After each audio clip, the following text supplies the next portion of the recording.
Murder Never Misses by Faith Martin. Chapter 1. The middle of May was indulging itself with a rare mini heatwave, and Hillary Greene was glad to park Puff the tragic wagon under the welcoming shade of a large and beautifully flowering horse-chestnut tree in Thames Valley Police HQ's car park. She locked up her ancient Volkswagen Golf and walked towards the large lobby doors, feeling a certain amount of weary lethargy that was unusual for her. She had not long passed the hurdle that was her 50th birthday, but so far her bell-shaped cut of dark reddish-brown hair didn't need the help of a bottle, and her figure, though never trim, still retained the right sort of curves. It was not a physical thing that made her feel so lacklustre, but she was unwilling to dwell on the real reason. Wallowing in self-pity had never been her favourite pastime. In the lobby, the desk sergeant grinned a greeting at her over the heads of a gaggle of excited officers dressed in raiding gear. She wondered idly what operation was about to take place as she headed down into the bowels of the building and the more sedate offices where the crime review team hung their hats. The days of high-octane policing were now no longer her concern. Since retiring as a detective inspector with a full pension nearly 2 years ago, Hillary had only recently returned as a civilian consultant to help solve cold cases. In the rabbit warren below stairs, she made her way to the stationery cupboard that now masqueraded as her office and logged onto her computer. She stowed away her bag and quickly checked her emails before poking her head in the small communal office where the rest of her team worked. Well, she called them her team. In reality, they consisted of a retired ex-sergeant, Jimmy Jessup, now 63, and regarded by both of them as her right-hand man. The 2 youngsters who were thinking about joining the force and were getting some on-the-spot training by also working in the CRT were, however, absent this morning. It was not an uncommon state of affairs.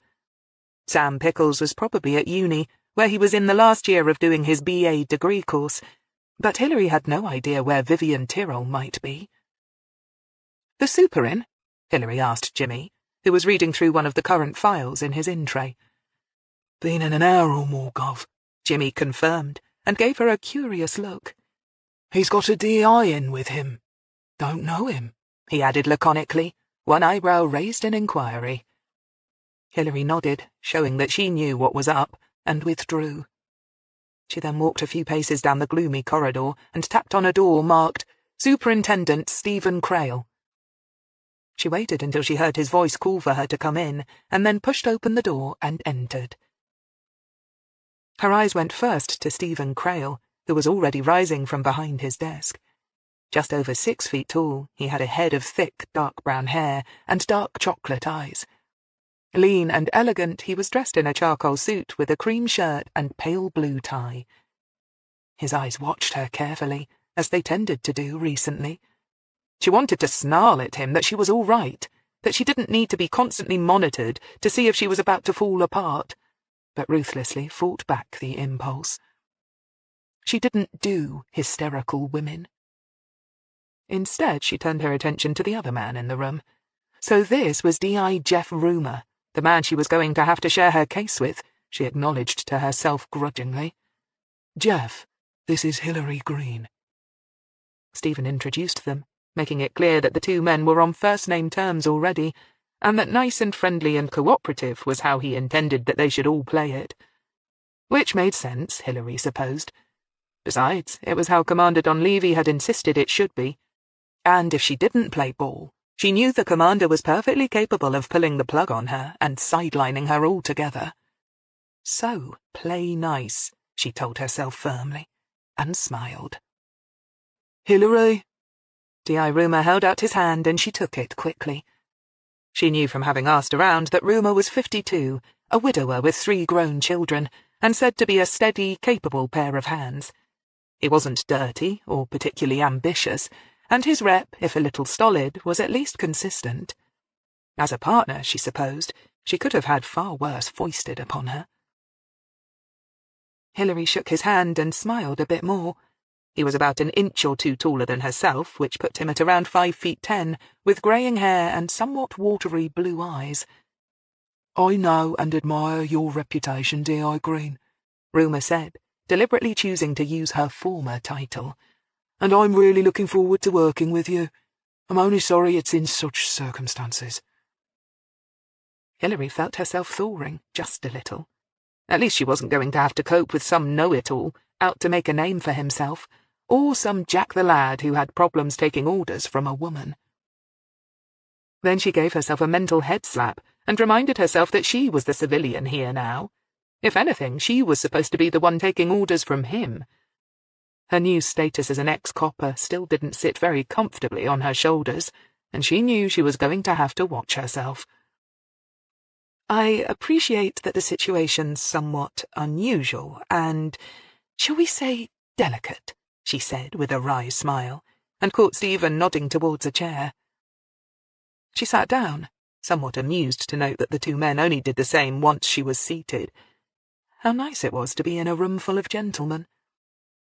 Of course, Stephen was her lover, and since the attack on her a fortnight ago, he was an anxious lover at that, so his behaviour was understandable.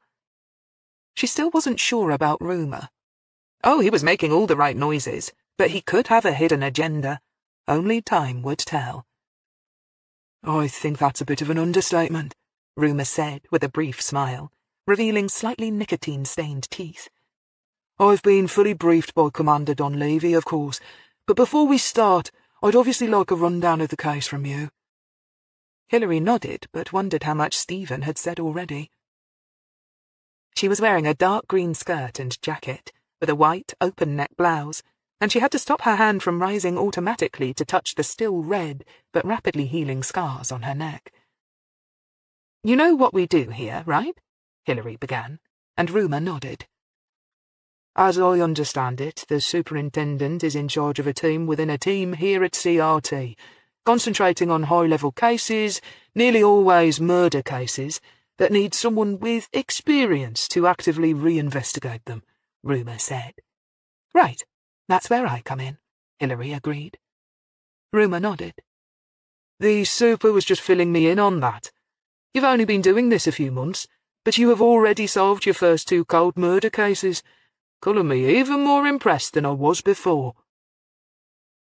Hillary smiled briefly, in no mood for flattery.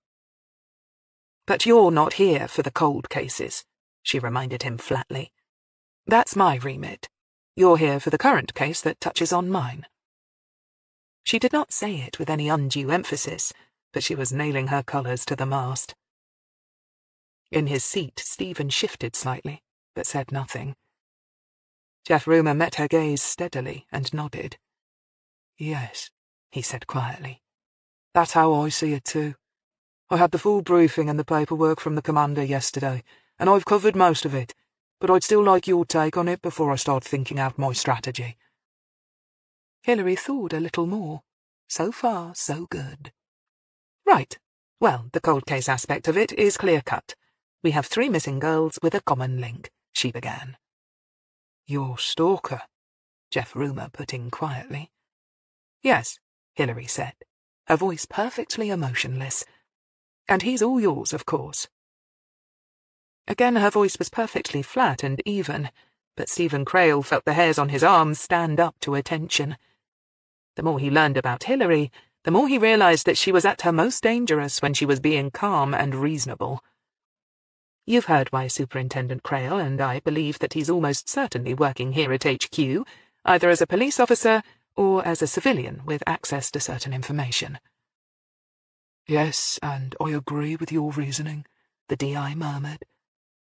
"How you and your team set about tracking him down is, of course, your show," Hillary conceded, still in that same flat, calm voice.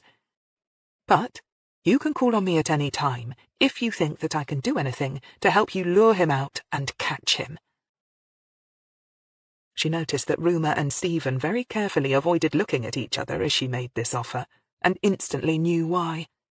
They'd been talking about her behind her back, and had probably agreed that she was, under no circumstances, to be used as bait. As a civilian now, she could understand their reluctance.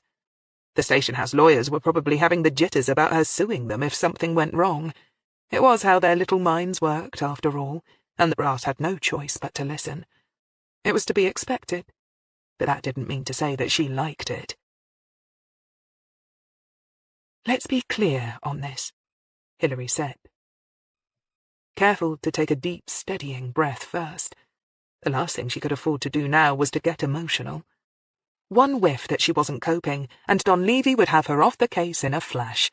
And she was damned well not going to let that happen. "You may need me at some point, if for no other purpose than to try and establish a dialogue with the little shit. And if that happens, I need you to know that I would have no objections." She looked Rumour squarely in the eye. 2 weeks ago, the man grabbed me from behind in a deserted pub car park, pulled me into the bushes, and held a knife to my throat. As she spoke, she felt the scars on her neck throb in remembrance, and kept her hands firmly clasped in her lap. She would not touch them. He cut me, not badly, and I managed to talk my way out of it by convincing him that we were playing some game together, that I was a willing participant in his sick little fantasies. I appreciate that it was a close call, and I know that it put me into shock for a short time. But that was then, and this is now. Now that is, we, have a job to do, and I am perfectly capable of doing it. She moved her eyes from Rumour to Stephen in a clear and unmistakable message, and that had better be clear to you, too. Stephen shifted again in his chair, but remained silent. "I appreciate the offer, D.I. Greene," Rumour said, making Hillary shift her focus back to the stranger in the room. "You'd better start calling me Hillary. I'm not, strictly speaking, a D.I. anymore." "You wouldn't prefer Mrs. Greene, then?" Rumour asked, and then smiled as Hillary glowered at him and held up his hands in the universal peace gesture. "Fine. But in that case, I'm Jeff." "Okay, Jeff," Hillary said, taking a deep breath. "How it works is this. I intend to try and track down exactly what happened to Meg Varney, Judy Yelland, and Jilly Tinkerton.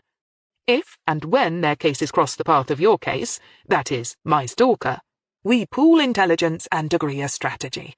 Sound fair?" "Yes, I don't see a problem with that, so long as you give me full disclosure." Hillary smiled. Stephen Crail felt the hairs on his arms start to dance a fandango. "At the moment they're still officially listed as simply missing persons," Hillary swept on.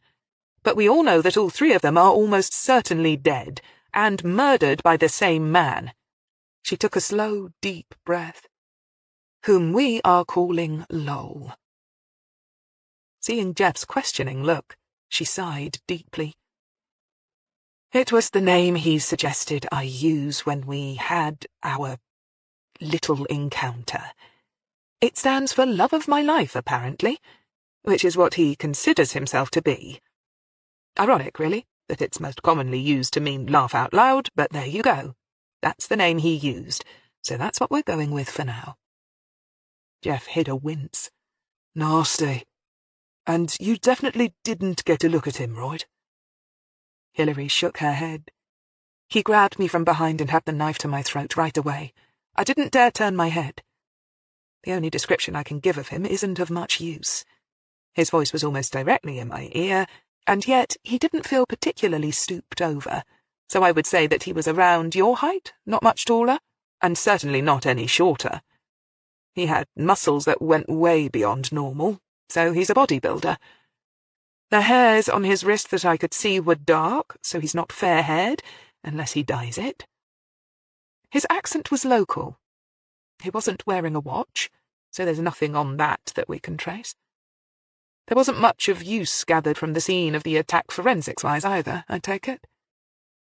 Hillary batted the last question straight to Stephen. "No, nothing much," Stephen agreed bleakly.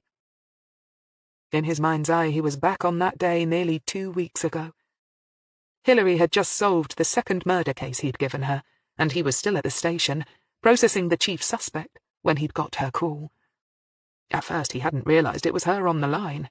She'd been breathing hard, and her voice was faint. And her words, when he'd been able to make them out, had been disjointed, and not altogether making sense.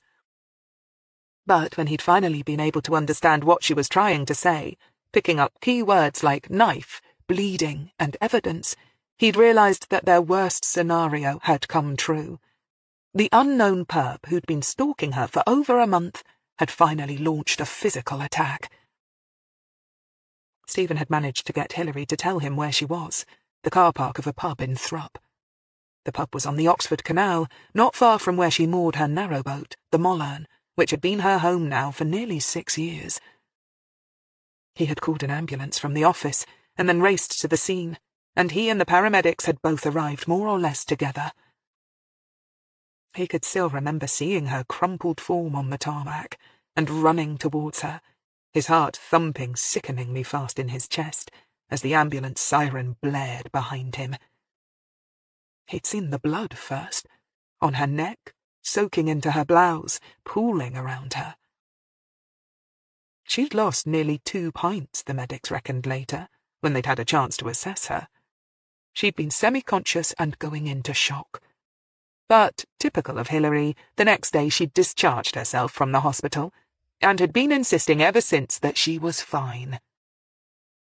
She'd refused to have a psych evaluation, pointing out that she was no longer a serving police officer, and could quite legitimately tell the trick cyclists just where to park their bikes. Dunleavy had advised him to let it be, telling him that she'd work it out at her own pace and in her own way, but Stephen was not so sure. She looked pale to him, and he knew that she wasn't sleeping properly. And he was not at all convinced that she should be working this particular cold case, even if she was supposedly going to be under his personal supervision and liaising with rumour. "Stephen?" Hillary repeated his name sharply.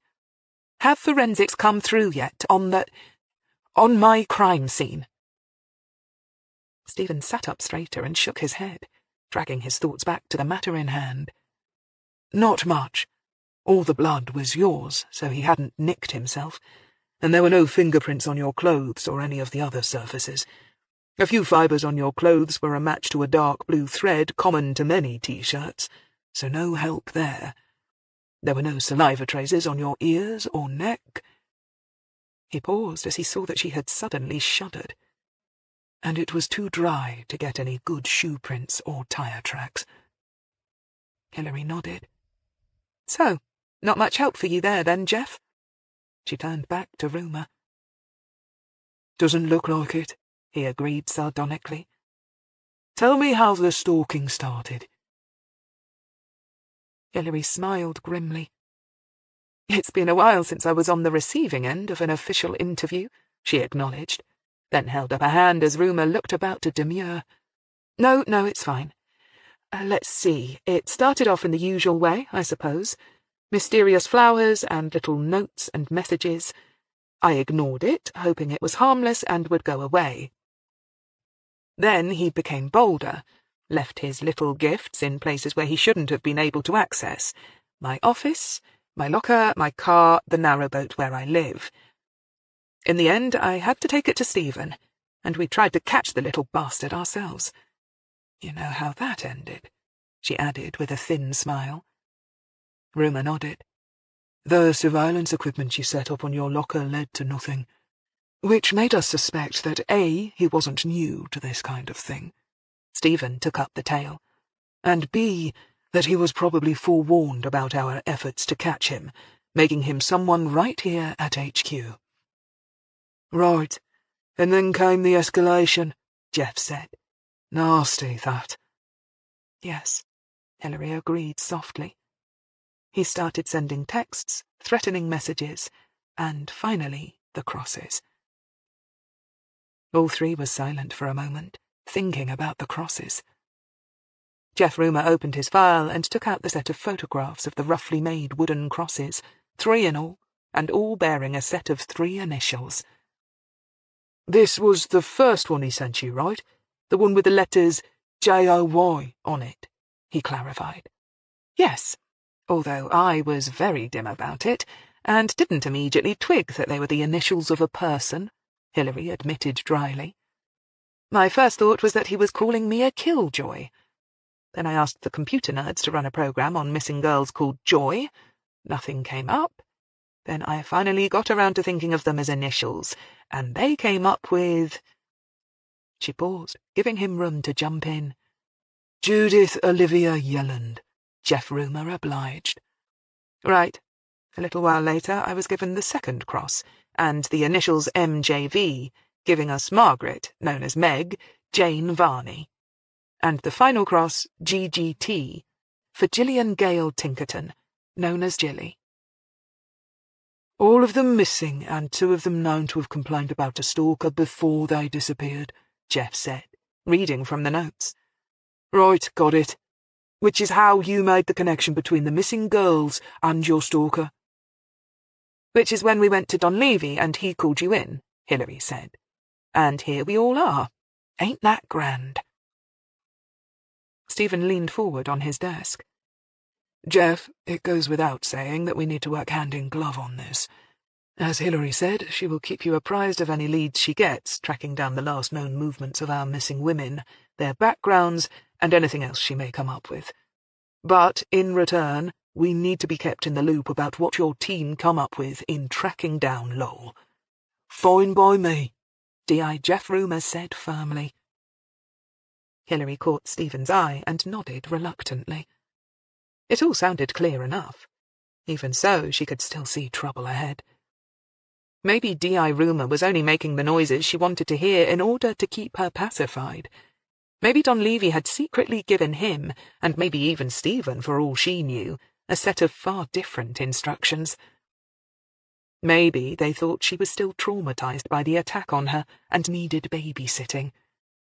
Whatever the true state of affairs, she would just have to smile and nod and play nice. And in the meantime, just get on with it. Because she had a job to do, and neither Don Levy, the oh-so-accommodating Jeff Rumer, or even Stephen were going to stop her from doing it. Once again she fought the impulse to stroke her still sore scars, and smiled briefly. "Right then, I'd better get started." Stephen said nothing as he watched her get up and leave. When she was gone, he was silent for a moment, then caught Jeff Rumer watching him. "What?" Jeff demanded. "You and her an item, then?" Stephen smiled reluctantly. "That obvious, is it?"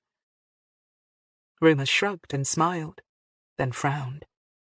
"You're worried about her?" Stephen Crail's already grim smile became even grimmer. "Wouldn't you be? In my place?" "Oh, hell yes," Rumer agreed. Hillary glanced across at Jimmy, who was strumming his fingers idly against the steering wheel as they waited for a traffic light to turn green. They were in Jimmy's modest little runabout on their way to Kingston Bagpews, where Judith Yelland's parents still lived. She had briefed Jimmy on what was happening back at the office, and the old man was obviously still thinking things over. "So this all comes from Don Levy, right?" he asked eventually, as they pulled away from the lights and headed away from Oxford. "I'm surprised he let you anywhere near it, to be honest."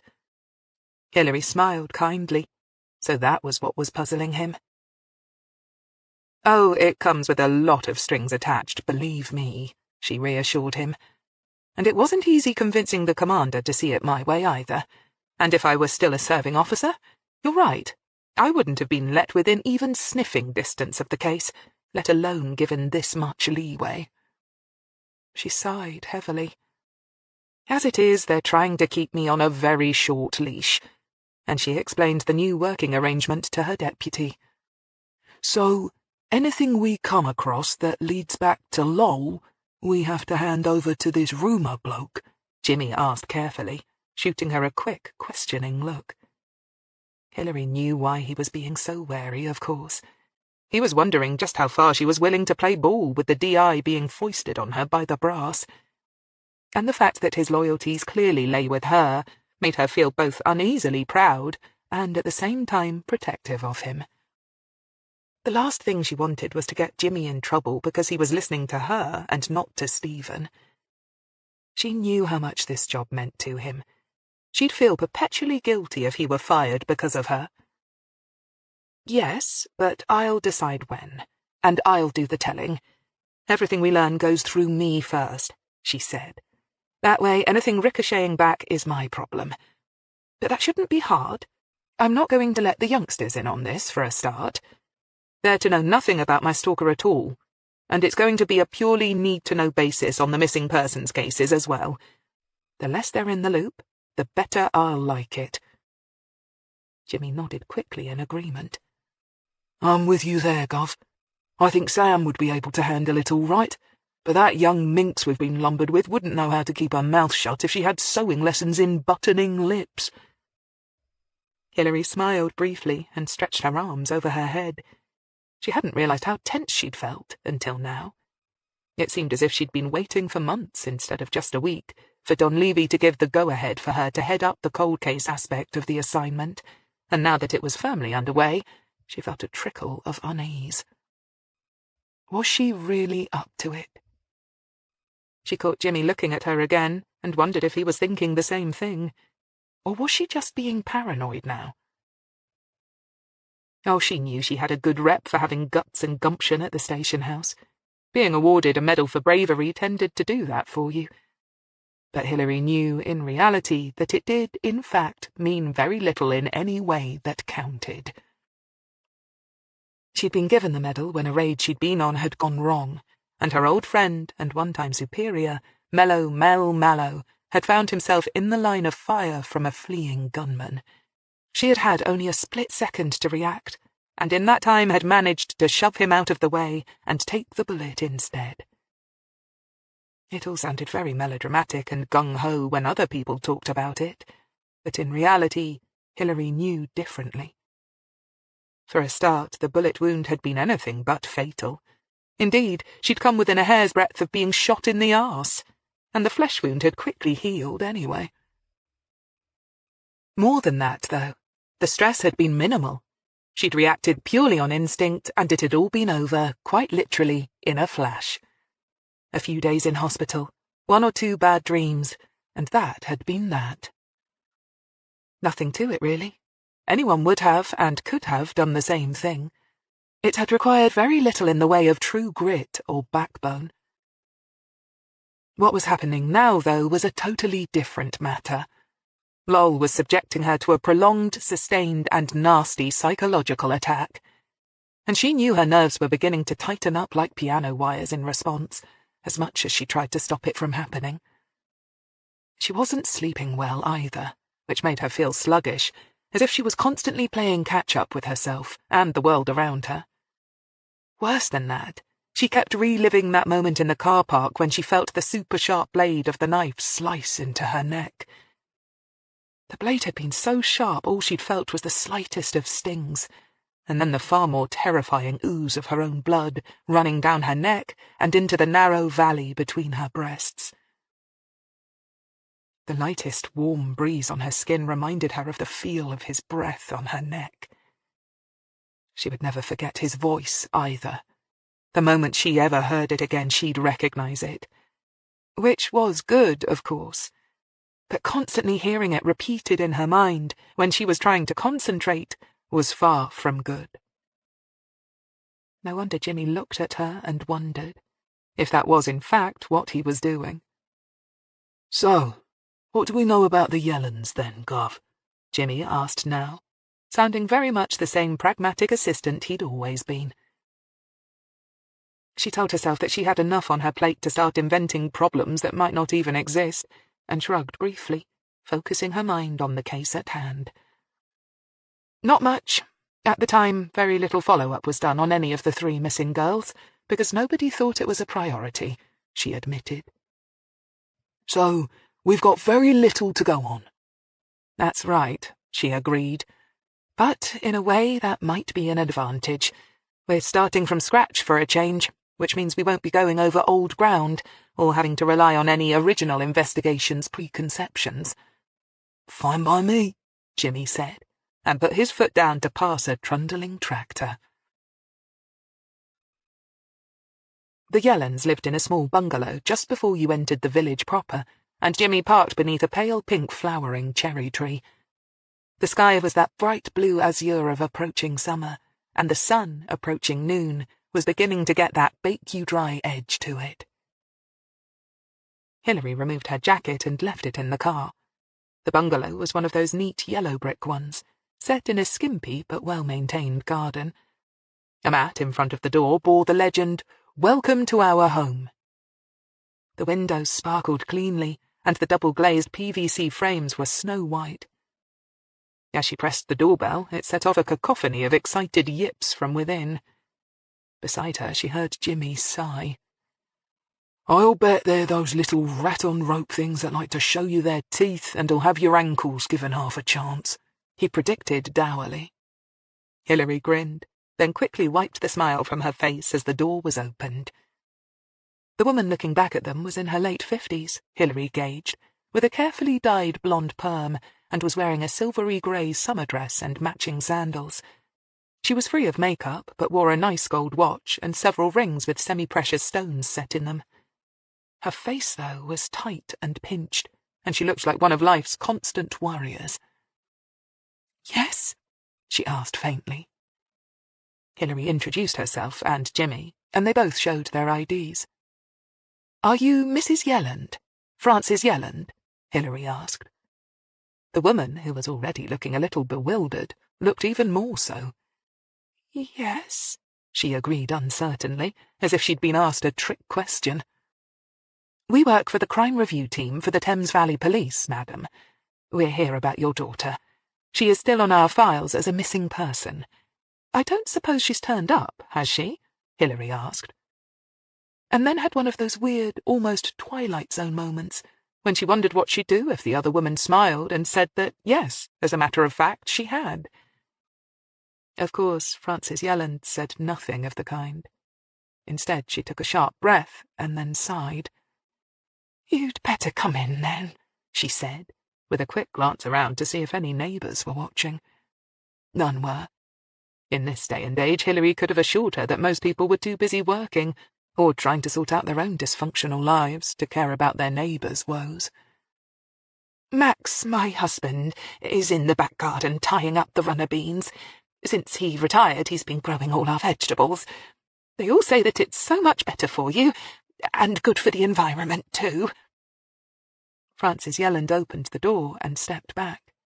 Hillary and Jimmy entered, glad to get into the relative coolness of the tiny hall. From another room they could hear tiny snouts sniffing under the door, and Jimmy for one was glad that the mutts had been shut away. Without another word, they were ushered through to a small, tidy lounge in shades of apricot, cream, and mint green. "Please, sit down. I'll make us some tea and get Max." Hillary glanced around, her eyes halting on the mantelpiece, where a whole range of family photographs was arranged. She saw a wedding photograph of a much younger Frances and a handsome man staring solemnly at the camera.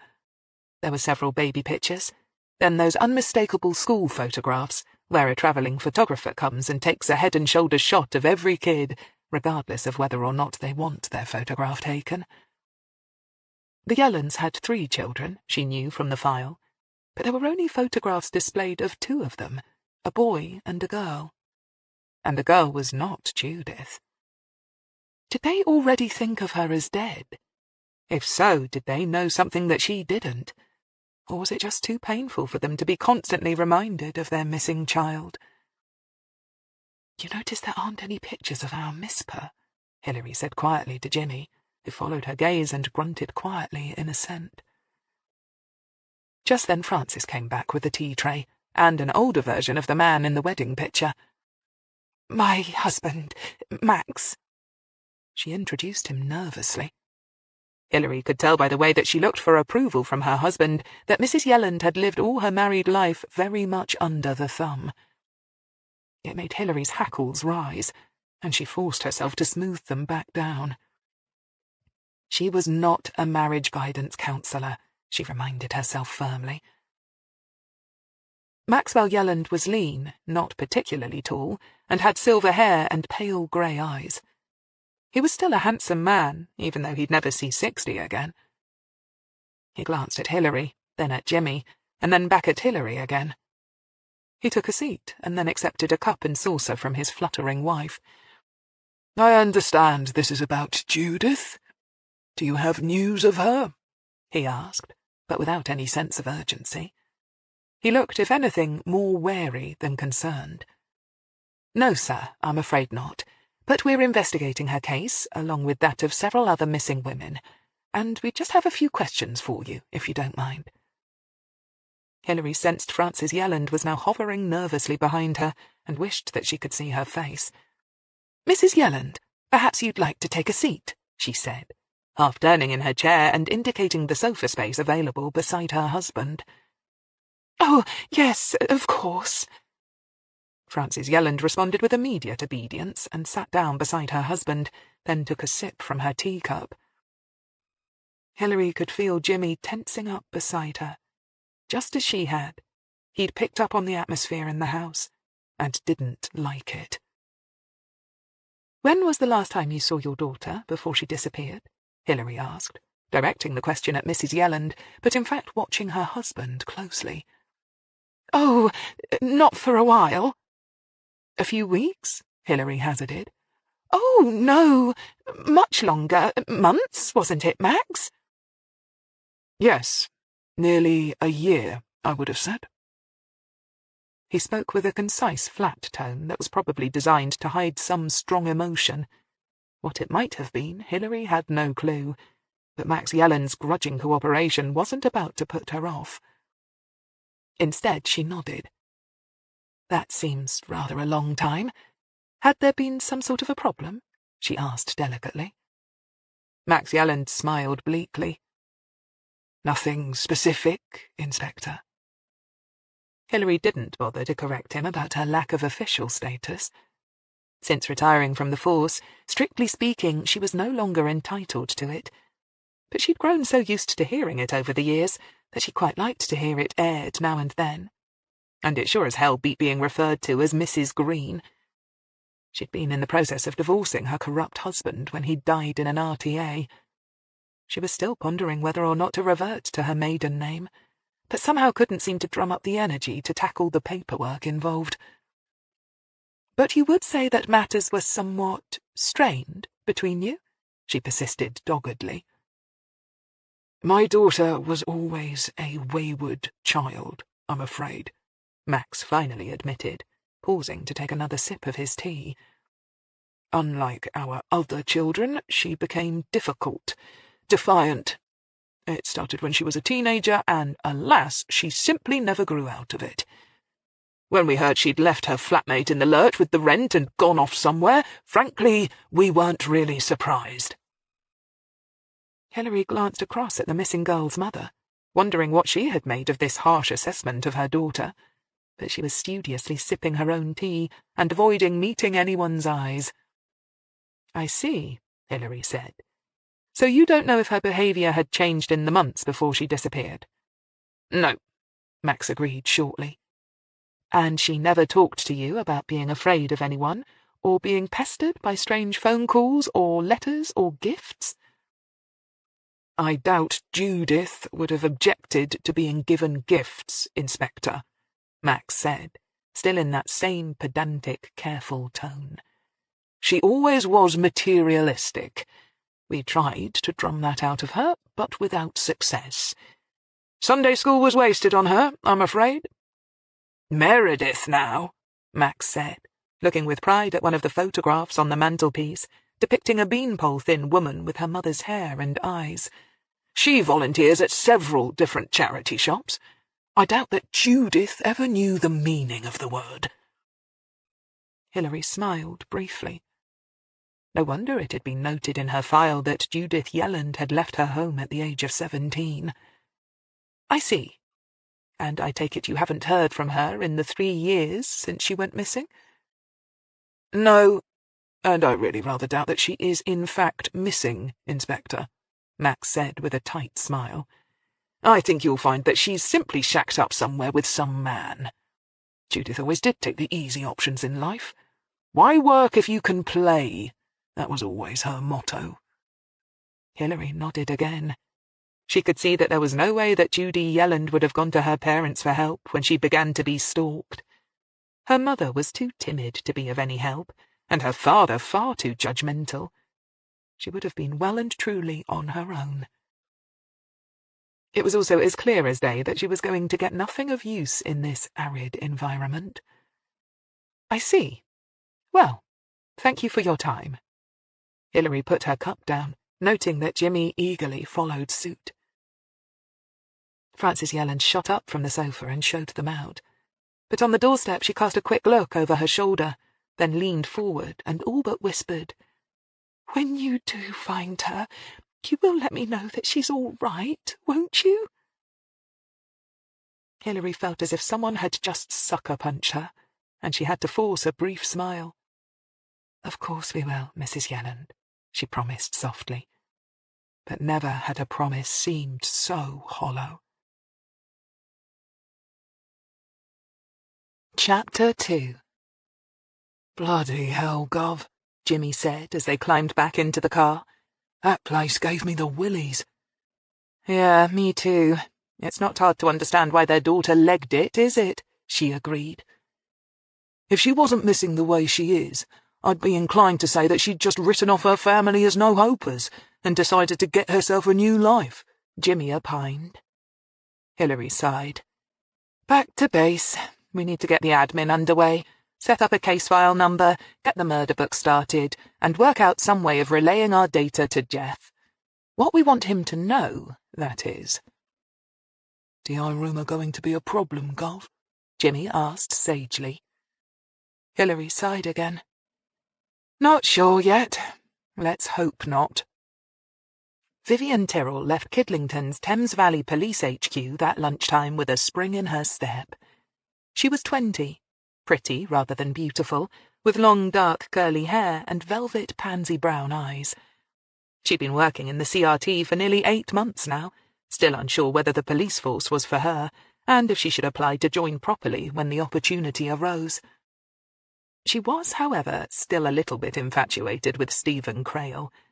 But even there she was beginning to see the writing on the wall as far as the handsome, sexy superintendent was concerned. He'd always seemed as though he was playing hard to get, and now she was being forced to admit that he hadn't been playing so much as meaning it. He was never going to ask her out, and ever since Hillary Greene had joined their team, things had gone from bad to worse. She simply couldn't see what a gorgeous guy like Stephen saw in her. She was older than he was, for a start, and here Vivian gave a mental snort. Who'd have thought the super was into cougars? As she walked into the local pub, she began to smile in anticipation, though. At least it wasn't all bad news on the romantic front now that things were looking up. Tom might be just a humble PC, but at least he was young and fit, in both senses of the word. He must work out every day to get the pecs he had. Okay, having the hots for a 40-year-old had been fun while it lasted, but Tom was closer to her own age, and she loved his green eyes. She glanced around the crowded bar and saw him stand up and lift an arm to attract her attention. He'd managed to snag a window seat, and through the open windows, a hanging basket of flowers provided some floral colour for the dark interior. She approached at an easy, hip-swinging stride, knowing that many male eyes had turned to look at her. She hoped Tom noticed it too. It wouldn't hurt to remind him that she was hot, and that he was always going to have competition. "Hiya," she said cheerily, slinging her bag onto the bench seat and sliding in beside him. She was pleased to notice that he already had her favourite drink, a Cinzano and lemonade, waiting for her on the table. "Boy, am I glad to get out of that place. I feel like a mole working down in the basement like that. I tell you, as soon as I can get out of there and into somewhere better, I'll be off." Tom Warrington smiled stiffly. "And the moment you are," he thought silently, "you cease to be of any use to me, you silly cow." "Have a drink and tell me all about it," he said instead, forcing a sympathetic smile to his face and nudging her glass closer. "I asked for ice, just how you like it." He watched her sip the silly drink, wondering what it was that Hillary drank. It would be something classy and simple, he knew. Perhaps a good wine, Or something straightforward and no nonsense, perhaps, just like herself. A G&T? We've got this new guy in, but I don't know why, Vivian said, taking a sip and giving a sigh. Him and Hillary and Stephen were closeted together nearly all morning, but nobody's telling us nothing. Tom forced himself to relax in his seat. Oh? Who is he then, this new bloke? Vivian shrugged. D.I. Rumour? Jeff, I think I heard his first name was. Funny thing is, I got the feeling that he's on the job. I mean, currently, not a retired old fart like Jimmy. Tom felt his heartbeat quicken. Yeah, that made sense. The CRT only dealt with cold cases, but they would need to call in someone else to work on an ongoing crime. Even so, he felt a shaft of anger lance through him. It should be just between Hillary and himself. That's how she would have wanted it too, not to have some stranger brought in to spoil their fun. It couldn't have been her idea to bring in an outsider. He knew who was to blame. That bastard Stephen Crail. The superintendent wanted Hillary for himself, that was obvious. And because he was her boss, he could insist on them bringing in someone else to ruin it all. But they wouldn't let him. Hillary was more than a match for this D.I. Rumour and Crail put together. Of that he had no doubt. He smiled across at the silly, fatuous girl beside him and forced himself to lean closer and put an arm around her shoulder. In deference to the warm May weather, he was wearing only a short-sleeved T-shirt under his police jacket, and he was pleased with the way his muscles showed as he flexed his arm. He saw Vivian notice, and saw the way her dark brown eyes registered admiration. Silly little twit. The skin on his arm tingled, though, when he remembered it draped around Hillary Greene's neck. Over and over again, he was reliving that moment when he'd stepped up behind her and held her hard against him. He heard again her quick intake of breath. The way she quickly realized she couldn't physically fight him and had become quiet and clever. The way she'd tried to play him. The fun they'd had. The touch of his knife against her skin. She'd barely flinched as he'd drawn a fine, oh so fine, line of blood in her skin. Anyone else would have panicked, or started begging, or behaving in any number of disgusting ways. But not his Hillary. She was class through and through. Tom Warrington felt a delicious wave wash over him as he remembered how magnificent she'd been, as he'd always known she would be, after all that time watching her and adoring her from afar. Wanting her, playing the delicious, torturous waiting game. The first move had been his. Now it was her turn. "So, what's the Queen Bee been doing?" he asked, forcing himself to use Vivian's nasty nickname for her. Vivian, who was nothing more than a wannabe, and who didn't even have the sense to realize that she was being given the opportunity to learn at the feet of a master. Sometimes Tom found it hard to keep from snapping her stupid, vapid little neck for her. Oh, she and Jimmy went off this morning to interview some people over a missing girl. Oh, yeah, that's what we're working on now, apparently. Not even a proper murder, but some missing girls. I mean, who cares? Vivian said, taking a large gulp of her drink. They've probably all run off to be with a bloke, right? I mean, that's what usually happens, yeah? Tom absently twirled a lock of her hair around his finger. "What are the names of these girls?" Vivian shrugged and snuggled up closer, and to Tom's fury said smugly, "Oh, I can't remember. It's not important, is it? When are you and me going to get together seriously, then?" Tom fought back the urge to slap her. But really, she was right in a way. It didn't matter. Whichever set of witnesses Hillary had talked to, it meant the same thing. She'd made her move. She'd begun trying to track him down. She was on his scent. The thought made him shudder with delight. Beside him, Vivian giggled, believing it to be a reaction to her flirting. Tom Warrington smiled with forced patience and reached for the menu. She was his eyes and ears in Hillary's camp, he reminded himself, so he needed to keep her sweet. "What do you fancy to eat, then?" he asked. Back at HQ, Hillary reached for the Varney folder.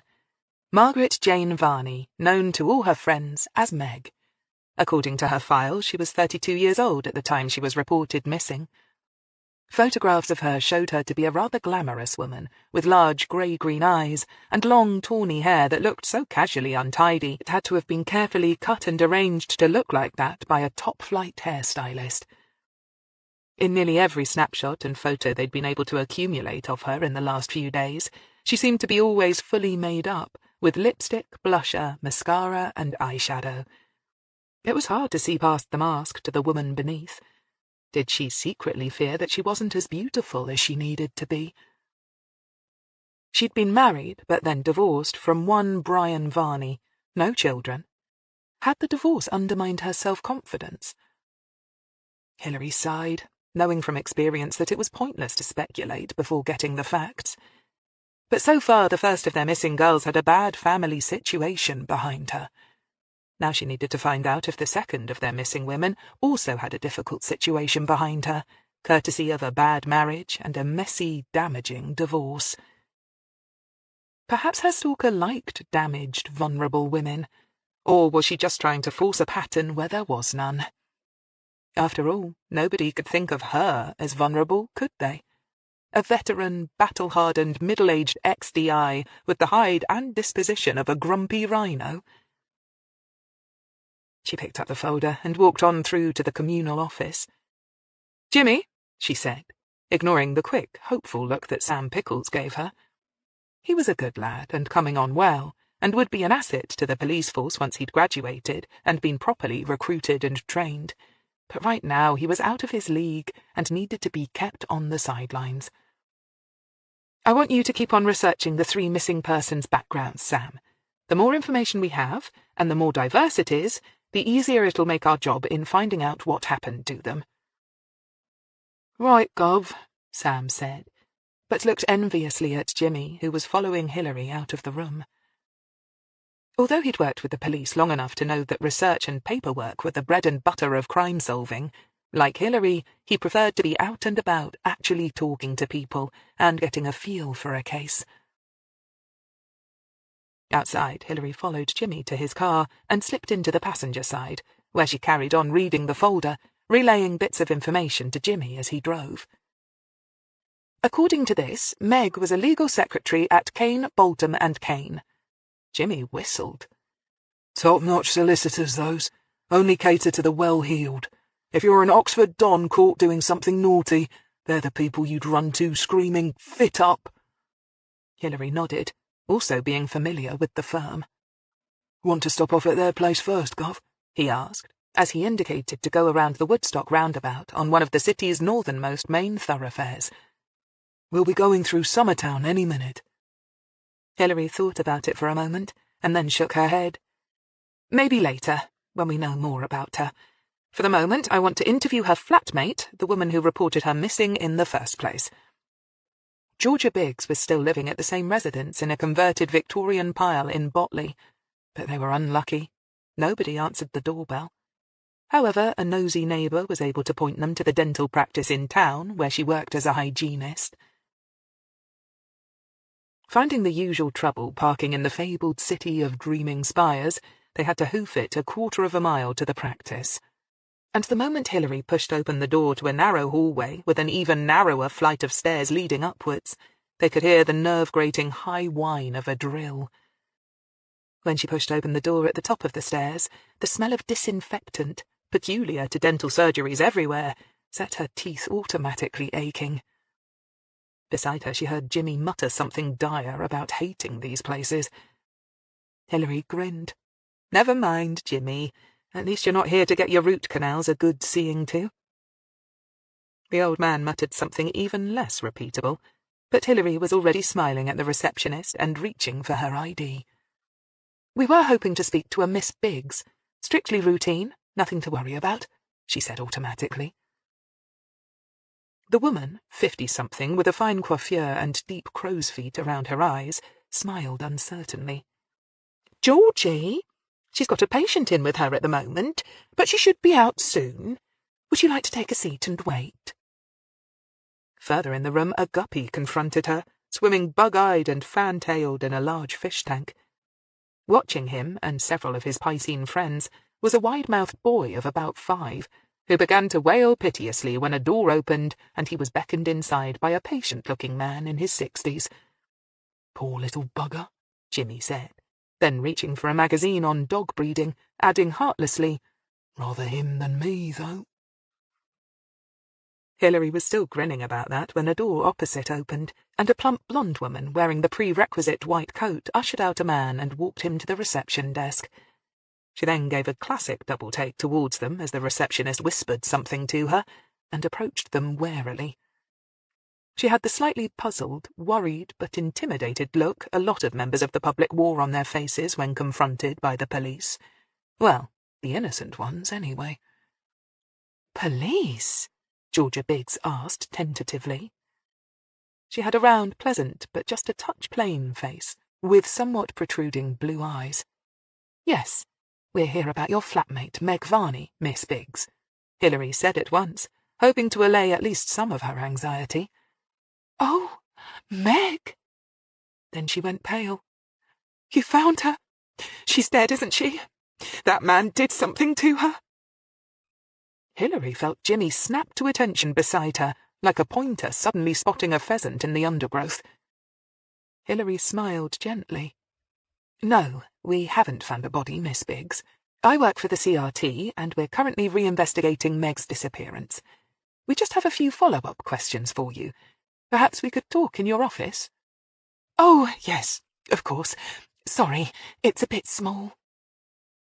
The room they were ushered into was small, with the obligatory and ominous black vinyl dentist's chair taking up most of the space. Both she and Jimmy gave it a wide berth, and in the end it was Georgia Biggs who parked her plump rear end on it, whilst Jimmy and Hillary stood leaning against the walls. "When you said that man did something to her, who did you mean, Miss Biggs?" Hillary asked, getting straight to the point. "Oh, Marcus, of course." "Marcus?" "Marcus Kane, her boss." Hillary nodded slowly, as if she knew all about it, and glanced across at Jimmy, who was rapidly taking notes in his own idiosyncratic shorthand. "Why would you think that, Miss Biggs?" she said, beginning the mining process for information gently. "Oh, please, call me Georgie. Everyone does." "Did Meg not get on well with her boss? Is that it?" Hillary pressed. Georgie laughed harshly. "Rather the opposite," she said with a certain snap to her voice. "Meg and Marcus were something of an item." "You didn't approve?" "He was married." "Ah," Hillary said. "That old story." Georgie sighed. "He kept telling her he was going to leave the wife when the time was right, stringing her along. But guess what?" Hillary nodded. "The time was never right?" "You got it," Georgie agreed. "Her relative was sick. Their wedding anniversary was too close, or it was Christmas in a few months' time. You name it, he came up with it. I kept telling her to get out from under, but—" She shrugged helplessly. "I don't know what she saw in him. I thought he was creepy." Jimmy glanced up at the word. Hillary wasn't surprised. It was a word bound to twang any copper's radar. "You met him?" Georgie flushed. "No." She sounded puzzled for a moment, as if for the first time realizing the inconsistency of it, then shook her head. "It's hard to explain. It's just something I picked up from the things that Meg used to say. But then any married man having an affair with his secretary has got to be a scuzzbucket, right?" Hillary nodded, but had to wonder, what did that make the secretary? "When she went missing, you reported her as missing straight away?" Hillary carried on smoothly. "Yeah, I did. If Meg was going to spend the night away, she always told me, see? And after the second night, I knew something was up. I didn't like the way she just vanished without packing a case or saying anything, especially when the flowers stopped coming." Hillary felt her spine grow cold. "Flowers?" she repeated. Against the opposite wall, she saw Jimmy stiffen too. Yeah, she'd been getting these bouquets of flowers and cards and stuff. I thought at first they were from him, Marcus, but she said they weren't. She said she'd got a secret admirer. She thought it was funny. To be honest, I did wonder if she'd been sending them to herself, to try and make Marcus jealous. Hillary smiled, but it felt tight on her face. Did she get any threatening phone calls? No, but she got some text messages. She showed me a couple. I told her she ought to go to the police, but she just shrugged it off. She said it was probably just some poor loser who knew her from around, Someone with a crush on her, like the guy who sold her the newspaper in the supermarket, or the mail courier who biked stuff to the office, someone like that. She didn't take it seriously. Georgie Biggs shifted on her dentist's chair. You have to understand, Meg was one of these women who could have been a model. The sort you see on telly selling shampoo, waving their fabulous hair about. Well, okay, maybe not quite that gorgeous or young, but pretty damned close, In a league of her own around here, at any rate. She was used to attracting male attention. It's why I couldn't understand why she was wasting her time on a loser like Marcus. Hillary smiled, but could think of several reasons. If Marcus Kane worked for one of the top firms of solicitors in the country, he'd be earning a fair whack for a start. And married middle-aged men were right to have a midlife crisis and dump the current wife for a younger, more glamorous model. Tell me about her marriage to Brian Varney. Did she talk about it much? Hillary decided to change tack. No, not really. I think it really hurt her, Georgie said, with a frown. She used to go all pale and tight-lipped whenever I mentioned him, so I stopped asking. Hillary nodded. Doesn't sound as if the marriage was a happy one. Well, obviously not, if it ended. I don't suppose you know where I can find Mr. Varney? Sorry, not a clue. Although his name and number might be in Meg's private papers. I still have all her stuff parcelled up at the flat. I don't quite know what to do with it, you see. Her parents are dead, and I can't sell it. What if she comes back? I'd quite like to have someone look through it, if I may, Georgie. If I arrange a time, could you be in? She looked across at Jimmy. Ask Sam if he can pick it up. I want all her private papers, diary, address book, anything he thinks might be significant. Jimmy nodded and made a note. Don't worry, Hillary carried on, turning back to Georgie Biggs. We'll give you a receipt for it, and you can have it back when we're finished with it. Georgie nodded. Anything to help. Do you really think you'll find her? Now, I mean, if you're looking into her case again, is it because you have new evidence? Hillary didn't want to look her in the eyes and see the hope there, but forced herself to do so. We're certainly going to do all we can to find her, Miss Biggs, she said. And meant it. Back outside, they walked back to the car. It was the start of rush hour, and they were stuck in the usual horrendous tailback that began almost at the end of St. Giles and reduced them to a crawl the entire length of the Banbury Road. Hillary sat frowning thoughtfully in her seat. From time to time, Jimmy cast her a questioning glance. Penny for them, Gov. Hillary sighed. I'm not sure. Something about that interview didn't sit right with me, Jimmy. You pick up on anything off? Jimmy pondered. Don't think so, Gov. You think she was lying? I have to say, she didn't strike me that way. Hillary shook her head, still angry with herself for not being able to pin it down. No, it's not like that. Like you, I think she was being pretty straightforward. But still, something wasn't right. Well, she certainly had it in for her friend's boss, Jimmy said, trying to be helpful. Probably a bit of jealousy there. The dentist lass was pretty enough, I suppose, in a way, if you like 'em blonde and plump. But I reckon her friend knocked her into a cocked hat, and she knew it. Yes, considering she'd never even met him, Hillary said. She seemed really down on him. And then she snapped her fingers. That's it! Say you had a pal who was having an affair with a two-timing but probably harmless married man, but had also picked up some unknown admirer who sent her anonymous text messages and flowers, and then this friend suddenly went missing. Wouldn't you be more worried about the stalker Then the married man?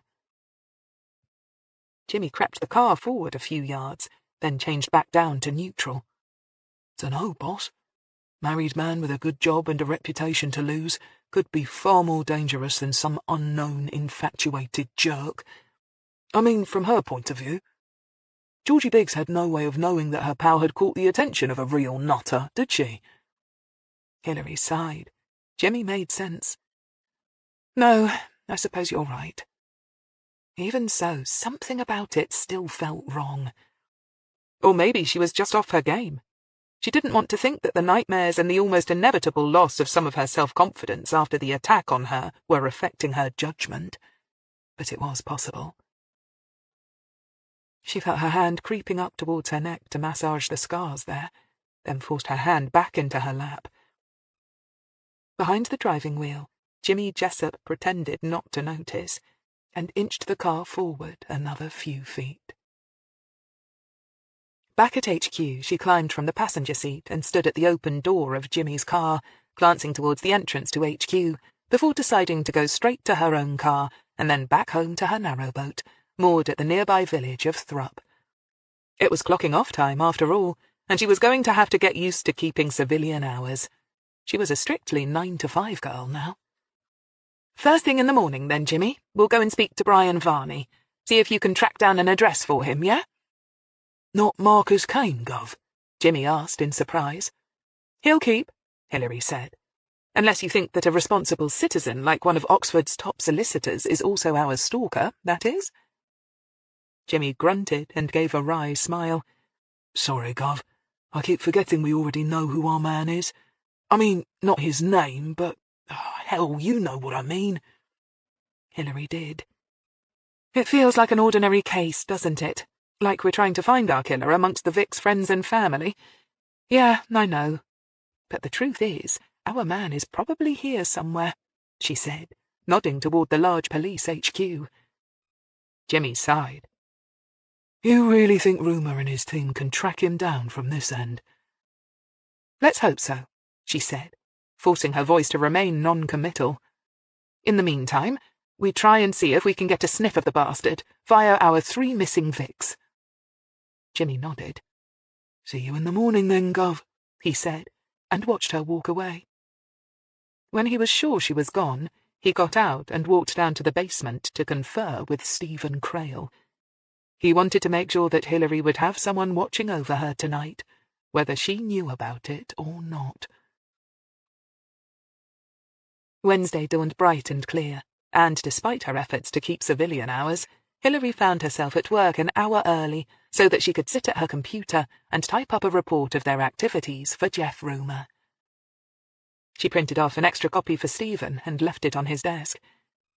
She knew that he had an early meeting with Commander Marcus Donlevy, who was not particularly happy to have been talked into letting Hillary head up the missing girls inquiry. That meant they were going to have to babysit him all the way, which they'd agreed was Stephen's job. There was, as usual, no sign of Vivian, who arrived any time she chose, but usually before 10. She argued that because she wasn't a real copper, and wasn't being paid a real copper's wages because of budget cuts, it meant that she had more flexibility than those that were. It had some merit, Hillary supposed, but she noticed that despite being in his last year of a BA course, and also not being paid a fair wage, Sam Pickles still managed to put in the hours required. Hillary would be glad when the little madam finally decided to call it a day and go off and pursue a job in PR, or the beauty trade, or whatever. Jimmy came in with a mug of canteen coffee and the latest address of Brian Varney. Had the lad do some finger-walking before he clocked off last night, Jimmy confessed, sipping his coffee. Although he could use a computer when he had to, Jimmy tended to avoid it when at all possible. Hillary nodded and began reading the file, giving him time to finish his much-needed caffeine fix. Says here he owned his own double-glazing firm. She spoke out loud in case the old man hadn't had time to study it himself yet. Went bust, though, when the bankers tossed the world economy to the wolves, Gov, Jimmy said, tacitly letting her know that he'd been a good boy and done his homework. Been unemployed on and off for the 3 years since. Hillary winced. He's only 32. Jimmy shuddered. Tell me about it. Makes me glad I've still got this little gig, I can tell you, he said. Over at his desk, Sam chortled at Jimmy's choice of words. He thought the old man was probably trying to sound with it, and he found it oddly touching that it only succeeded in making him sound even more of an old fart. Jimmy ignored the youngster's mirth. He's just down the road in Begbrook, Gov. Hillary nodded. The small village, distressingly situated beside a busy dual carriageway, was literally only a few minutes' drive away. Well, since he's having trouble getting work, I dare say we'll find him at home then, Hillary agreed. You fit? Jimmy hastily gulped the last, still piping hot dregs from his mug, making his gums wince in protest, and nodded gamely. Brian Varney lived in a prefab bungalow that looked something like a beach hut. Tucked away far from the road, it appeared to be damp and somehow sagging. Even in the bright May morning, it looked as if it should be condemned. A come-down indeed for a man who'd set up and run a highly successful company not so long ago. According to Sam's research, Victory Glazing had rented offices in Banbury and had employed 4 workmen fitters and 2 office staff. Hillary rang the bell, realised it was defective, and banged on the door instead. The paint was peeling, and she was still wiping the knuckles of her hand when the door was yanked open suddenly and aggressively. "Hello? Whatever it is you're selling, I don't want it." The man who answered needed a shave, and was wearing a white shirt with a grubby open collar and black shiny trousers. With a mop of brown hair and large grey eyes, he was unequivocally a handsome man. The whiff of beer coming off him at not even 10 o'clock in the morning wasn't quite so attractive. "Mr. Varney?" Hillary showed her ID. "We're here about your wife, sir. Can we have a few moments?" "Don't have a wife," Brian Varney shot back at once. "Got an ex-wife, though. I suppose you mean her." "Yes, sir." "I heard she went missing. Want to dig up the back garden? Help yourself." Hillary smiled pleasantly. "Thank you, sir, but I think we'll give the cadaver dogs a miss for now. Just a few questions, like I said." Brian's grey eyes regarded her steadily for a moment, and then he gave a reluctant grin, exposing white, even teeth. His smile was attractive too, and Hillary could understand why a woman with good looks of her own might have chosen him for a partner. "Okay, fair enough, I suppose," Brian said mildly. "Come on in, mind the mess. But you're wasting your time. Meg will just have found herself some other mug to feed off. She's probably living it up on the Costa del Sol somewhere with a big fat ugly sugar daddy. Or do people still go to Spain, now the bubble's burst?" he asked with probably automatic and inconsequential charm. Hillary smiled obligingly. As he was talking, he led them through into a tiny living room, which was unsurprisingly messy. The floorboards underneath her had an odd spongy feeling, and she half expected to put her foot through one of them. 2 of the walls were badly affected by damp, and the wallpaper was peeling off. "Welcome to Casa Varney. My other home's a chateau in Bordeaux." Brian grinned, then abruptly sobered. "We used to go there, you know. France, and Florida, and places like that. Twice a year when the business was good." Hillary nodded, but didn't want to give him time to start getting maudlin. "I take it the break-up wasn't amicable, Mr. Varney," she said, sitting somewhat gingerly on a couch. Whilst it didn't actively have broken springs digging into her backside, it wasn't exactly welcoming either. "No," Brian said succinctly. Then, "Do you want a beer? I'd offer you tea, but I don't have any milk, or sugar, or tea bags, probably." "Thank you, sir. We're fine," she said. "Can you tell me why you broke up? Was there another man? You seem to think your ex-wife wouldn't have been lacking for male companionship." "What? Oh, no, it wasn't a man that broke us up. I'll say that for Meg. She played fair. I met her when I was 22, and I thought she was the most gorgeous thing on earth. I'd just got the business up and running, and she fancied me, and thought my prospects were good, as they say in the old-fashioned novels. So," he shrugged, "we got spliced." Sounds reasonable, Hillary said. So it was, for a while. Quite a while, actually. It was good. Like I said, the company took off. We went on holiday twice a year, had a house on the outskirts of Banbury in the green belt with a bit of a view, 2 nice top-of-the-range cars. Again, it all sounds very reasonable. Right, till it all went tits up and I lost the firm. Bloody bankers. Of course, in a recession, the first things that are cut back are the non-essentials. People who'd been thinking of getting double glazing or adding value to their properties with conservatories and patios suddenly realised that putting food on the table and petrol in the car were higher priorities. I lost 2 of my fitters, then one of the girls in the office. Started taking on more and more of the admin myself, working crazy hours to try and keep it afloat. Meg started complaining how she never saw me, how the money wasn't there anymore to do the town and take in a show and have a meal, blah, blah, blah. And as the money got tighter and tighter, so did the expression on my dear wife's face. Brian had wandered over to the window and was staring outside. Now he turned back and gave them a savage grin. And when the firm finally went, so did she. You lost the house, Hillary guessed. Mortgage providers took it back, the bastards. The cars? Had to sell one of them. Hers, obviously, since I needed mine. And lo and behold, I come back one day from a particularly vicious interview with the bank manager, and no more wife. She moved out to live with a friend. Female, before you ask. I got a nice solicitor's letter serving divorce papers about a week later, and that was it.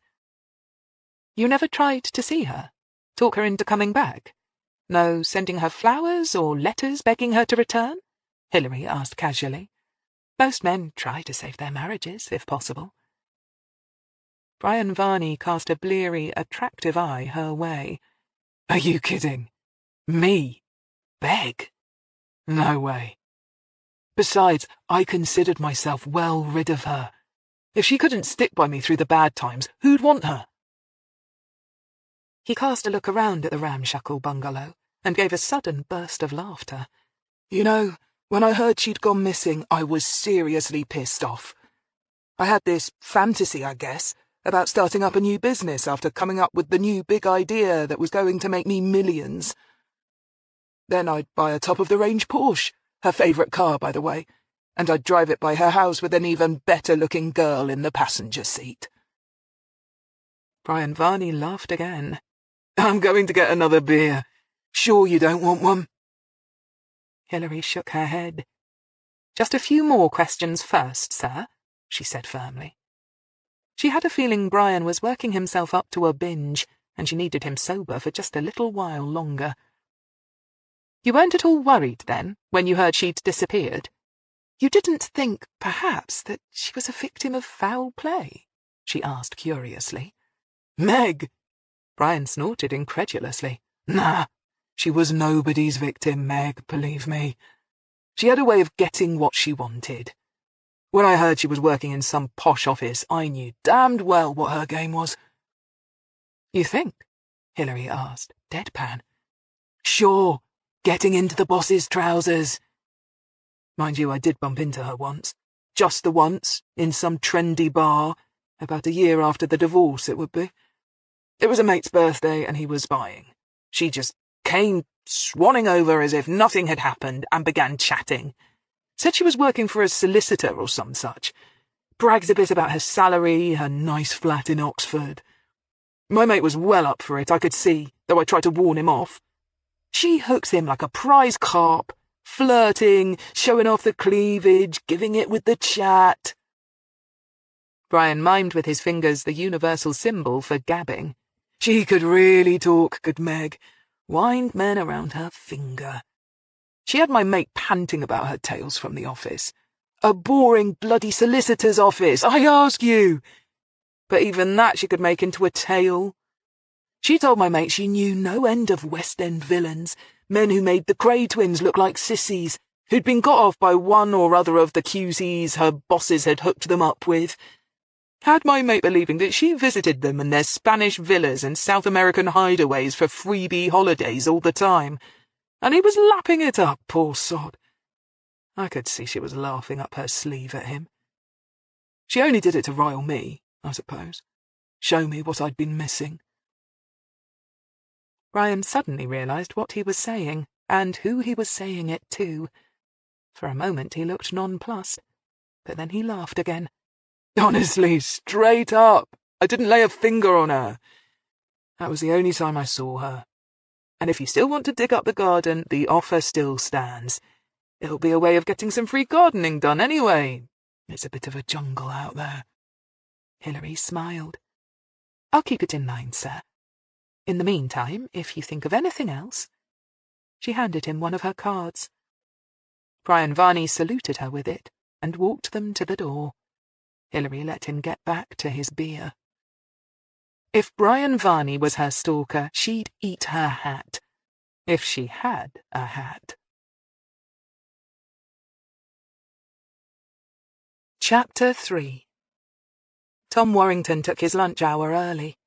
Since he'd volunteered to be posted back to admin, he had more flexibility with his working hours than he had when he'd been on the beat, provided he could keep on the good side of the Dragon, a civilian clerk who thought she owned the records office. He left HQ and drove through Kidlington, which was either one of the country's largest villages or a small town, depending on who you spoke to, and headed to the nearest park and ride. He didn't like using it, since he always felt vulnerable without instant access to his car, but since parking in the city was about as easy to do as winning the lottery, he had little option.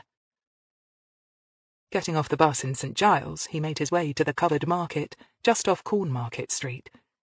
He felt more anonymous here than in a jewellery store in town, where CCTV tended to proliferate too much for his liking. He felt a stab of conscience for the lack of taste implicit in his choice, but he knew that Hillary would understand. He couldn't make things too easy for her, after all. Besides, she knew how much he cherished and rated her. And despite the rather dark, smelly, and less than salubrious surroundings, the large cosmopolitan market was quite capable of producing some very good quality items if you were prepared to put in the time and effort to look for them. And Tom was. He'd been on the lookout for such an item every day this week, and he felt his heart rate quicken as he prowled the aisles of the last remaining jewellery booths he'd yet to inspect. Most of it was tat, and he avoided that fastidiously. He didn't like the bright, the brash, and the costume stuff. That would be an insult to his Hillary, although he might pick up something to keep that stupid cow Vivian Tyrrell happy. He quickly pushed thoughts of the wearisome girl aside and concentrated on his task. Since he wasn't sure what Hillary's favourite gemstones were, he'd decided to stick with something classic and simple in gold. The high-quality stuff, naturally. He eyed lockets of all kinds, and was sorely tempted by some of the antique silver ones especially. Although not gold, they had the quality and uniqueness associated with artisans long gone, and he thought that she would appreciate both the workmanship and the class. But lockets, by their nature, needed something inside them, a photograph of a loved one or a lock of hair. Tom grinned at the impossibility of either of those. She'd be onto him like a lioness on an impala. So he skirted the lockets, rejected the gems, and finally found what he was looking for in a dimly lit booth almost at the back near one of the many exits from the market. The stallholder was a foreigner of East European extraction by the sounds of his accent, a middle-aged man with a cadaverous face and blank blue eyes. The item was made of a beguiling mixture of old gold, white gold, and gleaming buttery yellow gold. 2 love hearts, one in solid white gold, the other in lattice-worked yellow, both joined by a finely moulded old gold arrow. It was perfect. On a simple but substantial, good-quality, box-style chain, it was understated and chic, obviously old and perfectly made. And the message couldn't be clearer. Beaming with delight, he paid out the £200 plus for it without a flicker of protest. He'd made sure that the booth owner wouldn't be able to pick him up out of any line-up easily by wearing sunglasses and a baseball cap pulled well down over his forehead. He paid in cash, obviously, and spoke as little as possible. If the stallholder had any suspicions, his blank eyes hid them well. He counted the money fast, and, without being asked, retrieved an old leather, velvet-lined jewellery box from under the table and carefully arranged the pendant inside. Although it clearly wasn't the original box for the piece, it had faded writing on it in gold, and Tom liked the way it added a touch of class to the whole enterprise. Perhaps the booth owner had sensed that the young man, buying such a love token, was well and truly smitten and was a romantic at heart. Or perhaps his radar for danger had just insisted that he wanted Tom gone quickly, and perfectly satisfied with the transaction. Either way, Tom left Oxford smiling. Back at HQ, he donned a pair of fine leather gloves and used plain A5 paper and one of the record office's computers to type and print out a message. "My dearest Hillary, a gift from the heart. Please wear it and think of me. I can't wait until we meet again. Lol." He read it and smiled. Lol was what he'd told her to call him when she'd asked him his name, that glorious day in the car park in Thrupp, when he had finally been able to put his arms around her and could breathe in the wonderful perfume of her hair and luxuriate in the fast beat of her pulse under the forearm that he had draped around her throat. Lol, short for love of your life. He whistled as he popped both the note and the jewellery case into a plain brown envelope. He used water to seal it, so there would be no chance of lifting his DNA from the saliva, and resisted the urge to write her name on the front, even using plain capitals. She was just too good to give her any leeway at all. He was sure that the jewellery booth owner had collected a vast range of old jewellery cases over the years, and any attempt by his bright and beautiful girl to trace the origin of the locket from that was doomed to failure. And if he'd read the body language of the foreigner correctly, even if some uniformed plod did do the rounds of the jewellery stalls with a picture of the pendant, he was unlikely to admit to ever having seen it before, let alone selling it. His sort liked to avoid having anything to do with the police. It was an irony that wasn't lost on Tom. Hillary spent her lunch hour in the canteen, which was hardly fine dining, alongside Jimmy and Sam, whilst contemplating the paperwork in front of her. The last of the three missing girls, Jilly Tinkerton, had the slimmest file of them all. "She's a bit of a cipher, our Jilly," Hillary said, tapping the folder, the contents of which were once again the result of Sam's handiwork. "You weren't able to come up with much," she added without censure, and looked across at the young lad with a questioning smile. "Sorry, Gov, there simply wasn't much to be had. All the regular stuff was there, but—" He shrugged. "Right, just the easily verifiable," Hillary nodded, eating a ham and tomato sandwich while studying the data. Aged 29, 2 years ago when she was first reported missing. About 5'6", plumpish build, red hair and freckles. Big blue eyes according to her old school photos. Hillary grinned, shoving the file around so that Jimmy could see. "She must be about 12 there," the old man guffawed, nodding down at the file's one and only photograph. Sam flushed. "Sorry, Gov, I just couldn't find anything more recent. Nothing on social media, and when I called on the family they didn't have anything either. That was their most recent snap. I thought it seemed a bit odd, but they said she was just camera shy. On account of her being fat, I reckon," he added carelessly. Jimmy snorted a laugh. "Not interested in political correctness then, Sonny? I thought that's what you modern lot all went in for, like good little boys and girls. And if you want to impress the brass, you should stick to it, that's my advice. What is it called nowadays? Corpulently challenged, is it? Or rotundly handicapped?" Hillary laughed and took back the file. "You couldn't find anything more official, even?" she asked Sam. "Driver's license?" "She's never driven, as far as I can see. Never took any lessons or passed a test, officially at any rate. So she never had a driver's license issued. Mind you, that doesn't necessarily mean that she wasn't out and about driving around in a car anyway. From what people said, I don't think she had much interest in observing the law, Gov. Oh, a criminal record, Jimmy said, perking up. She's bound to have official ID, then. No, Jimmy, I don't mean it like that, Sam said, spearing a chip and chewing vigorously. She's not a villain, just one of these so-called free spirits. Someone who's not all that interested in living by the rules. Oh, right. New Age claptrap, Jimmy grumbled. In my day, they were called hippies, and were always stoned at rock festivals. Sam and Hillary exchanged more grins. Jimmy pretended not to notice. Right, Jimmy, Sam said kindly. Well, perhaps her family can help us out in other ways, even if they don't have a decent photograph of her. They still live in Brill? She asked, naming a village that sat atop a high and locally famous hill.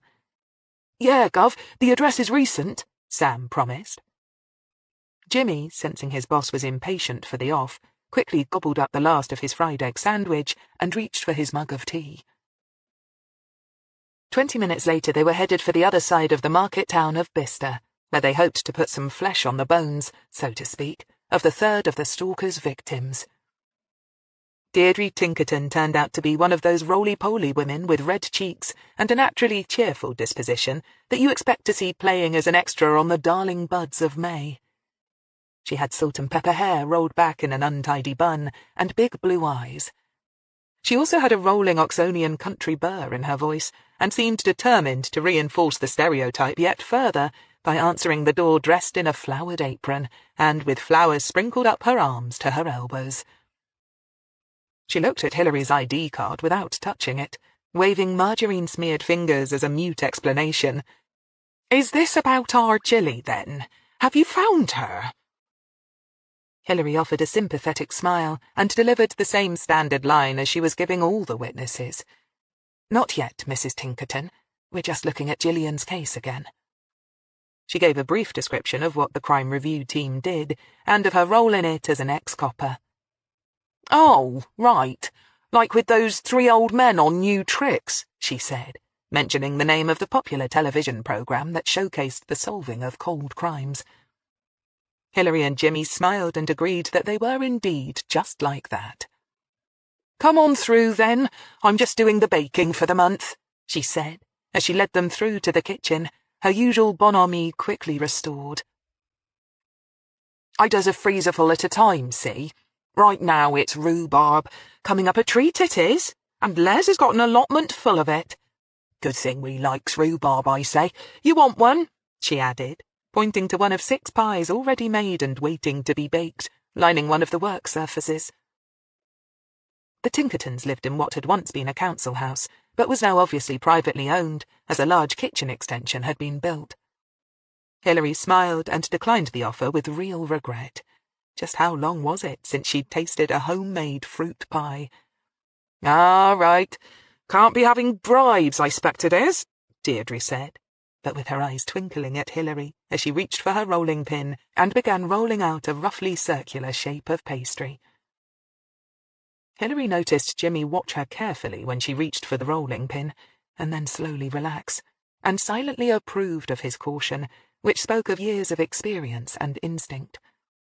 Although it was almost impossible to regard this woman seriously as a threat, no doubt Jimmy had, in the past, had equally unlikely women come at him with a rolling pin. All beat bobbies were called out to domestics, after all, which was notoriously unpredictable. "So, how can I help then, my love?" Deirdre asked comfortably. "Would you mind giving that pan a stir and stop it from sticking? Has this got anything to do with that nice young red-headed boy who come round asking about Jilly and wanting a photo of her? He reminded me a bit of that other nice young constable who came the very first time, asking about our Jilly. Good-looking lad he was, too." Hillary, obligingly stirring a vast pan of pink and green stalks with a wooden spoon, nodded with a smile. Sam would be chuffed to be regarded as good-looking, she had no doubt, even by a woman old enough to be his grandmother. "My colleague, Sam Pickles. Yes, he told us you weren't able to find a recent photograph of Gillian." "No, we don't go in for cameras much in our family. Never could get the hang of 'em myself. And Les is no good with one either. And Jilly never was the sort to primp and preen much and want her picture took. You haven't heard from Jilly recently, have you, Mrs. Tinkerton? Hillary asked cautiously, feeling strangely wrong-footed by the woman's easy-going manner. Deirdre frowned. No. But I'm not that worried about it, to be honest. Our Jilly never was much good at writing. I was the same at school myself. Never could spell worth a damn. Hillary nodded. But she never phones, she prompted persistently. She was puzzled by Deirdre Tinkerton's distinct lack of worry. Her home was clean and cosy and had a nice atmosphere about it, and in direct contrast to the impression that she'd got from the Yellens, she was sure that Jilly Tinkerton had been well loved and reared with generosity, and had been very much a wanted and valued child. You have other children, Mrs. Tinkerton? She asked curiously. Lummy, yes, my love. 3 of each. 3 girls, 3 boys. Jilly is second youngest. You don't seem to be all that worried about her, Mrs. Tinkerton, Hillary said at last, keeping her voice bland. Even so, the woman stopped rolling out her pastry and cocked an intelligent eye her way. That's because you don't know our Jilly, and never did know her. Whereas I know that girl like the back of me hand. Not hearing from her is just her way. She probably don't even realise how much time has gone by. Always a dreamer. Never had no sense of time, or thought for what other people might be thinking neither. She suddenly laughed. To be honest, she often has no sense, full stop. She went off with a band of them jippos in caravans and camper vans, or what have you, a while back even. You know about that, right? Hillary did. A little. She spent a few years travelling, I think. Right. I reckon she thought it was as close as she was going to get to running off and joining the circus. That's what she wanted to do when she was little, Deirdre said, with an indulgent chuckle. She gently nudged Hillary away from the stove and nodded in satisfaction at the softening fruit. Ah, just needs to cool down a bit. She took the pan off the stove and set it to one side to rest. I blame them books she read as a kid, about some elephant packing its trunk and whatnot. You ask any of my other kids what they wanted to be when they were nippers, and they'd have said that they wanted to be astronauts, or train drivers, or actresses, or nurses, or whatever. Jilly always wanted to run away and join the circus. Deirdre Tinkerton sighed and carried on somewhat pragmatically. Course, there ain't any circuses any more. Can't afford to keep running, I reckon. And even if there had been, our Jilly wouldn't have been any use to 'em, Lord love her. She couldn't ride a horse, and she was built too much like me to swing from a wire. She didn't have no beard, neither, and her dad threatened to wallop her backside if she came home with so much as a single tattoo. By now she was openly laughing, and Jimmy was also holding a hand over his mouth as he pretended to take notes. So, when she upped and left just after her 18th birthday with this band of jippos, none of us was surprised. We were just glad and relieved when she came back. Les was half expecting her to come back with a nipper or 2, but she didn't. Course, that never surprised me so much. For all she's got her head in the clouds half the time, she's also got it screwed right on her shoulders, if you see what I mean. Hillary smiled, thinking that she knew very well what Deirdre meant. She was well able to take care of herself, you mean. She might not have had book learning, but she was canny, like a fox. That's it, my love, Deirdre said approvingly, and reached for some battered tin plates and started laying out pastry in them, carefully trimming the excess from around the edges. So, now she's gone off again, and I ain't worried this time neither. I don't know why that friend of hers reported her missing. If she had known our Jilly half as well as she claimed, she'd have realised it was just another flight of fancy. Well, that explained her easy manner, Hillary thought, and instantly felt guilty. For this mother truly believed that her daughter was all right. But was now the time to tell her differently? Would it be needlessly cruel to shatter her convictions? Hillary thought that it would, especially since they didn't have any concrete evidence to go on. When she left the first time, did you hear from her then? Hillary asked carefully. Not for ages, no, love. Jilly don't like modern technology stuff. Not computer mad, see? Like all her little nieces and nephews. I swear some of the gadgets they use make my head swim. I see. Jilly was always good with her hands, see? Deirdre swept on, anxious to make her understand. But not so good with living in the everyday world, like. She was shy as a kid, something terrible. She could knit a treat by the time she was 10, though. Crochet, too, and embroidery. And when she got older, she took up painting. Lovely little country scenes and what have you. There's one over there. She nodded her head towards an uninspired and not very good watercolour of weeping willows surrounding a small pond full of ducks. But the composition showed the artist had at least some eye for form, and the colours showed a hearty verve. Very nice, Hillary said. Before she left, was she acting jittery at all? Oh, yes, love.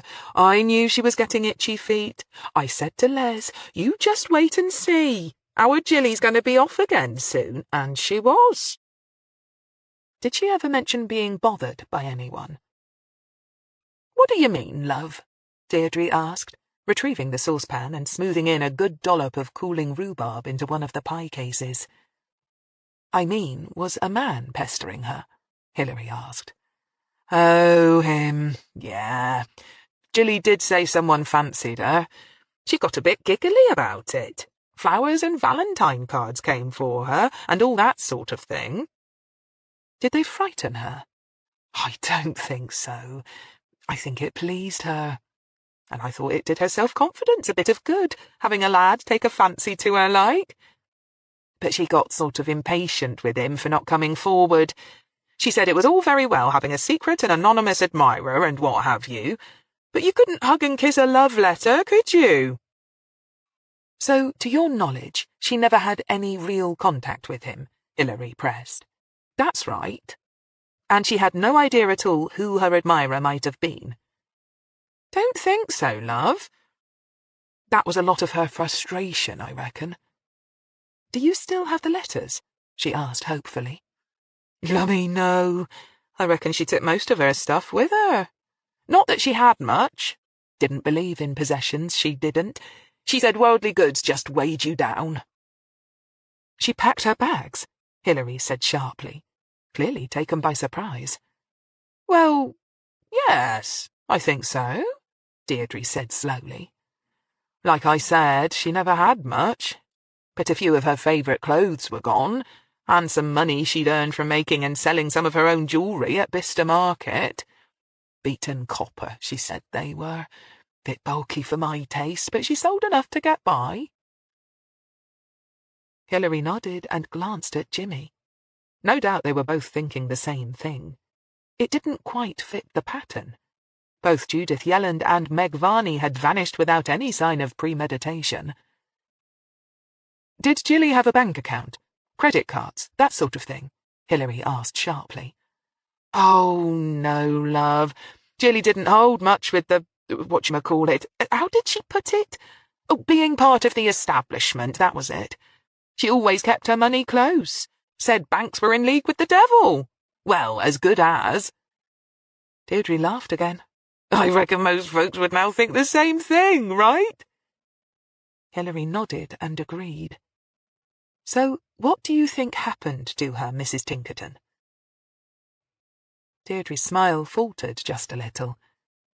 Maybe she found some more jippos to run off with, or she's gone abroad to see where they live in them big tent things. She mentioned them once or twice. Out in Israel or some such place. I told her she didn't want to be going out and messing in them sort of places. Can't really remember what they're called now. A kibbutz? Some word like that, I reckon. Oh, she'll have found herself some sort of comfy little hideaway somewhere. She was always good at landing on her feet. Bit like a cat like that. You'll see, she'll be fine.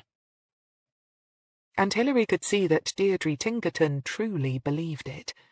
Apart from a lingering doubt, perhaps, which was surely both natural and inevitable. That's what Jilly's mother genuinely believed. Okay, well, thank you, Mrs. Tinkerton. We'll be in touch if we think of anything else we might need to know. That's fine, my love. Call any time. Sure you don't want one? Deirdre nodded to a freshly crimped rhubarb pie. Hillary sighed, but again declined. She was silent in the car as Jimmy drove them back to HQ. Once again things had taken an unexpected turn. Even though it was early days, she could sense that this case just wasn't going to play by the rules. Jilly, it seemed, had planned to leave. Her mother was sure she'd packed up at least a backpack's worth of stuff. And her mother was also convinced that she was safe and alive somewhere. Was that just a case of so much for a mother's instincts? Or was she in denial, and simply unable or unwilling to think the worst? Or was it not Deirdre Tinkerton's thinking that was at fault here? Hillary twisted unhappily on her seat. You seem a bit pensive, Gov, Jimmy said suddenly, glancing over at her. Hillary sighed in acknowledgement. I don't like the way this case is going, Jimmy, she admitted at last. This is the second time I've felt something is a bit off. Like we're not seeing the whole picture, or we're approaching it from a wrong angle, or, I don't know. Perhaps I'm just a bit off my game. That's understandable, Jimmy said quietly. Hillary sighed impatiently. It's not just the stalker. There's something else. Oh, forget it. It's early days yet. Jimmy nodded. You'll get there, Gov. You always do, he said. And if his voice sounded just a tiny bit unsure, neither of them acknowledged it. Back at HQ, Jeff Rumer was waiting for her outside her ex-stationery cupboard. She unlocked the door and waved at the tiny office space. I'd offer you a seat, but you can see how it is. The DI grinned. No worries, just thought I'd keep you updated. We've got a trace installed on both your office phone and mobile, so if he calls or texts, we might get lucky. Hillary nodded, but said nothing. They were both very much aware that her stalker was unlikely to be caught out so easily. I've also got my team started on trying to run down any likely-looking lads on staff here. He handed Hillary a folder with 3 full sheets of names. He grimaced. I know, even with narrowing down the criteria, it's still a lot of possible suspects. We've kept it to men aged between 18 and 45 and physically fit. But, as you can see, that doesn't eliminate a whole lot. We're going to concentrate on those who worked misper or sex crimes, since the shrink who's doing the profile on him thinks that's more likely where Chummy would have gravitated. These are the ones highlighted in yellow? Hillary asked. Yeah. Could you take some time and go through them, see if any names stand out? Although the shrink seems to think it more likely that he won't have had any prior contact with you. He said something about the pathology of it being wrong, but still. Hillary nodded in understanding. Yeah, I'll go through them all carefully tonight, and let you know if anyone sets off alarm bells. Jeff nodded. Anything your end? Hillary gave him a brief rundown of her activities, and concluded grimly, So, nothing that's standing out so far. Okay. Well, we'll let you know if anyone acts twitchy at interview. We're using a cover story of missing inventory as our reason for sniffing around, but I don't know how long that'll hold water. Hillary nodded. It won't fool him for a minute. Jeff shrugged. That's not really the point, is it? Hillary smiled wanly. No, I don't suppose it is. Stephen Crail stood and stretched, glancing at his watch as a knock came at the door. It had just gone 6:30 in the evening, and he was more than ready to call it a day. Come in. Jimmy Jessup stuck his head around the door. Just wondered if I needed to keep Obbo tonight, Gov, he said quietly. No, I'll see to it tonight, Stephen said flatly. I'm going over to her boat for supper, and I'll be staying the night. Jimmy was careful to keep his face utterly neutral. Okay, Gov. See you in the morning. Stephen sighed as the door closed. Of course, he knew that it was all over the station by now that he and Hillary were an item, but he was not so sure what the consensus was. He had an uncomfortable feeling that most of them probably thought she could do better. At first, he and Hillary had deliberately cultivated the rumour of their affair in an attempt to try and flush out Hillary's stalker. But somehow the lie had become a reality, and Stephen, after some initial misgivings, was glad that it had. And was becoming even more glad the longer it went on. The fact that she was older than him worried him not at all, and he found her no-nonsense independence reassuring rather than emasculating. But the fact that he sometimes found himself envious of her success and reputation, however, did cause him a few sleepless nights. He left HQ and drove the short, barely 5-minute commute to the neighbouring village of Thrupp, situated on the Oxford Canal. He parked next to Hillary's old Golf, as usual, impressed by the beauty of the scenery. Kidlington and work was only a stone's throw away, yet here along the towpath, where yellow irises were beginning to bloom and ducks were proudly showing off the first of the season's ducklings, it was a different world. The evening sun made even the khaki-coloured water of the canal glitter like silver gilt, and the gentle chug-chug of a passing narrowboat added to the sense of calm. The more he visited Hillary on her narrowboat, the Mollern, the more he could appreciate why she chose to live in such a cramped, narrow environment. There was also something nest-like and comforting about living in such a cocooning space, and knowing that you could just cast off a rope and take yourself and your home miles away whenever you felt like it was so liberating that it was unbelievable. Since they'd been together, they'd spent a weekend or two chugging up north to Banbury, or going south to Oxford and beyond. Now he walked to the grey-painted boat with its black roof and white and gold trim.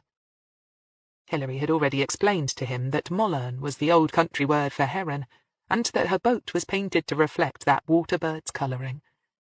In contrast to the cheerful boats that favoured the more traditional green, yellow, blue and red, it was an elegant-looking boat, and as he approached it, he saw the back metal doors open, and Hillary's head with its distinctive chestnut hair appeared.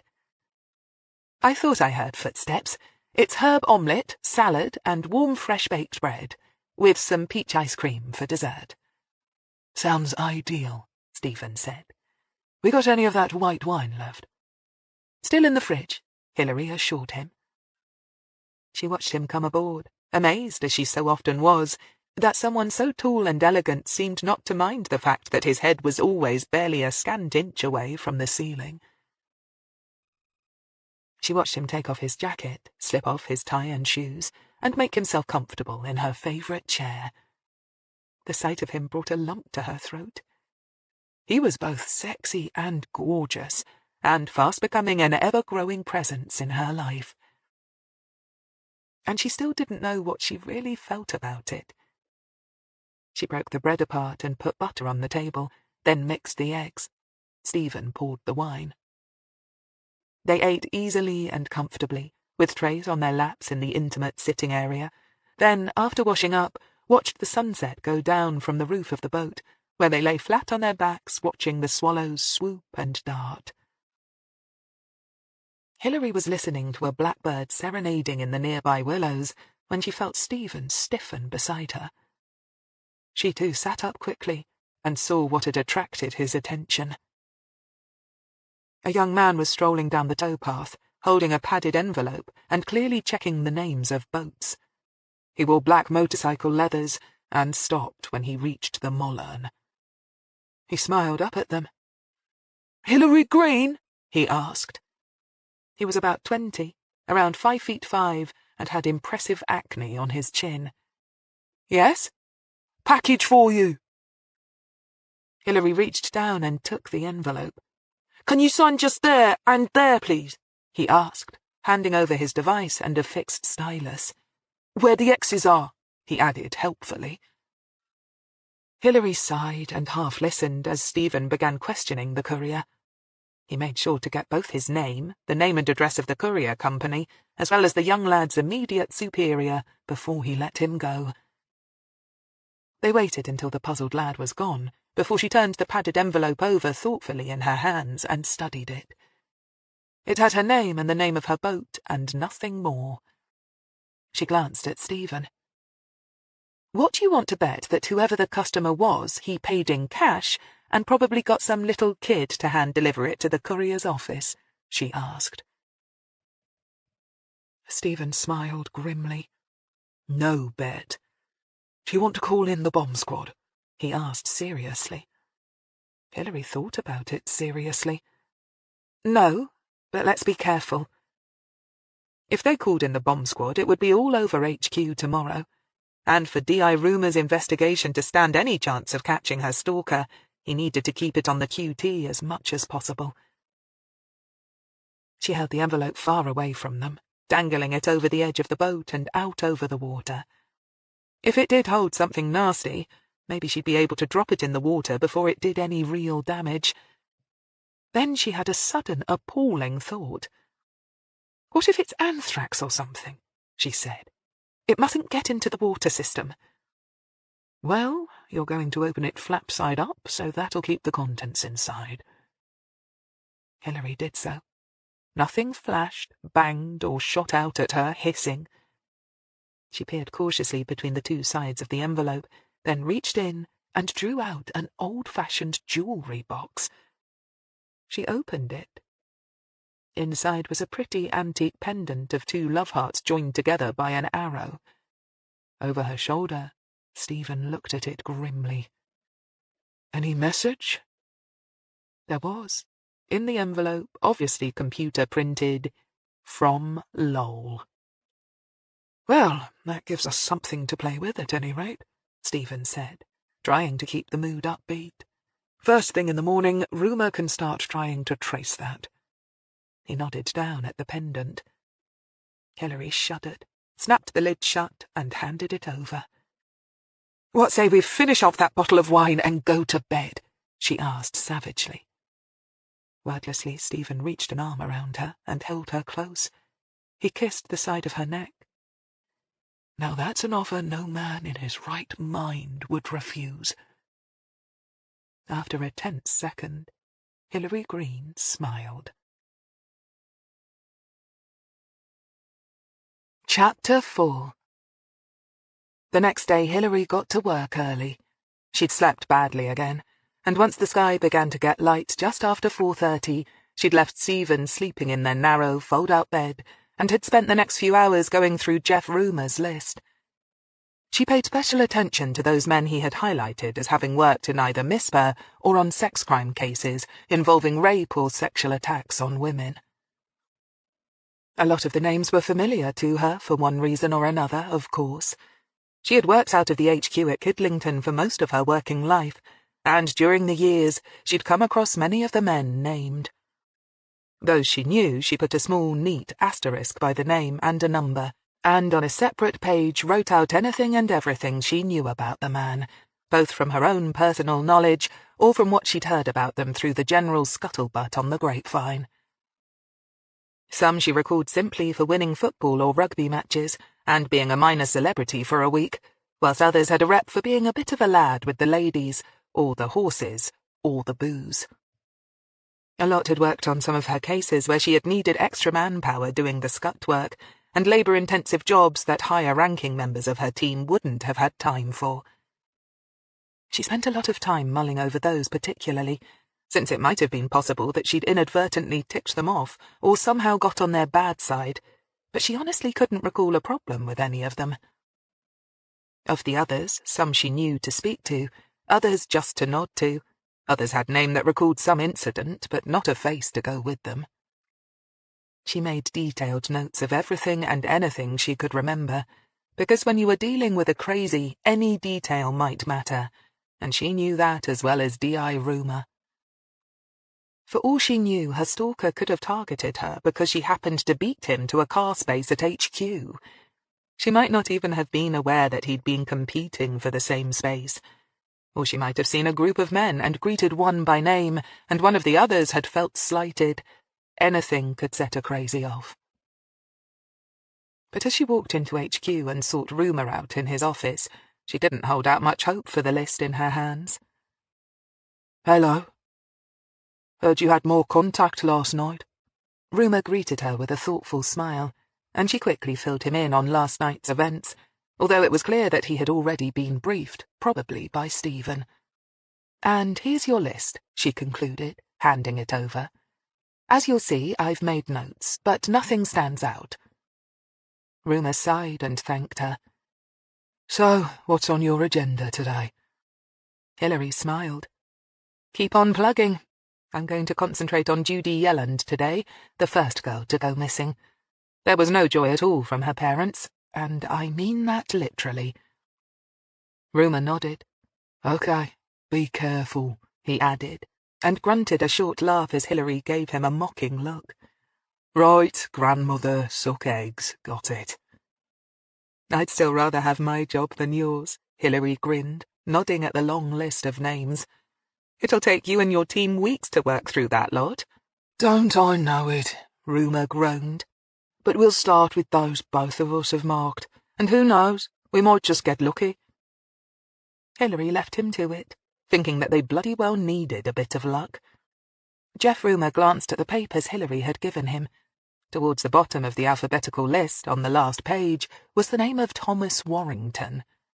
It was neither highlighted in Rumour's yellow pen, nor did it have an asterisk with a corresponding note in Hillary's hand. "Tell me again, who is it we're seeing?"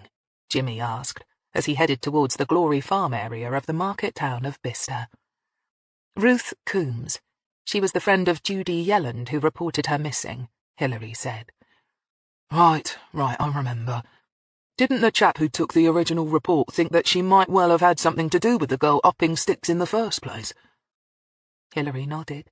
She had reread Judy Yelland's sparse file before collecting Jimmy for the off. Yes, he found her pushy and domineering. Reading between the lines, he had the feeling that she was the sort who liked to be boss, and even marked down in his notes that if Coombs had been his friend, he'd have done a runner too. Jimmy snorted. "Sounds like we're in for a barrel of laughs, then." Hillary nodded. "It'll certainly be interesting to see if time's changed things any." "And besides, you always like to make your own judgment calls, right, Gov?" "Always, Jimmy." Ruth Coombs worked in a shop on a small industrial estate that specialised in selling camping and outdoor gear. They parked near a large stock of propane cylinders, Jimmy eyeing them warily as they passed. "Had a bad experience with gas, Jimmy?" Hillary teased. Living on a boat, she was used to using gas cylinders for all her cooking and heating needs. Jimmy grunted something dire about rather being electrocuted than being blown to bits or burnt as they pushed on into the shop. It had seen better days, and decor wasn't a particularly high priority, but at least it had several customers who were all shopping seriously. She supposed that in hard economic times, cheap camping holidays were better than no holidays at all. She waited to pass a man with an enormous beer belly who was stocking up on barbecue fuel. Given the vagaries of the great British summer, she had to admire his optimism, if nothing else.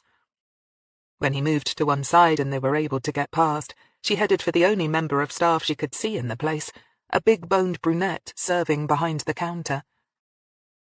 She held out her ID. "Excuse me, I'd like to speak to a Miss Ruth Coombs.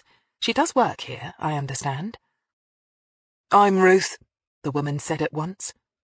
She turned and suddenly barked out, "Hey, Joey, come out here a minute, will you?" to someone out of sight behind the partition walling behind her, and a moment later a thin, bespectacled man appeared. Ruth told him to mind the till, and inclining her head imperiously for them to follow, quickly led them round the back.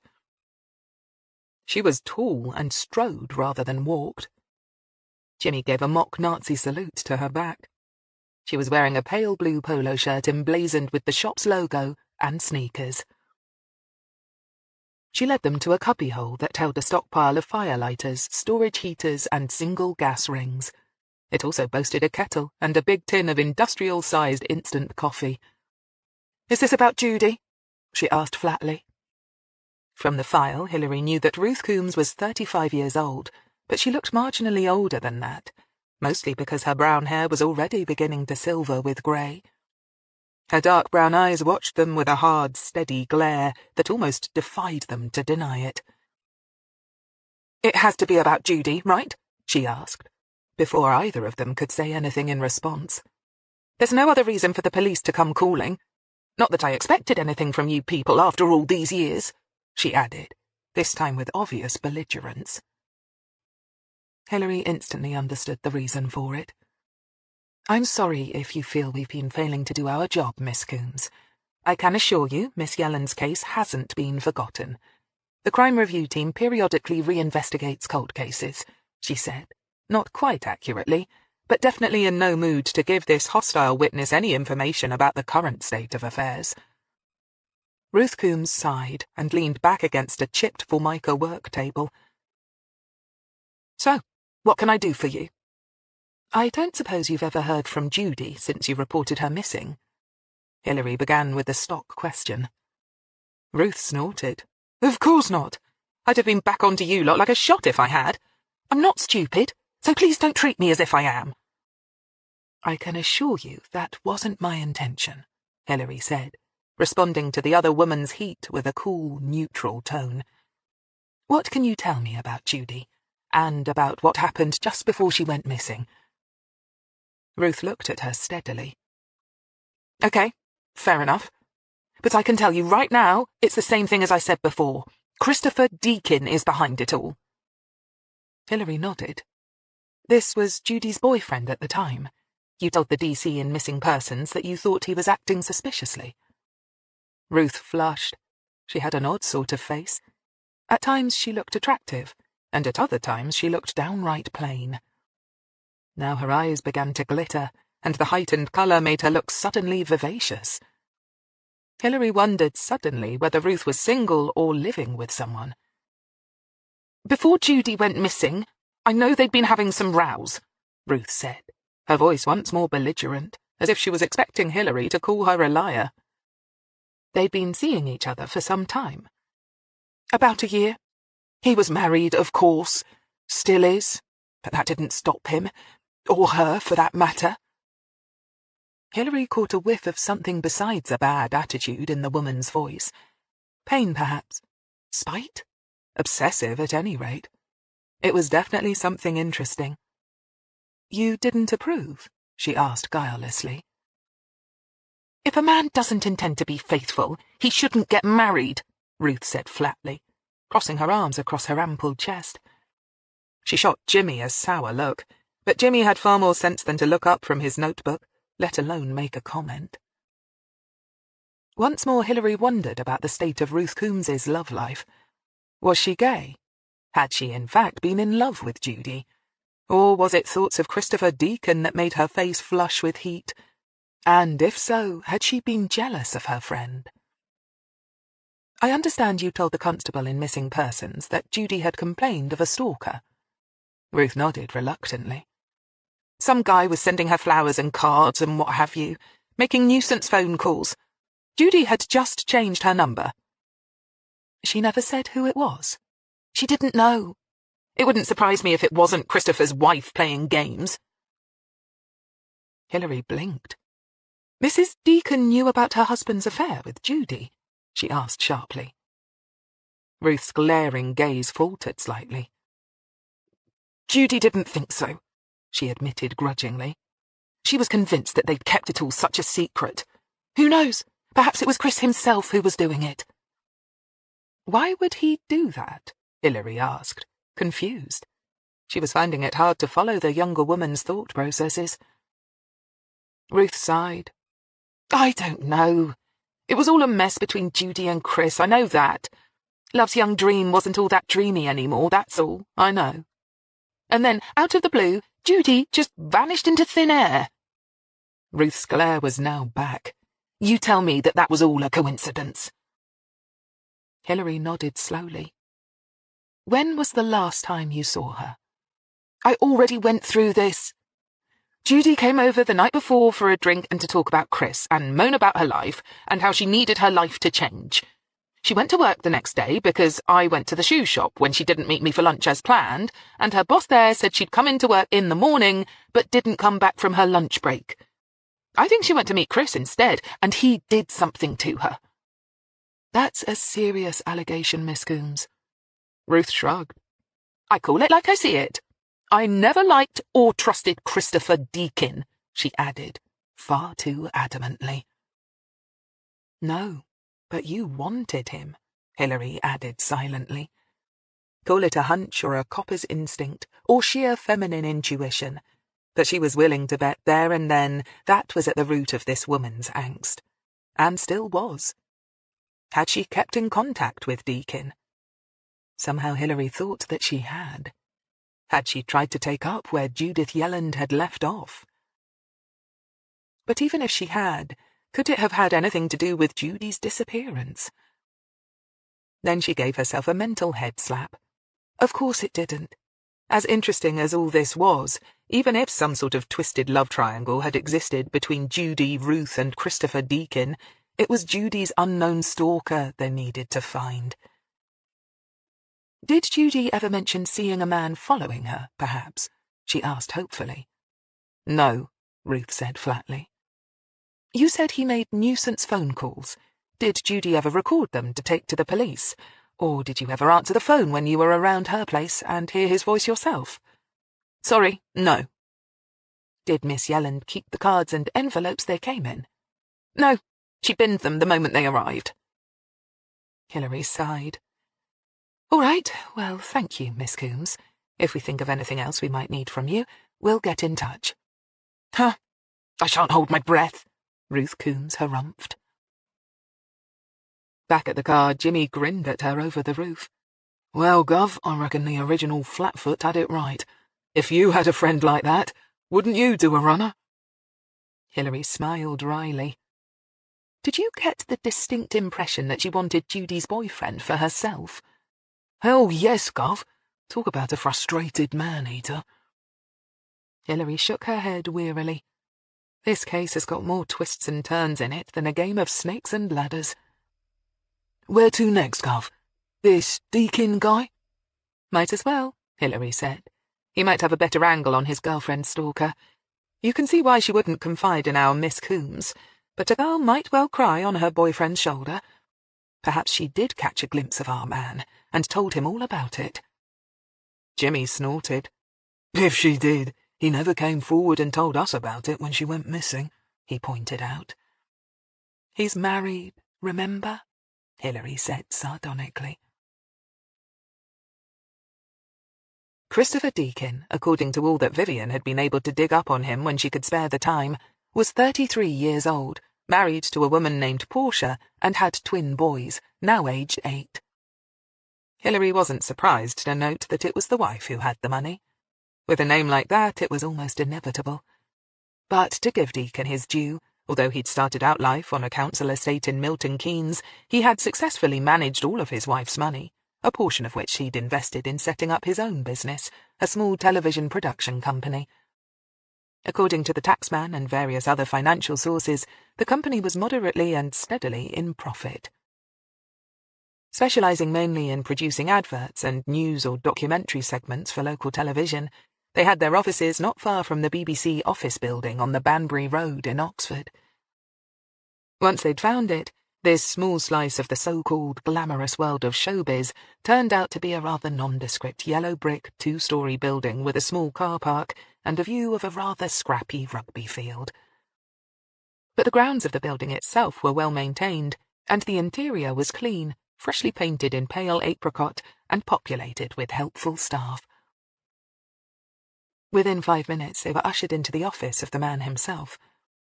Christopher Deakin was a touch over 6 feet tall, with very short blonde hair and hazel eyes. He was lanky, but wore a good suit that did much to make him look elegant. He wore a plain watch and tie.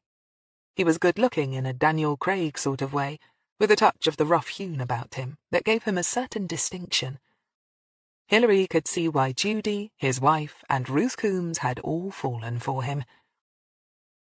He smiled at her a shade uncertainly, however, and her first instinct was that here was a man made of straw rather than steel. "Hello, you're the police," Lizzie said. He asked, half rising from behind his desk, but then subsiding again as Hillary waved him back down. She flashed her ID, introduced herself and Jimmy, and gave the usual spiel. Christopher Deakin paled visibly at the mention of Judy's name and nervously readjusted his tie. Until then, Hillary thought that nobody ever did that outside of bad television shows and old-fashioned crime novels. Deakin managed to give them a shaky smile. Please, sit down. I'll make no bones about it. Hearing Judy's name again after all this time has shaken me up a bit. Hillary nodded, unimpressed. No doubt he was well aware that he'd given himself away, so becoming open and honest all of a sudden was probably a good move on his part. "You were having an affair with her, Mr. Deakin?" she asked, almost casually, but stating it as a fact. She had the feeling that if she gave him just a little leeway, he'd instantly start trying to justify himself or explain how nothing could possibly be his fault, and she just wasn't in the mood for a whining display. Christopher winced a little, then took a deep breath and nodded. "Yes," he confessed. "You've been speaking to Ruth, I imagine," he said with a small, sad smile. "You were still seeing her when she went missing, in fact," Hillary clarified, not wanting to get to the Ruth Coombs conundrum just yet. "Yes." "But you didn't come forward?" "There wasn't really an investigation, was there? I mean, nobody from the police called on me, and the first I heard about Judy being reported missing was when Ruth called, demanding to know where she was." Christopher sighed heavily and swung slightly to and fro on his black leather swivel chair. It was a subconsciously childish gesture that sat oddly on a grown man. "At first, I thought it was Ruth, typically overreacting. I kept expecting Judy to get in touch." "But she never did," Hillary finished for him flatly. "No." "And still you didn't come forward." Christopher held out his hands, fingers widespread in the universally what-can-you-do gesture. "What was the point? I didn't know where she'd gone." "Did your wife know about her, Mr. Deakin?" Again, the television producer went distinctly pale. "Portia? Good grief, no," he said fervently. No bonuses for guessing who wore the trousers in that relationship, Hillary thought wryly, then gave herself a quick admonishment. She was not here to score points off this man, just find out what he knew. She deliberately let her voice become softer and a shade more coaxing. This, she was sure, was the best way to handle the likes of Christopher Deakin. "Can you tell me how you and Judy met?" She smiled gently. "We met at a party, actually," Deakin said, relaxing a little. "A friend of mine was holding a big barbecue and Judy was helping out with the serving. She did odd jobs at weekends to get more money. She didn't particularly like her job at the shoe shop. She didn't get on very well with the manager, and she was always complaining that she was on minimum wage, so she was always on the lookout for ways to earn some extra cash." "And you hit it off over the hot dogs, so to speak," Hillary said, with another encouraging smile. She felt a bit like a primary school teacher egging on a slightly backward pupil. "Yes, she was one of these people who seemed really sunny and friendly, you know? Uncomplicated. She was pretty, too, and my wife can be rather... Oh, hell, I'm not going to go into the whole my wife doesn't understand me cliché. Let's just say we met at a time when I was feeling needy." Hillary nodded. Something told her that this man was always going to be needy. "You'd been seeing each other some time, I understand." "Oh, not so long." "Ruth said it was nearly a year," Hillary said, with just a hint of reprimand in her voice. She was not surprised when he responded instantly. Christopher blinked and quickly backtracked. "Was it really that long? Yes, I suppose it was, now that I think about it." Hillary smiled gently. "A year is a long time for a young woman in love, Mr. Deakin. After a year, they start to assume things. Did Judy ask you to leave your wife, for instance?" "No, never," Christopher said at once, looking truly alarmed now. "She knew the boys were too young and that they needed both their parents. Judy said that she knew what it was like not to have a good home life. She didn't seem to have got on with her own family, and the last thing she wanted to do was split up mine." He was leaning forward in his chair now, his elbows on the table in his urgency to get his point across. "You don't understand how it was between us at all if you think that's the sort of relationship we had. It was nothing like that. She wasn't some demanding bimbo or home wrecker. We were good together. Honestly, we were." His voice level had risen by both a decibel and an octave by the time he'd finished. Okay, I understand," she said soothingly. "Did Judy ever mention having a stalker?" Deacon hesitated for a fraction of a second, then said, "No." "A lie? Interesting. Did she ever give you the impression that she was in trouble? That she was feeling suicidal, maybe?" "No," Deacon said, sounding honestly shocked now. "Do you have any idea where Judy might have gone? Did she mention friends, or people abroad, maybe? Anywhere she might go if she just wanted to get away for a while?" "No. I thought about it, of course I did. I thought of nothing else for weeks.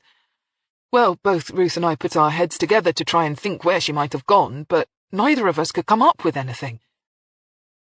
"It sounds as if you and Miss Coombs were united in your worry for her." Christopher shifted uneasily on his chair. "Yes, we were." "Are you still in contact with Ruth Coombs, Mr. Deacon?"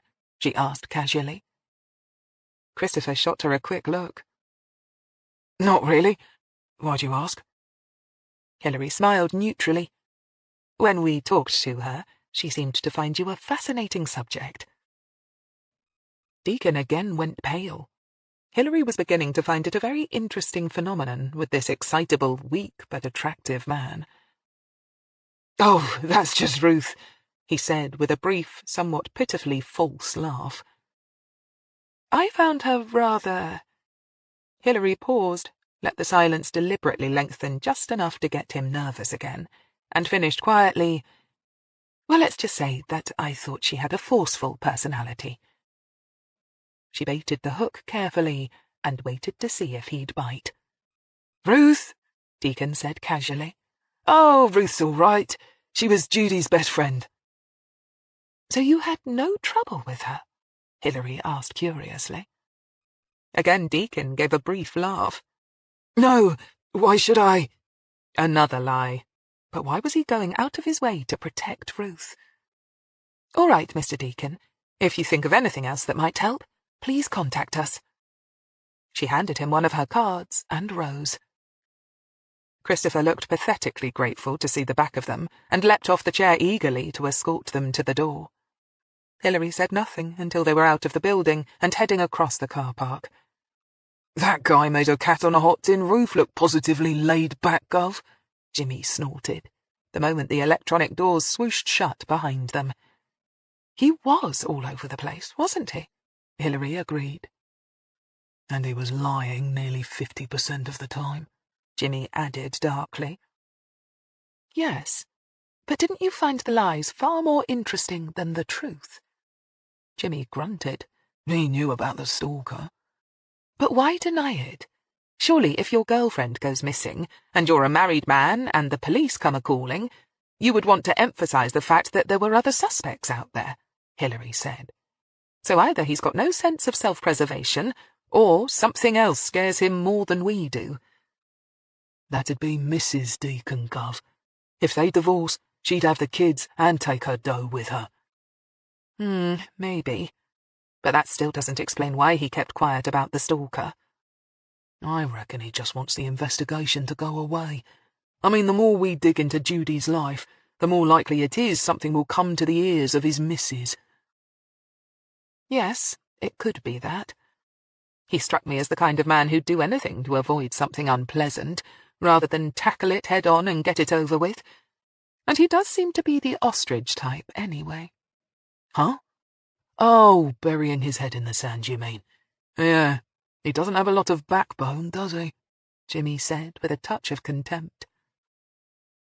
That might also explain why he wanted us to think that everything was hunky-dory between him and Ruth Coombs, Hillary mused out loud. but he has to have known that Ruth suspected him in Judy's disappearance. And a man would have to be blind and deaf not to pick up on the vibes she was giving out. He has to know Ruth's got some serious hang-ups about him. What's more, it wouldn't surprise me if she hadn't kept in touch all this time, maybe even did a bit of stalking of her own. For a moment, as Jimmy searched his pockets for his car keys, the two of them thought about that little scenario. But he wouldn't want to rock the boat, would he? If he complained about Ruth to us, Jimmy pointed out.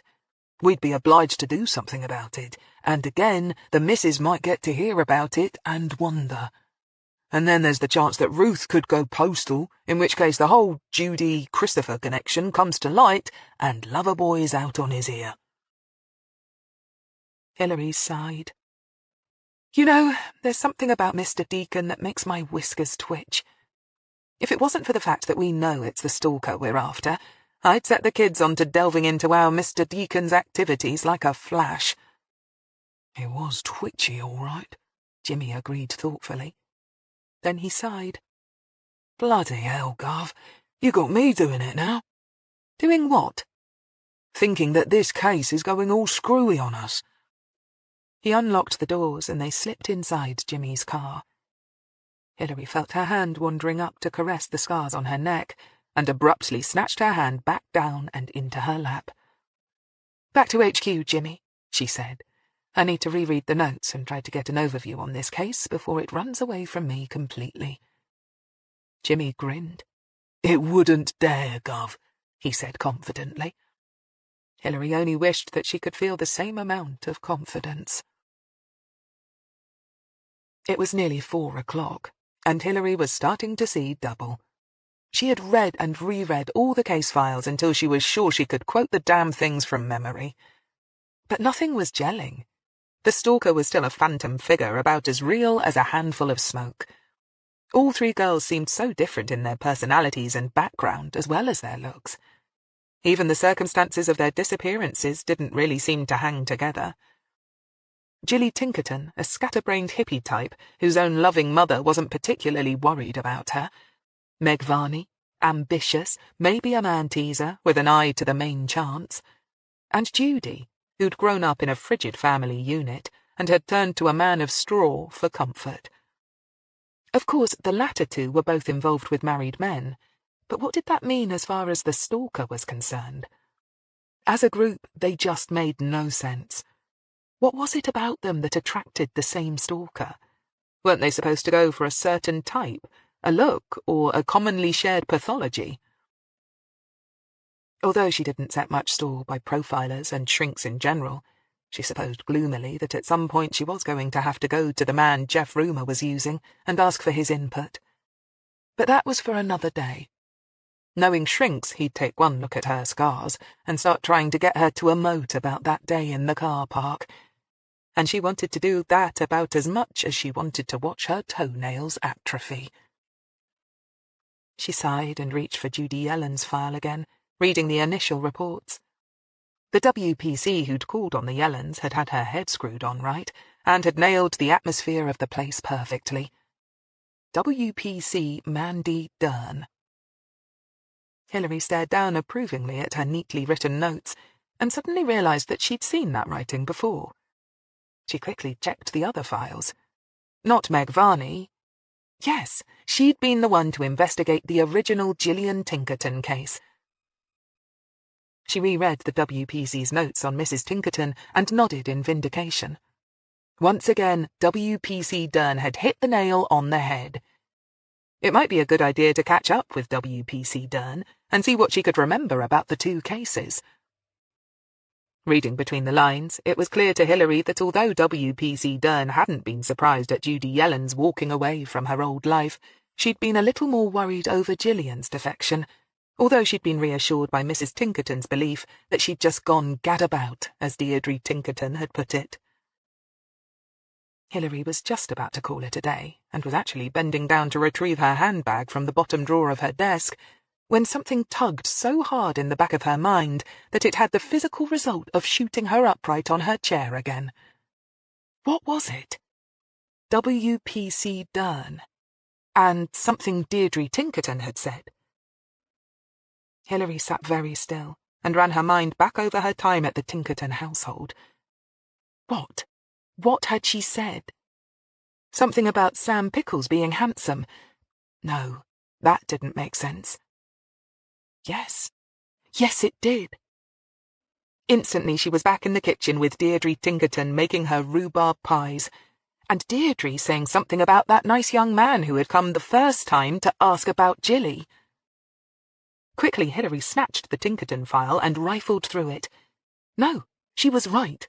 WPC Mandy Dern had been the only officer assigned to do the rounds of people who knew Gillian Tinkerton. Which made sense. WPC Dern had worked Miss Per for nearly 8 years now.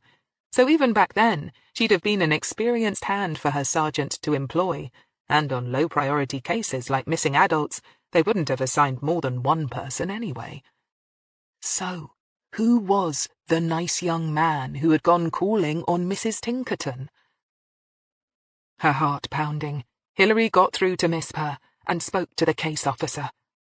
He had to call up the details on his computer, of course, but he quickly confirmed what she already knew. No male PC had been sent out to interview Mrs. Tinkerton. Hillary thanked him and hung up. Her eyes shining brightly for the first time in weeks, she grabbed the case files and hot-footed it to Stephen's office. Was it possible that they'd caught a break? Had Lowell finally made the mistake of coming out of the woodwork far enough for them to catch a real glimpse of him at last? Chapter 5. Stephen looked up as Hillary knocked and came into his office. His spirits did that little lifting thing they did whenever he saw her, and he had to admit it was slightly alarming. Since he and Maureen had divorced, there'd been other women, of course, and, like all men who'd once been married and then found themselves unexpectedly free, he'd enjoyed a few years when it seemed that his youth had been returned to him. But the novelty had long since worn off. With a 19-year-old son at university and a 17-year-old daughter still living with her mother, he now considered himself to be both experienced and battle-hardened when it came to managing his love life. In recent years, his encounters with women had been few and far between, and not particularly successful.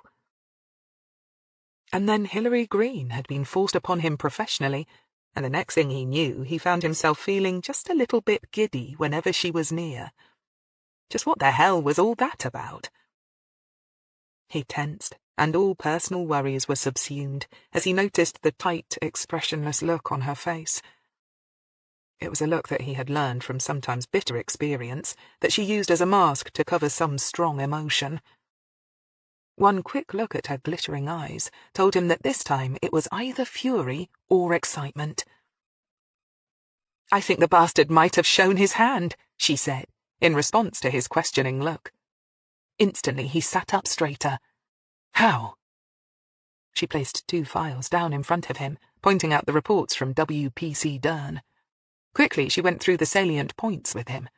So, if WPC Dern was the only one from Miss Per to talk to both Judy Yelland and Gillian Tinkerton's family, who is this handsome, nice young man Deirdre Tinkerton was talking about? "You think it might be her stalker?" Stephen said. "Taking a bit of a risk, isn't he?" he asked, knowing that one of his key roles in their professional life was playing devil's advocate. "We know he likes to take a certain amount of those," she pointed out bitterly. "Maybe he's the kind who just can't help but play games. Anyway, I need to get back to Deirdre Tinkerton and get more details." "Whoa," Stephen said, knowing that she was not going to like what he had to say next, but determined to say it nevertheless. "You mean we need to fill Jeff Rumer in on this, and he needs to get over there and see if Mrs. Tinkerton can come up with a photo fit. Better yet, he can gather together photos of his top 20 list of suspects and see if she can pick him out. Tracking down the stalker is his priority, remember. Getting leads on his victims is your job." Hillary opened her mouth to argue, caught his eye, and quickly snapped her mouth shut again. She hated it when he pulled rank on her, but at the same time she found it as sexy as hell. "Yes, sir," she snapped. Stephen's dark brown eyes flared. Damn it, he hated it when she sirred him, but it made him go hot all over. "Glad we got that sorted, then," he said with a sweet smile. Hillary smiled back just as sweetly. "I'll get on with interviewing Gillian's sister then, sir," she said smartly, and before he could issue her with any more smart-ass orders, she turned on her heel and left. Her back was ramrod stiff. Stephen, robbed of the last word, watched her go. Then he had to smile. Tonight was certainly going to be interesting. Tom Warrington drove his car down a deserted and ever-decreasing farm track until it ended in the traditional wooden 5-barred gate. There he parked and walked across the field to his copse. He'd known the landowner since he was a small boy, when he'd first discovered the small area of slightly boggy land in the dip of a field where some scrubby bushes had helped to make a wonderful den. Since then, he'd made the place his own in a far more interesting way.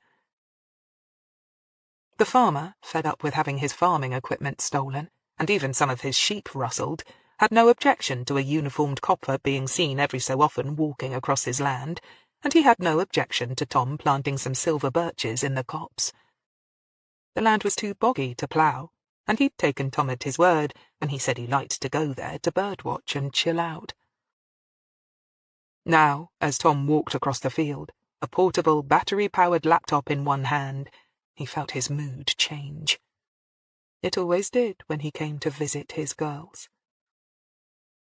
He pushed his way into the cool green space, listening to the birds twitter in agitation in the elder bushes. He ignored them and sat on the driest part of the small copse, on a mossy bank. He patted the ground under one of the weeping willows. "Hello, ladies. I'm back. You know I never forgot to come and visit." He imagined them all as if they were lying around him, sleeping, or maybe sunbathing, all smiling at him. He sighed and opened up his laptop. He stared at the blank screen and took several deep breaths. He knew Hillary was under constant observation now. Both that old-timer she went around with, Jimmy Jessup, and that lanky, sandy-haired boy, Sam Pickles, were taking it in turns watching her boat, as were a handful of other old men, and some of D.I. Jeff Rumour's team. It was frustrating, but understandable, and he tried not to let it get to him. Tom had taken special note of Rumour. He had done so ever since Vivian had told him about the new mysterious D.I. who had so many conferences with Hillary and that waste-of-space Crail, and he had to admit he felt rather insulted at the quality of the man they'd put on his trail. He'd done some careful digging into his background. Once again, volunteering to work records and admin had paid off, and he'd been able to research quite a bit about Rumour on the QT. The man was strictly a second-rater. He had made no big mistakes in his career, but then again he'd busted no big cases either. He was a plodder, a reliable pair of hands. Tom had, at first, been inclined to take it personally. Then, after thinking about it for a while, he'd understood what had happened, and he began to feel much more cheerful about it. It was Hillary's doing, of course. What else could it be? Since she was so tight with Marcus Donlevy, the commander was bound to have let her pick whoever she wanted to be on her team, which meant she'd chosen Rumour on purpose. After only a few seconds, Tom could see her reasoning. Rumour was a nothing and a nobody, which is just what she wanted. Someone who'd never be able to keep up or give them any bother. A high-flyer might spoil their fun and get in their way, but the likes of Jeff Rumour she could handle with one hand tied behind her back. It was just like her to be one step ahead of everybody else. But he mustn't let her think she could do the same with him. As delicious as it was to play the game with her, he had to make sure she never gained the upper hand. Now he smiled as he began to type. "My wonderful, darling Hillary, when are you going to get rid of all your bodyguards? Don't you know I long to guard your body myself? But don't worry, we'll meet again soon. I know you're busy right now, and I hope you're having fun playing with the presents I gave you. But don't forget about me, will you? All my love, forever, lol." He smiled and saved the missive. Later he would print it out and then take it to the centre of Oxford and post it. He rather liked courting her the old-fashioned way, and he was sure she'd appreciate it. He sighed and stretched, then got up and looked around at the young silver birches he'd planted. "Don't worry, ladies. I'll be back to see you soon," he promised them. He left the cops and drove back towards HQ reluctantly. The dragon in the office would notice if he was late, and she was an annoyance who was beginning to irritate him almost as much as that silly little twit, Vivian Tyrrell. Perhaps one day he'd remove the officious clerk from the world as well, just so that he could have the relief of not having to see her pinched, middle-aged face looking disapprovingly at her watch whenever he came into the office. Or maybe not. Perhaps that would just be petty and spoil it all.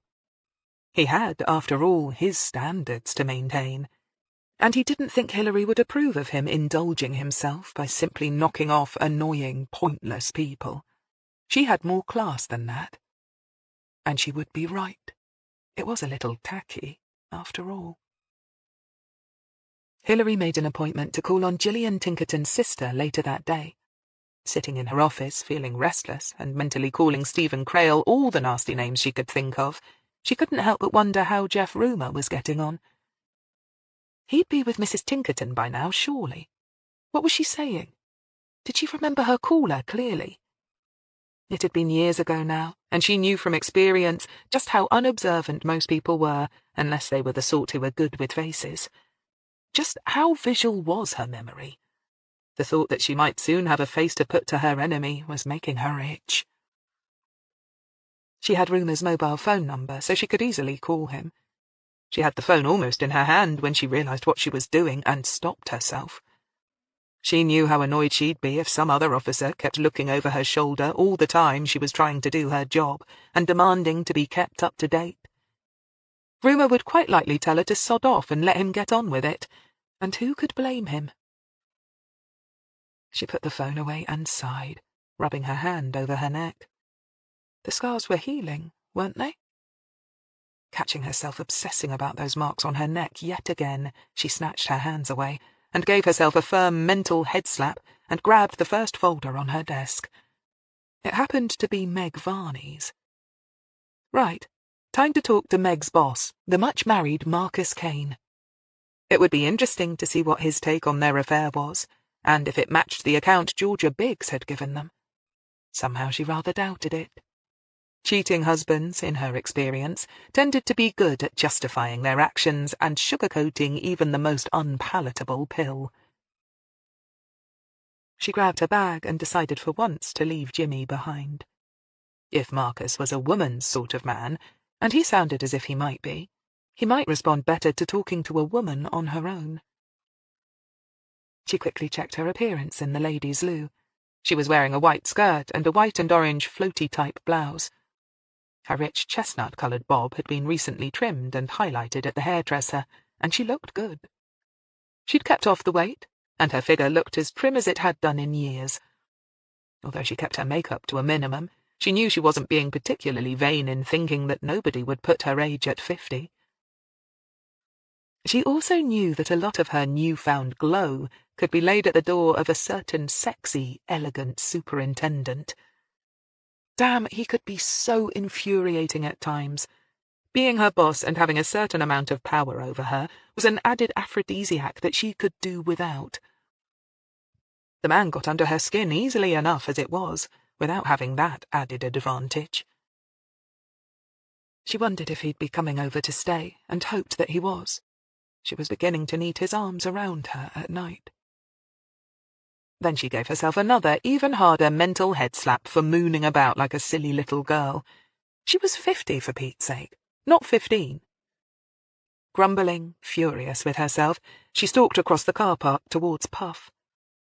She didn't notice the well-built young man with cat-green eyes watching her go past, a man who was instantly intrigued by her tense, angry energy.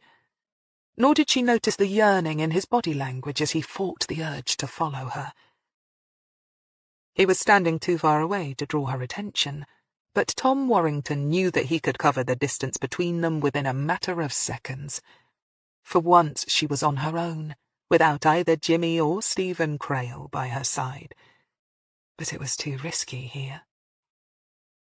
His fists clenched with the effort it took to keep on moving towards the entrance to HQ. What a tease she was. She didn't even give him so much as a glance. But she must feel his presence. She must know what she was doing to him. Then he smiled. Bloody hell, she was good at this game. She had him tied up in delicious knots without so much as lifting a finger. He went on into admin, breathing heavily and carefully avoiding the civilian clerk. At the first opportunity, he would print off his letter to her. She would read it soon. He hoped the words would keep her awake at night. As Hillary drove away to talk to a cheating husband, Tom Warrington began to hum softly to himself. He wondered what he could do next to impress her. Hillary walked alone along the Summertown pavements, doing her best to avoid the usual tourists and students who always seemed to be clogging Oxford streets. But as she made her way towards the upmarket solicitor's office, she felt unusually lethargic, which couldn't entirely be put down to the spell of hot weather. She was not sleeping properly, for a start. Even worse, she was beginning to feel as if this case was getting the upper hand. She just couldn't seem to get the proper grip on it that it needed.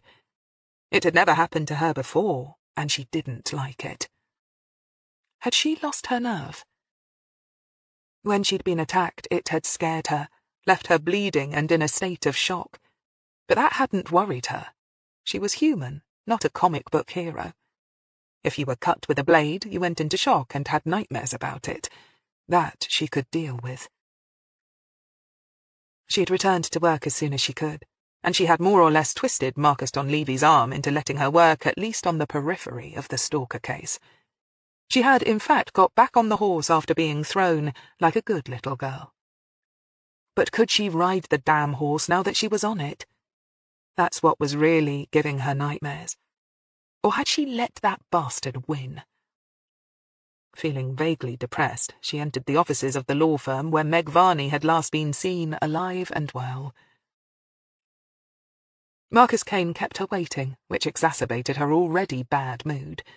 But as she listlessly scanned a Homes and Garden magazine in the Swish waiting room, she tried to be philosophical about it. It was only to be expected after all. He was telling her that big, bad solicitors such as himself had nothing to fear from the police. In fact, he probably regularly dined on the constabulary for breakfast. He was also making the point of just how valuable his time was, whilst she could presumably waste hers willy-nilly. The "me big important man, you little nobody" was a ploy that was as old as the hills, and had been used against her so often that it had long since ceased to offend her. But maybe he was also informing her, and not so very subtly at that, just how unimportant Meg Varney was to him as well, because Hillary had made a point of telling his secretary just what her visit was all about. Either way, when she was finally shown into his office, she was in no mood to take prisoners, and she moved with her most graceful sway. Her smile was strictly one of her feminine best. The man who was rising from behind his desk to greet her was of medium height, with dark hair and blue eyes. She knew from Sam's notes that he was 47 years old, and had been married for nearly 20 years, to the very rich senior partner's only daughter. They had no children. She had assumed that was Mrs. Kane's choice, or was maybe down to a medical problem of some sort, because she rather thought that a man like this would have wanted to have children, if only to reinforce his power base. Also, producing grandchildren for the powerful senior partner would have earned him extra brownie points, and, moreover, a woman with children was far more likely to look the other way when it came to marital infidelity, because she'd be far less willing to seek a divorce.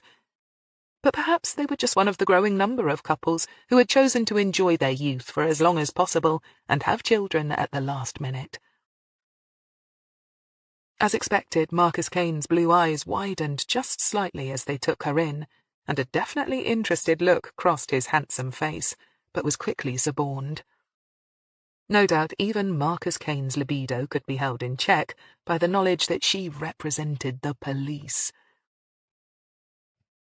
She showed him her ID, and briefly explained her civilian status and the work she did for the crime review team.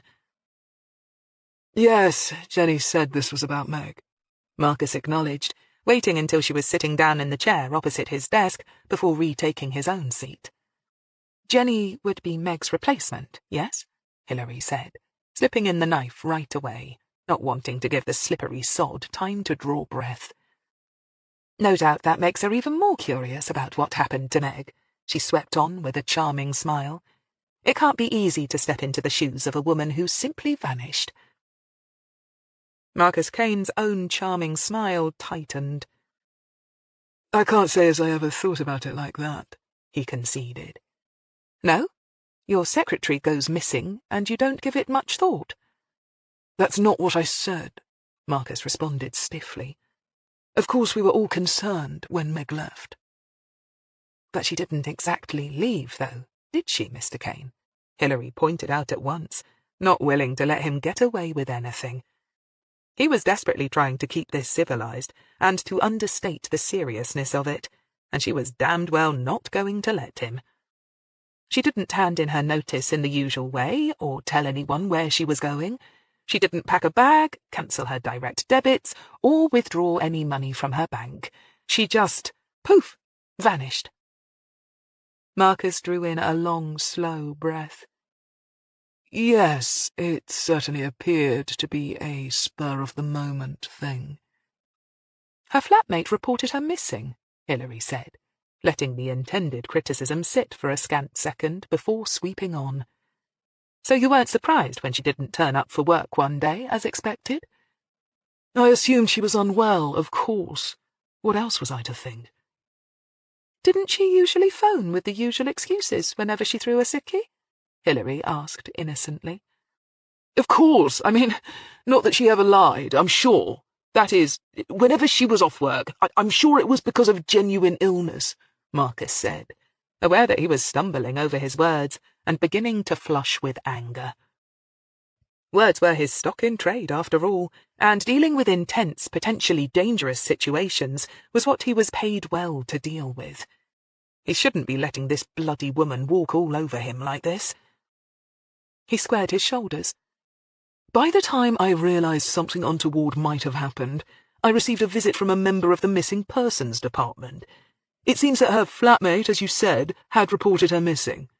Naturally, everyone here in the office cooperated fully. Hillary nodded. Very commendable, sir, I'm sure, she said blandly. How long had you and Mrs. Varney been having a relationship? Marcus drew in a long, slow breath. As I told the constable at the time, the affair between Margaret and myself wasn't that serious. And I would appreciate it if you didn't bandy that information about, Mrs. Greene. I know it's been a fair while now, but I would still rather my wife didn't get to hear about it. Yes, sir, I'm sure you would, Hillary said amiably. Now the bastard had called her Mrs. Greene, he had really put his foot in it. At some point she was going to call on Mrs. Marcus Kane and have a really long chat with her. It would only upset her, Marcus Kane stated. And like I said, it was never serious between Meg and me. Miss Biggs seemed to think that it was. Who? Meg's flatmate. Apparently Meg told her all about you. According to her, you and Meg were a very hot item indeed, and deeply in love. In fact, Meg was just waiting for you to leave your wife. Hillary gently cocked her head to one side. Is that true? She asked, sweetly curious. Marcus Kane began to sweat. Of course not. I think there must be some mistake. Either this Miss Biggs has got the wrong end of the stick, or Meg herself seriously misunderstood the situation. And before you make any more snide comments, Marcus rushed on, I can assure you that Meg wasn't the sort to misread anything. She was hardly a simpering, retiring wallflower, Mrs. Greene. She was an experienced divorcee who knew exactly what she was doing, how to get what she wanted, and just how the land lay. Hillary looked at him for a moment or two in complete silence. So the affair was strictly light and casual? Absolutely. You never intended to leave your wife, and Meg knew this? Absolutely, he repeated. He looked at her so steadily and openly as he said this that Hillary knew at once that he was lying. Whenever anyone became so palpably honest, it always set her radar pinging. Of course, she would have asked you to leave your wife, sir, Hillary said amiably, making it a statement of fact. But I fully accept that you told her that such a move was out of the question. Marcus opened his mouth to deny it, then thought about it and sighed. Look, I don't know why Meg upped and left in the way that she did. It certainly made a lot of trouble for me, I can tell you, which, knowing Meg, was probably the point. I don't know where she went, or who with, but I can assure you I had absolutely nothing to do with her disappearance. Hillary nodded. Let's just get the facts straight, shall we, sir? Miss Biggs seemed to think that the relationship between you and her friend had soured somewhat by the time Meg disappeared. Would you say that was true? Marcus shifted uncomfortably on his seat. I suppose you could say that the affair was coming to its natural end, he conceded cautiously. And Meg wasn't happy with that? Hillary asked sharply. Marcus Kane shrugged, a shade helplessly. A lot of women who start affairs aren't happy when they end. But like I said, Meg was a big girl and well able to take care of herself. I can assure you I hardly broke her heart and left her devastated. Meg was the sort of woman who came armor-plated. Hillary nodded. She found it interesting that both Meg Varney's ex-husband and her boss and ex-lover were both singing from the same hymn sheet where Meg's personality was concerned. Was she really the hard-headed, hard-hearted woman they were both anxious to portray her as? Or did they both have guilty consciences that made them want to remember her as being that way? Did Meg ever say anything about being stalked? Hillary asked abruptly. Marcus looked genuinely surprised. What? No, why? Was someone bothering her? Oh, hell, her body hasn't been found, has it? Has she been killed by someone? He was now quite pale. But Hillary was wondering why it had taken him so long to come to that conclusion. Surely, hearing that the police wanted to see him about a missing woman, he would have jumped to that conclusion long before now. He was a solicitor, after all, and regularly came to the defence of criminals. He would know, and who better, that many women were killed by the men in their lives. And yet, for some reason, it had never occurred to him that something like that had happened to his conspicuously absent lover. The fact that it hadn't told her something unexpected. Either Marcus Kane was a superb actor, or there was something about Meg herself, or Meg's disappearance, that he knew and she didn't. No, sir, nothing like that has happened, she said, realizing that he was staring at her and still waiting for an answer to his question. But surely a man of your experience must have thought at some point the worst might have happened, unless you happen to know something that we don't. And for the briefest of moments as she spoke, she saw something sly and secretive flash in those handsome baby blues of his, something that seemed to both amuse him but worry him slightly as well. Then the smiling, urbane solicitor was back. What? No, of course not. As I told you, I have no personal knowledge of where Meg is or why she left. Hillary nodded slowly. Now he was hiding behind words, which was something of a stock-in-trade for people of his profession, she thought grimly. So, he had no personal knowledge of where she was or why she had left. That was a very careful phrase. He might not know, but she would have bet a substantial sum of money that Marcus Kane could make a bloody good guess. Or rather, that he thought he could. But the truth was actually the other way around. She knew something that he didn't. She knew that an experienced stalker, who was almost certainly a killer, had sent Hillary Greene a wooden cross with Meg Varney's initials on it, which meant that Meg Varney, along with Judy Yelland and Jilly Tinkerton, were almost certainly dead and long gone. But clearly this man thought that something else entirely had happened to Meg Varney. But what? And what had made him think so? And did it really matter in the end what it was that he thought? Suddenly Hillary felt very tired. She'd got what she came for. She didn't think that Marcus Kane had anything to do with Meg's disappearance, despite what Georgia Biggs had come to believe. More importantly, she was sure that this man was not her stalker, or even had any idea that the stalker existed. Hillary sighed. "If you can think of anything else that might be relevant, please let me know, sir," she said, handing over one of her cards.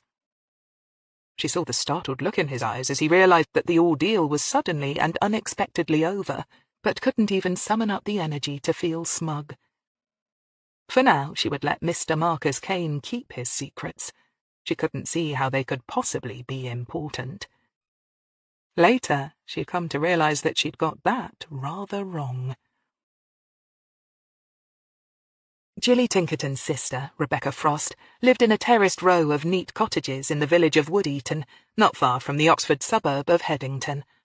Older than Gillian, she was married with 4 children, and when Hillary called on her at 4:30 that afternoon, she'd just completed the school run. As she showed Hillary into a small parlour with an original fireplace and a large-screen HD television dominating one corner, she could hear youthful squeals coming from the slightly overgrown garden out the back.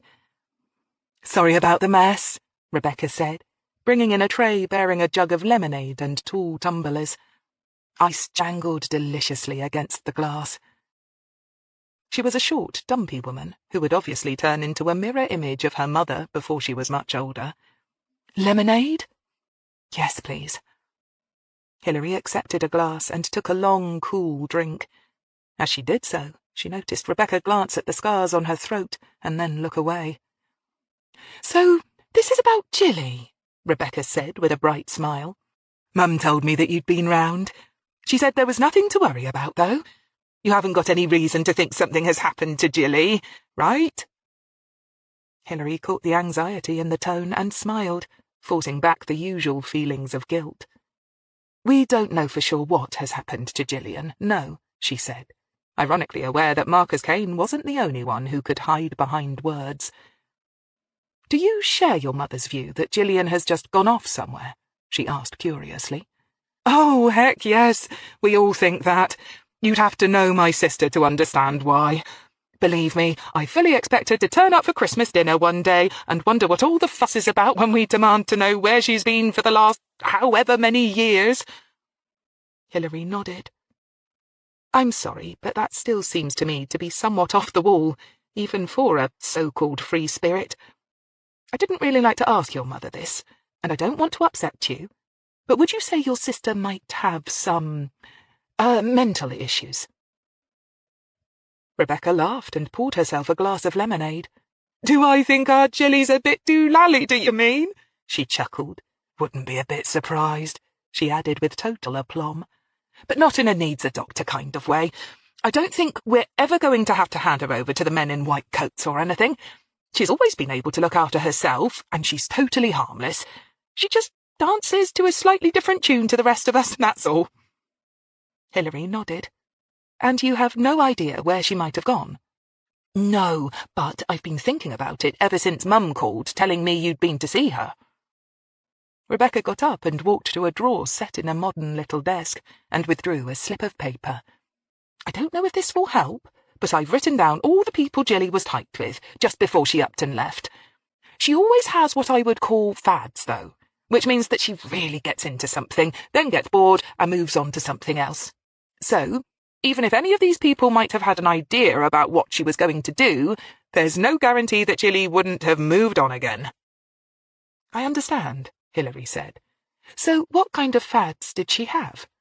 "Oh, you know, the usual modern-day hippie sort of thing." "Like joining up with the travelling community?" Hillary nodded. "Right, of course.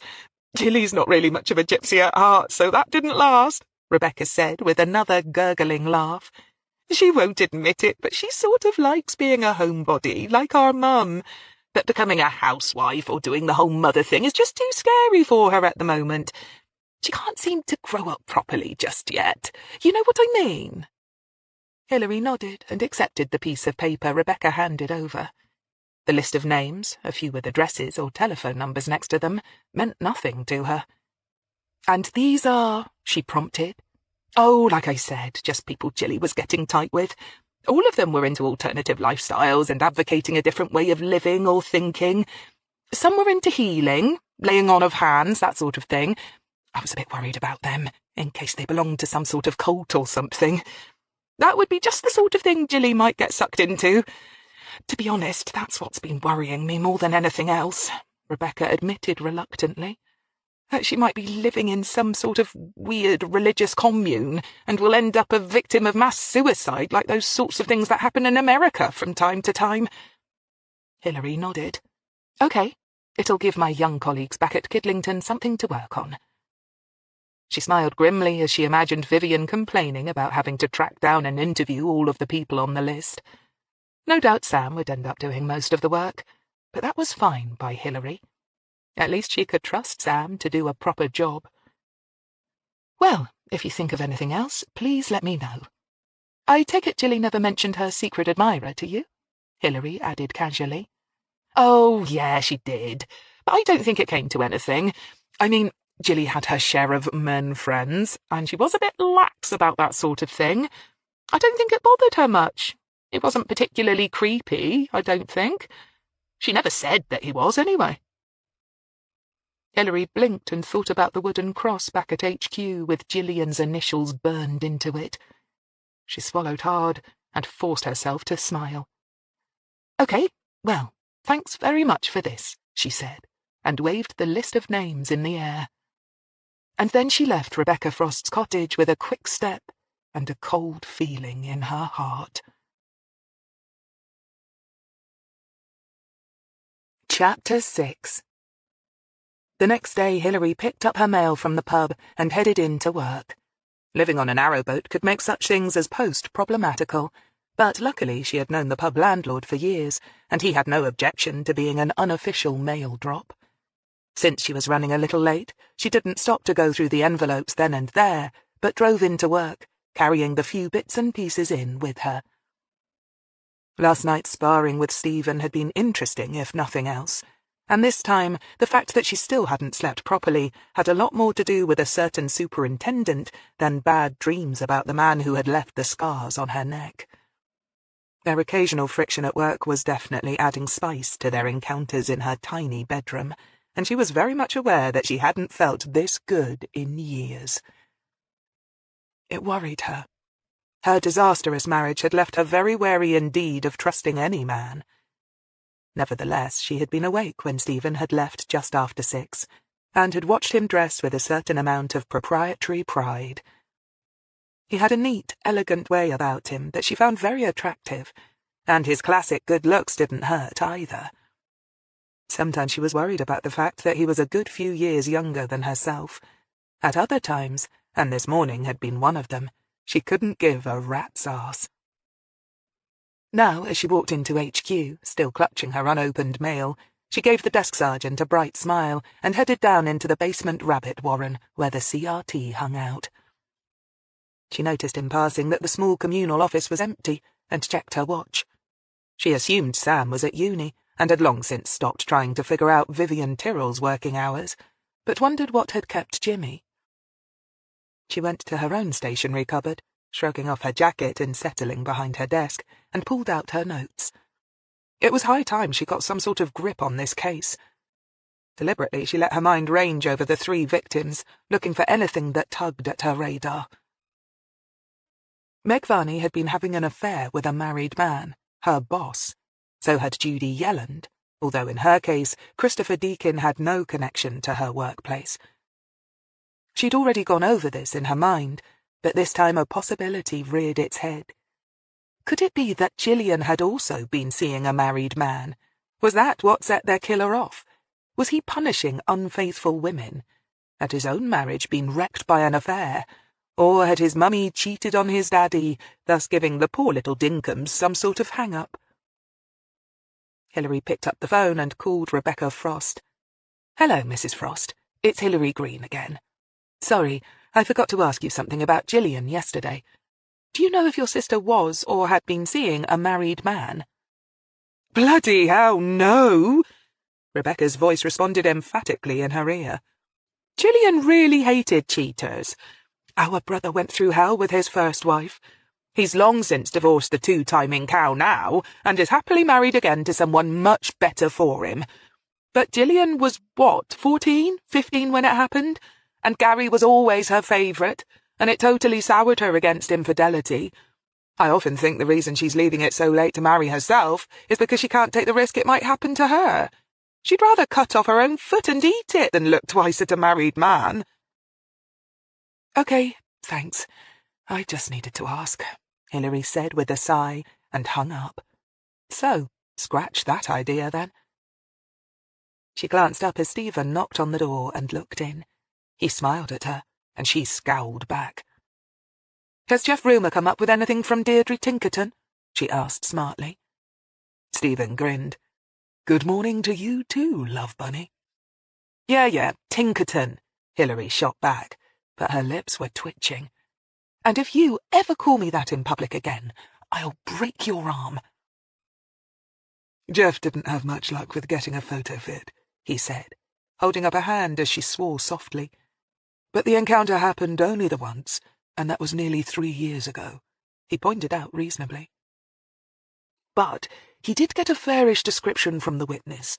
He was about 24, dark-haired, well-built, which fits with your thoughts, and he was hovering somewhere near the 6-foot mark, or maybe a couple of inches short of that. And there was something else Mrs. Tinkerton noticed about him at the time, but can't quite put her finger on now. Something distinctive, though. A tattoo? Nose piercing? Hillary offered abruptly. No, neither of those. But Rumour's team is busy collating photographs of all their top suspects, and he's going back to her with them as soon as he can. So maybe she can pick him out. Right, Hillary said grimly. And maybe she can't. Maybe he's not even on the list.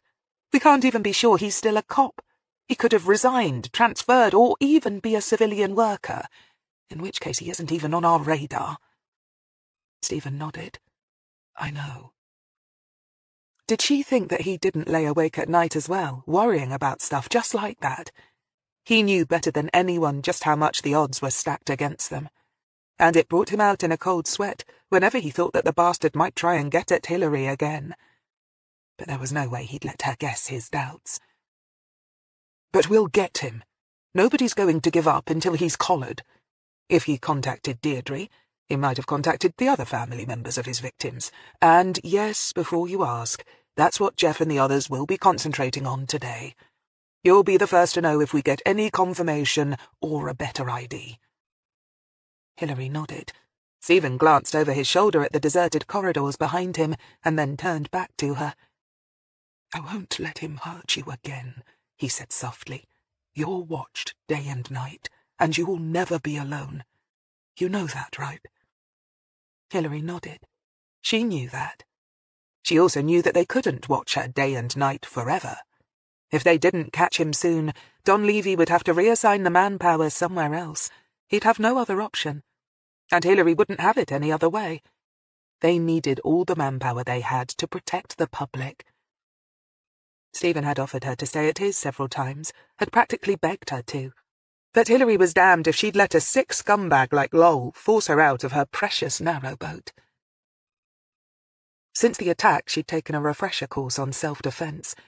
She also, unbeknownst to Stephen, carried a very sharp-bladed and illegal flick knife in her purse that she'd once taken off a very nasty-minded pimp, back in the days when she'd been walking a beat.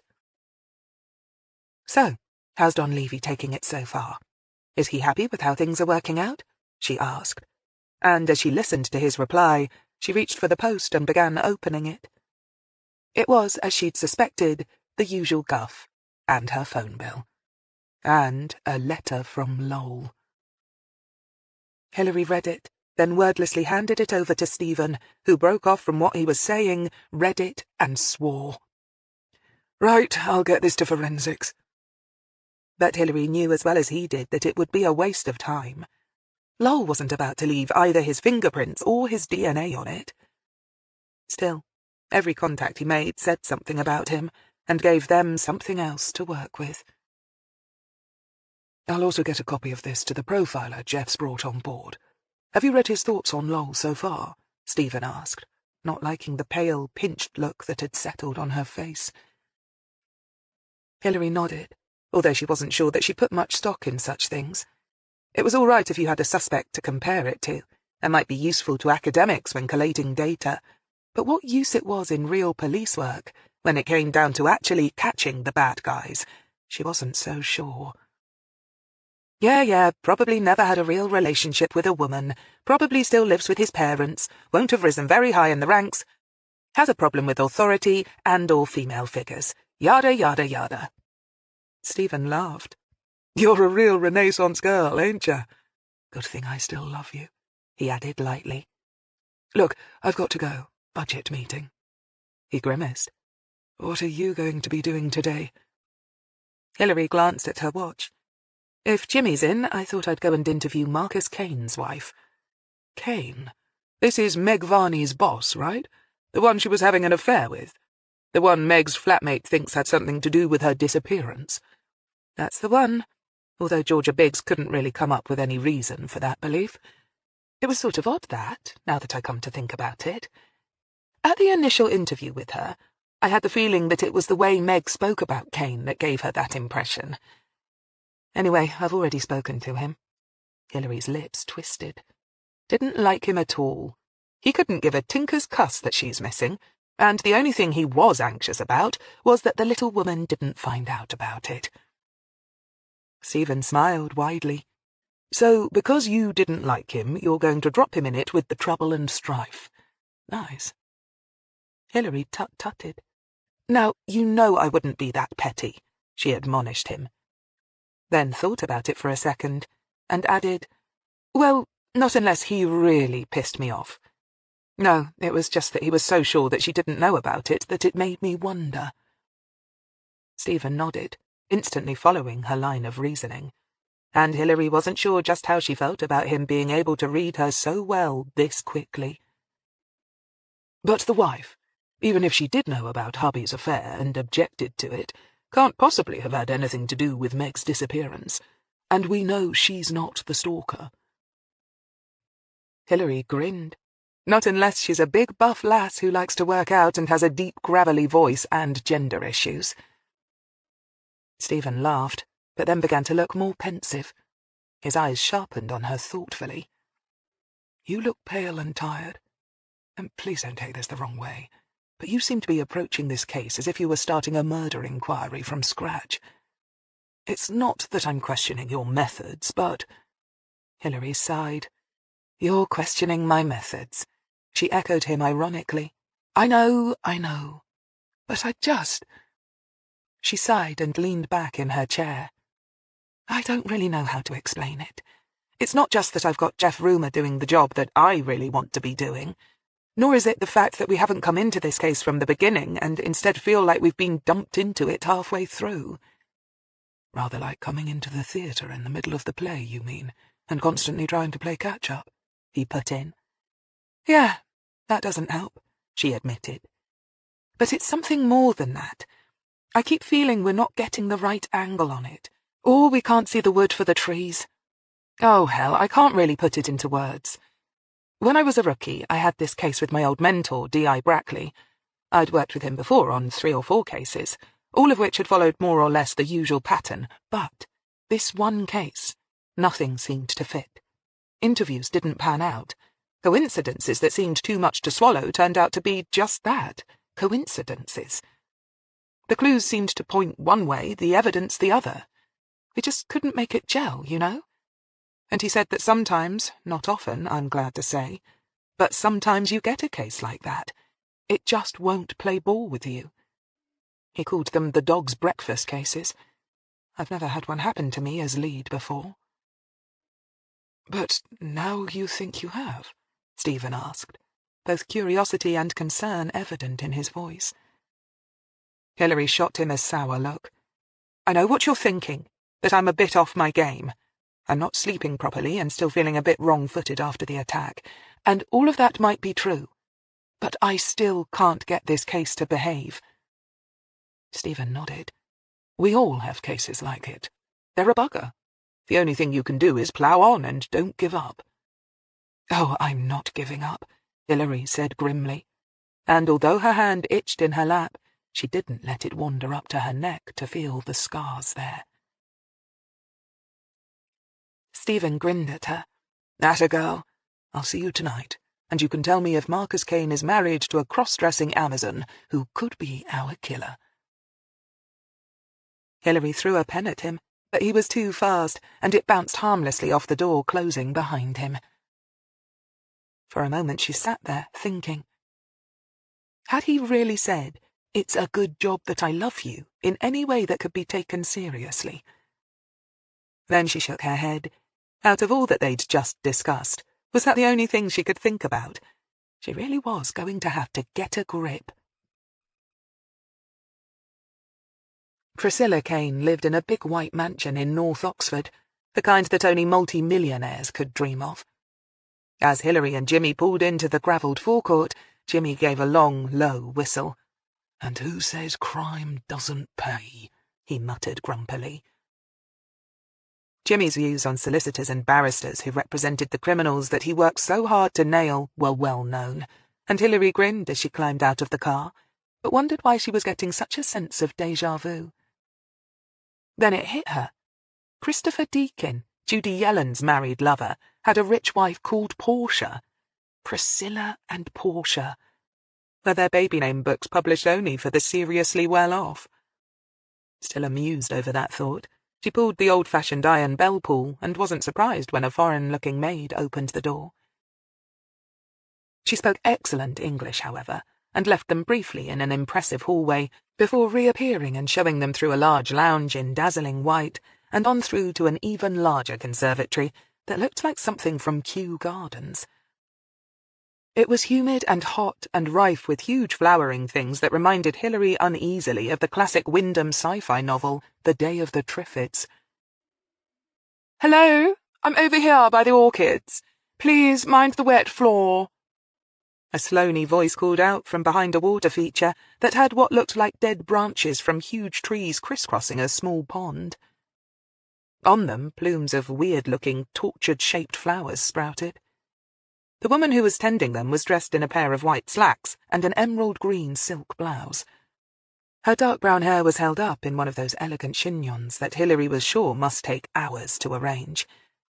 It was held in place by a hair slide that glinted with what could only be real diamonds and emeralds.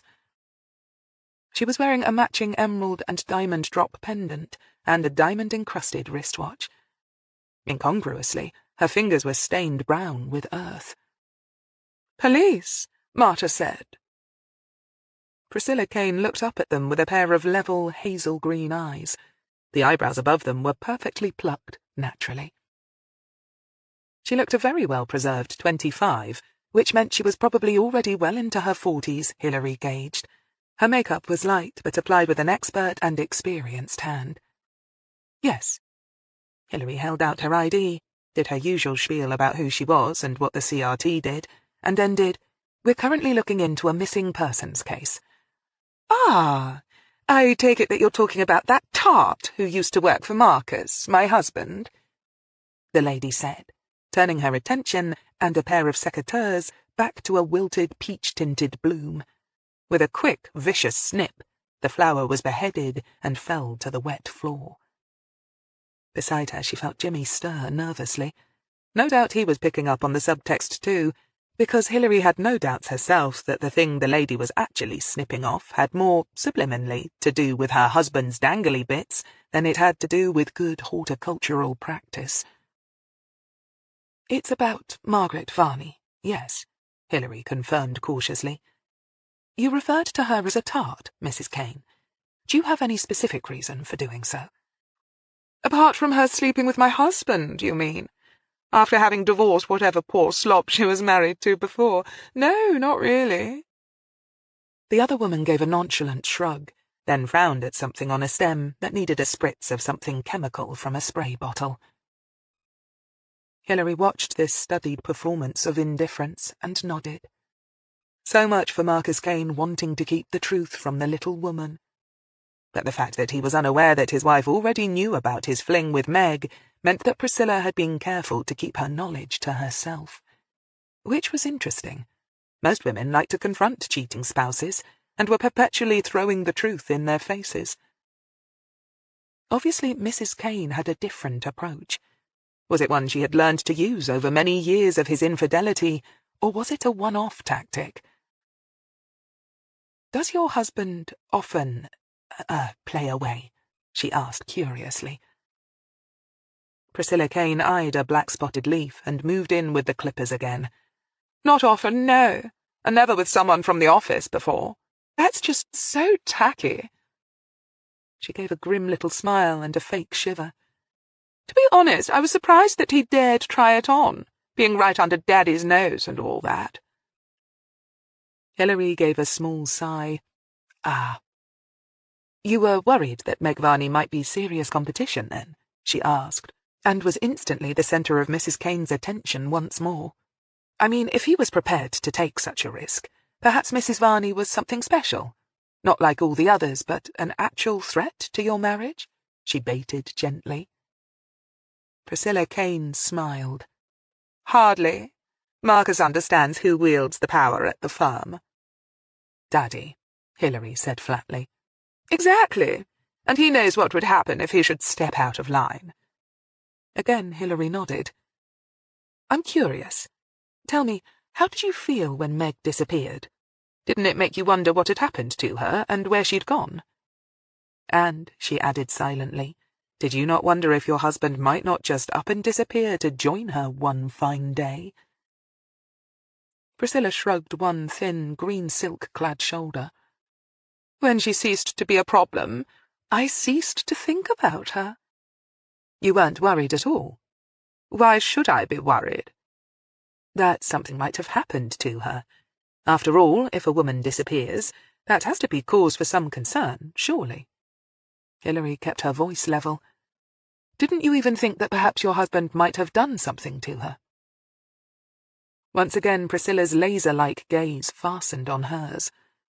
"Why on earth should Marcus have done something to her?" she demanded sharply. "As you said, he knew who had the real power in your relationship, and at his place of work. What if Meg Varney became a problem for him, demanding things, maybe insisting that he leave you and marry her? That would put Marcus in a very precarious position indeed, wouldn't it?" Hillary pointed out, careful to keep her voice calm and purely logical. Priscilla's eyes narrowed for a moment, and then she gave another of her now trademark uninterested shrugs. "Marcus is a clever man, and he'd think of using the law, first and foremost, to solve his problems. That's his forte after all, and he likes to stick to his comfort zones." Priscilla gave a mean little smile. "He'd probably sue her for libel, or who knows, maybe at a pinch, get one of those gangster louts he likes to represent to warn her off." Suddenly the other woman laughed sourly. "Not that he'd have much luck with that, I think. From what I heard on the grapevine, Daddy's secretaries do so like to gossip, Mrs. Varney had a penchant for the bad boys, and had most of them wrapped around her little finger." She slowly put down the secateurs and looked at Hillary thoughtfully. "You don't really think Marcus had anything to do with her going off, do you? Seriously, I mean." Hillary gave a small shrug of her own. "The thought obviously didn't occur to you," she said. "Did you have anything to do with her disappearance, Mrs. Kane?" she asked casually. Priscilla Kane blinked, then gave a slow, wide smile. "Do I need to call Daddy to come over and represent me, do you think?" she laughed, a braying sound of seemingly genuine amusement. "For all the years that Daddy's been practicing criminal law, I've never had to call upon him professionally. Wouldn't it be amusing if the first time I had to do so, it was because I was a murder suspect?" Hillary cocked her head slightly to one side. "I never mentioned murder, Mrs. Kane." "Oh, please. All these dark hints you've been dropping about something happening to her, and her disappearance and what have you. You said you were a former DI before you became a civilian consultant, so you're obviously not an average flatfoot. It's clear that you think something dire has happened to the tart. Why else have you come here with all these questions?" Hillary nodded. "Well, thank you for your time, Mrs. Kane," she said pleasantly, and saw that she had managed to surprise the other woman at last. "If you should happen to think of anything that might help us locate or find out what happened to Mrs. Varney, perhaps you could call me." She handed over her card, gave the orchids a final, unimpressed look, and left. Jimmy, who hadn't said a word throughout, waited until they were back in the gravel forecourt before taking a long, deep breath. "I pity the poor sod married to her, Gov," he said with a grin. "Don't bother. It's a wasted effort," Hillary said shortly. "Believe me, that pair deserve each other." On the way back to HQ, Hillary pondered on what she'd learned. It wasn't all that much, really, except that there was definitely no chance of the waspish Priscilla being their stalker in drag. That lunchtime, Tom Warrington sat in the HQ's local pub and waited for Vivian Tyrrell. He was still replaying that wonderful moment in the HQ car park when he'd watched Hillary walk by him, pretending not to notice him. He loved it when she teased him like that, but it also made his blood boil. Having found the one at last, he'd always known that she was going to be a handful. Someone of Hillary's caliber needed to test him to make sure he was a real man after all, so being her lover would always represent something of a challenge. But she had to learn that while they might play delicious games together, he was still the alpha male. It would never do to let her think that she had the upper hand. He wondered what she'd thought about his letter. She would have had to show it to the others eventually, but she must have kept it to herself for a little while, smiled over the words, hugged to herself that wonderful feeling of, "Hi, bloody hell, it's getting hot out there. They say we're in for another heat wave." The cheerful voice, crashing as it did through his pleasant daydreams, made him want to explode out of the padded booth and throttle her. Instead, he forced himself to smile. "Hello, beautiful. What are you having to drink?" After she'd taken an age to make up her mind, he went to the bar and returned with the drinks, having ordered salads for them both. "I've ordered you the parmesan and cress, all right?" Vivian nodded. In truth, she'd rather have had the pizza, but she wasn't about to say so. "So, when are we going to go somewhere for the weekend, then?" she asked, taking a sip of her drink and giving him her best brown-eyed come-hither smile. She knew that Tom still lived with his parents, and sympathized up to a point. She, too, had to share a flat with 2 others, and knew just how impossible it was on a copper's wage to get a mortgage for a place of your own. She had already decided that she wouldn't be applying to join the police force once her stint at the CRT was over, but she was getting impatient to move things along. It was ridiculous. Having no place they could get together seriously was beginning to get on her nerves. She moved closer and pressed her thigh against his, loving the hard clenching of his muscles against hers. He was so damned fit and buff, yet they hadn't done the horizontal tango yet, and it wasn't as if she hadn't put out enough signals, she thought angrily. His excuse that he couldn't take her home, that her place was too crowded, was wearing a bit thin now. In fact, she was beginning to wonder if he might be in the closet. Didn't all her friends say that really good-looking guys into bodybuilding were nearly all gay? Yet she didn't really get that vibe off him. She put her hand on his knee and squeezed, heard him catch his breath, and gave a small mental crow of triumph. Yes, no way was he gay. Tom, still thinking of Hillary, tried to pretend that it was her hand touching him under the table, out of sight, deliberately tormenting him. It worked for a moment, but then he had to turn his head and look at her, and it was Vivian's stupid, vapid face looking back at him. He swallowed back the bile and reached down to squeeze her hand, surreptitiously lifting it away from him as he did so. "I'll have to see about booking us in somewhere nice then, won't I? How about the Cotswolds? Or do you fancy somewhere in the Chilterns? Nowhere too far away at any rate. We don't want to waste our time travelling." As her pretty face lit up, he took a sip of his half of shandy. He had no intention of spending money on a hotel. "I've been thinking about getting a caravan. I know a farmer who lets me use a part of his field in a nice, quiet little spot out of the way." Vivian screwed up her face. A caravan? A bit naff, isn't it? "It'll be a nice one," Tom said. "It'll be all right in the summer. At least it'll be somewhere we can go in private." And the more he talked about it, the more he realized that it might actually be quite a good idea. A little caravan, hidden away in the trees and off the radar, could come in very useful indeed. He needn't tell anybody, and he could always buy it for cash on the QT.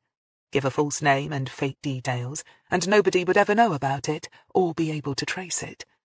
Only the farmer would know, and who was he going to tell? So long as he gave the old sod no cause for complaint, there shouldn't be any problem. And the farmer rarely came near the little copse. Yes, it might be just what he needed. "I suppose so," Vivian said, then cheered up suddenly and nudged closer. At least if he was making plans for a shag pad, she reasoned, things had to be looking up. Tom Warrington smelled her cheap perfume and felt the snake of rage in his belly tighten and twist. She disgusted him. She had no class and no quality. The one time he'd been close enough to smell Hillary's perfume, his heart thudded at the memory of holding her close, his arm around her collarbone, a knife to her throat. He could tell at once it was one of those expensive designer French fragrances. Something light and citrus-based, but with an undercurrent of sensual power. He could still smell it now whenever he closed his eyes and thought back to that day in the car park. He had to have that again soon, to actually feel her, to have her talking to him, to feel the adrenaline rush as he wondered exactly what she was thinking and planning, how she would react. He was going mad. He just had to have that again. He couldn't stand this dull, boring void without her. "Just hurry up and get that caravan, yeah?" Vivian's voice and her coarse words once again cut ruthlessly across his delicious thoughts. Tom's patience snapped. It was no good. Whether she was his eyes and ears on Hillary's team or not, he was going to have to kill her. And perhaps it was time that he made a spectacular move anyway. Hillary would be waiting for him to do something outrageous, and this would certainly fit the bill. She'd be furious with him, and that would teach her to pretend to ignore him, the little minx. He smiled across at Vivian and pulled her closer. "Don't worry. I'll get onto it the moment I've got some spare time. I can't wait either." Vivian sighed happily and reached for her drink. At last. As she began to contemplate the upswing in her love life, Tom began to fantasize about Hillary's reaction on hearing that he'd taken one of her own. Chapter 7. Vivian returned to the rabbit warren in the basement of Kidlington's HQ with a spring in her step and a sparkle in her eye that was short-lived, mainly because she went into the tiny, cramped shared office where she had to work. The first person she saw was Hillary Greene. Try as she might, Vivian couldn't see why everyone seemed to be such a Hillary Greene fan. Right now, the old geezer Jimmy Jessup was hanging on to her every word as if it had been carved in stone, and Sam was listening and nodding like a frenzied muppet. Anyone would think she was a queen bee deigning to notice a few drones in her colony. Not that either of those two losers counted for much, of course, Vivian thought with a sniff. One was too old to tie his own shoelaces, and Sam Pickles was just a kid, barely out of nappies. But how had she managed to snare the scrumptious Stephen Crail? He outranked her, was younger, gorgeous, and clever. Why did he want to get hooked up with a wrinkly like Hillary? It was not only Crail who seemed to rate her, but people like Marcus Donlevy, too. Okay, so she had a medal for bravery, big whoop-de-doo, but she also had bad marks against her too, right? Being married to a crooked cop, and being investigated herself by internal complaints just for starters. And everyone knew something iffy had happened with one of her old sergeants.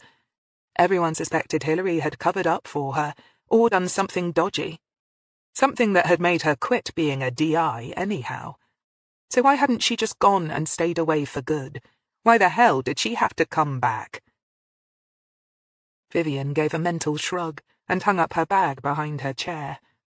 She'd been well on the way to reeling in the sexy superintendent for herself before Hillary Greene arrived and stuck her big fat nose in. Still, Stephen had lost his chance, so it was his loss. Besides, she had Tom now. He was almost as good-looking, younger, and had more muscle than Stephen. Although he didn't have that certain something that Stephen... "Ah, you're back, Vivian. I want you and Sam to do some background research for me." The Queen Bee's voice broke into her thoughts and Vivian rolled her eyes. More boring paperwork. It's all they ever seemed to do, her and Sam. And this case was turning out to be even worse than the others. At least those had been murder cases, and Hillary had let them do some of the field work and the interviews. But this was just missing persons, and for some reason, which made no sense to her, she was beginning to feel as if she and Sam were being deliberately kept out of the loop. Why was an active DI like Jeff Rumer involved? It didn't add up to Vivian, but no one bothered about what she thought. "Don't worry, you'll find this interesting," Hillary said with a smile, not having missed the theatricals and correctly guessing the reason behind the latest display of discontent. "I want you to go through the client base of Marcus Kane's company and pick out all the Costa villains from the usual run-of-the-mill. You know the sort. Professional gangsters. The kind who never get arrested for anything unless it's income tax fraud. I want you to start nosing around.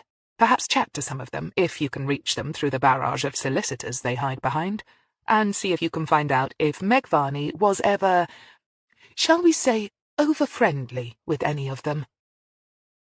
Vivian, as expected, perked up on hearing this. Talking to real criminals was more like it. At least it would be a bit of excitement, something interesting for a change. "Gov," Sam said uncertainly, "you think she might have been knocked off by one of them?" "No, I don't," Hillary said shortly. If she had, she'd hardly have sent these two youngsters to sniff out what they could. "I want you to speak to the law firm's other admin staff. See if you can glean the gossip about Meg with regard to these specific clients. Was she flirtatious with any of them in particular? Did she seem cozy with any of them? Maybe have asked favours of them, or did the odd favour in return?" "I get it, Gov," Vivian said smugly. "You want to know if she was a groupie for Costa villains, right? Like some women get off on getting together with men in uniform, or some silly cows like writing to prisoners and starting relationships with them behind bars. That sort of mad stuff, right?" "Something along those lines," Hillary agreed slowly. "But be careful. If you do find any of them still living in this country willing to talk to you, be polite and stick to questions strictly about their dealings with Meg. You'll find a lot of the men, especially the fat middle-aged ones, who want to boast about any hot totty they can still attract. But they might turn nasty if they think you're sticking your nose into their financial business, so don't. There are whole squads whose job it is to do that, so don't go standing on their toes either." The last thing she wanted was for the CRT to get raked over the coals because they'd inadvertently jeopardized someone else's undercover operation. Sam looked a little happier. Like Vivian, he found doing nothing but paperwork boring, and this sounded exciting. But he was far more sensible than his female colleague, and had a more innate caution. So he was relieved to find that what Hillary was asking for wasn't too risky. When all was said and done, professional criminals were hardly likely to bother putting the boot in with the likes of himself and Vivian. They were far too insignificant on the pecking order to bother with. Besides, Hillary had already taught them that men such as these liked to think of themselves as businessmen. And it was bad business to rile the cops and bring themselves to their attention when they didn't have to. After the two excited youngsters had left to start nosing around the solicitor's office in Summertown, Jimmy looked at Hillary with a raised eyebrow. "What was all that about?" he asked curiously. "They've got to start getting their hands dirty sometime," Hillary said philosophically. "Besides, most of the Costa villains are under constant surveillance by either one of our lot or the customs people anyway. They're not likely to get themselves into any dangerous territory. No, I know that, Jimmy said. I mean, why do you want to know if Meg Varney was a wannabe gangster's mole? It can't be relevant, can it? Hillary shrugged helplessly. The truth was, she couldn't really have said why she wanted to know. Let's just say we can't have too much information about these 3 women, and leave it at that. You think our stalker might be bent as well as warped, Jimmy mused. That he might be on the payroll of one of the villains, and is, or was, passing on information to them, and that's how he came across Meg Varney in the first place. Jimmy's tone of voice said that he thought it was a bit of a stretch. On the other hand, something had to connect these 3 women. Something they had done, or people they had in common, had somehow brought them to the attention of their stalker and killer. Who was to say that Marcus Kane's office didn't hold the key to that common factor somehow? Again, Hillary shrugged. I'm just making sure that we don't leave any stone unturned, she said, somewhat lamely. In the back of her mind, she was beginning to get that feeling that she'd caught the scent of something, but she was damned if she could yet figure out what it was. So she was operating almost entirely on gut instinct, something that was never a good idea at the best of times, as any copper worth their salt could have told her. Perhaps it was just as well that she had Jeff Rumour working the case as well. The way things were going, it was looking far more likely that he would be the one to solve it anyway. She told herself off for being so negative and forced herself free from a growing sense of inertia. Okay, what's next on the to-do list? She reached for her notebook and checked her notes. Nothing stood out as being any more important than anything else. She heaved a sigh. It's all so damn nebulous. She considered the 3 victims again, and wondered why she kept going back to Judy Yelland. Was it because she was the first to go missing, or had she somehow seemed more like a victim to Hillary than the others? That thought made her scowl. From what they knew about Meg Varney, she was probably the most thick-skinned and tough of the 3 missing women. She had been a beautiful woman who hadn't been above using her looks to get her way, was ambitious, and probably had more than her fair share of savvy. Did that make any difference? It didn't to Hillary, but had it annoyed her stalker? But then, why wasn't she more concerned about Jilly Tinkerton? She was obviously a gentle soul, restless and seeking some way of life that would suit her. To think that she'd had all that curiosity and potential snuffed out of her by some selfish bastard to suit his own hideous needs was appalling. And yet it was still Judy Yelland, for some reason, that Hillary found herself thinking about first, whenever her mind went to the missing girls. Why was that? Did she just feel more sorry for her than the others? Having met her parents and the sterile home in which she had grown up, did it just feel as if her case was somehow more pathetic? Did she matter more than the other girls? Hillary gave a mental headshake. No, that wasn't it. She never made distinctions between victims of crime. It was one of the staples that she'd drummed into all of the young officers whom she'd mentored over the years. You stood for the victim, always and only. It didn't matter if that victim was a young, helpless child or a 6-foot, 20-stone man. It didn't matter whether the victim was sympathetic or got your back up. It made no difference. And with the dead, it made less difference than ever, because a dead victim only had you to fight their side, and it wasn't your place to judge them. So why did Judy Yelland seem to be calling to Hillary in a way the others didn't? Or maybe she was just losing it. Perhaps the attack on her head actually severed some vital part of her that let her be a cop. Maybe she'd become a victim herself in some way, and now couldn't do her job. Gov! She heard Jimmy's sharp voice and gave herself a mental shake. Sorry, Jimmy, just wool gathering. To cover up her slip, and the sudden sense of panic she felt at where her thoughts were leading her, she wandered over to Sam's desk and went through his in-tray. He's been going through Rebecca Frost's list of Jilly Tinkerton's friends, she said with forced casualness. We might as well interview some of them, if I can find someone still local. She ran through the boy's notes and nodded. Okay, this looks promising. Grab your coat, Jimmy. At least action was better than contemplating the fluff in her navel. Naomi Clarkson lived in a caravan site in the former RAF village of Upper Hayford. The place turned out to be a park with the kind of mobile homes that looked like miniature houses built in one big but attractive unit and set down on breeze blocks in a semi-permanent state. Laid out in neat rows, they had something pleasantly nostalgic about them. The park was on the very outskirts of the village, facing a small fallow field which ran downwards to a brook running through one boundary. The lower area was free of homes, and it had a slightly boggy look to it. And Hillary sensed that it might be prone to flooding in the winter. As Jimmy parked up beside a row of homes painted in various pastel shades, Hillary thought how charming it all looked. Most of the homes were pristine, clean, and surrounded by flowers. It had a sort of oldie-world look to it, like an archetypal village you might have found back in the 50s, the sort of place where Agatha Christie had liked to set her novels. There was even a shack of a village post office come grocery store. As she climbed out of the car, she half expected to see a postman on a bicycle go past, or some rustic farmer chewing a blade of grass, leaning across a gate into the field and asking them if they were lost.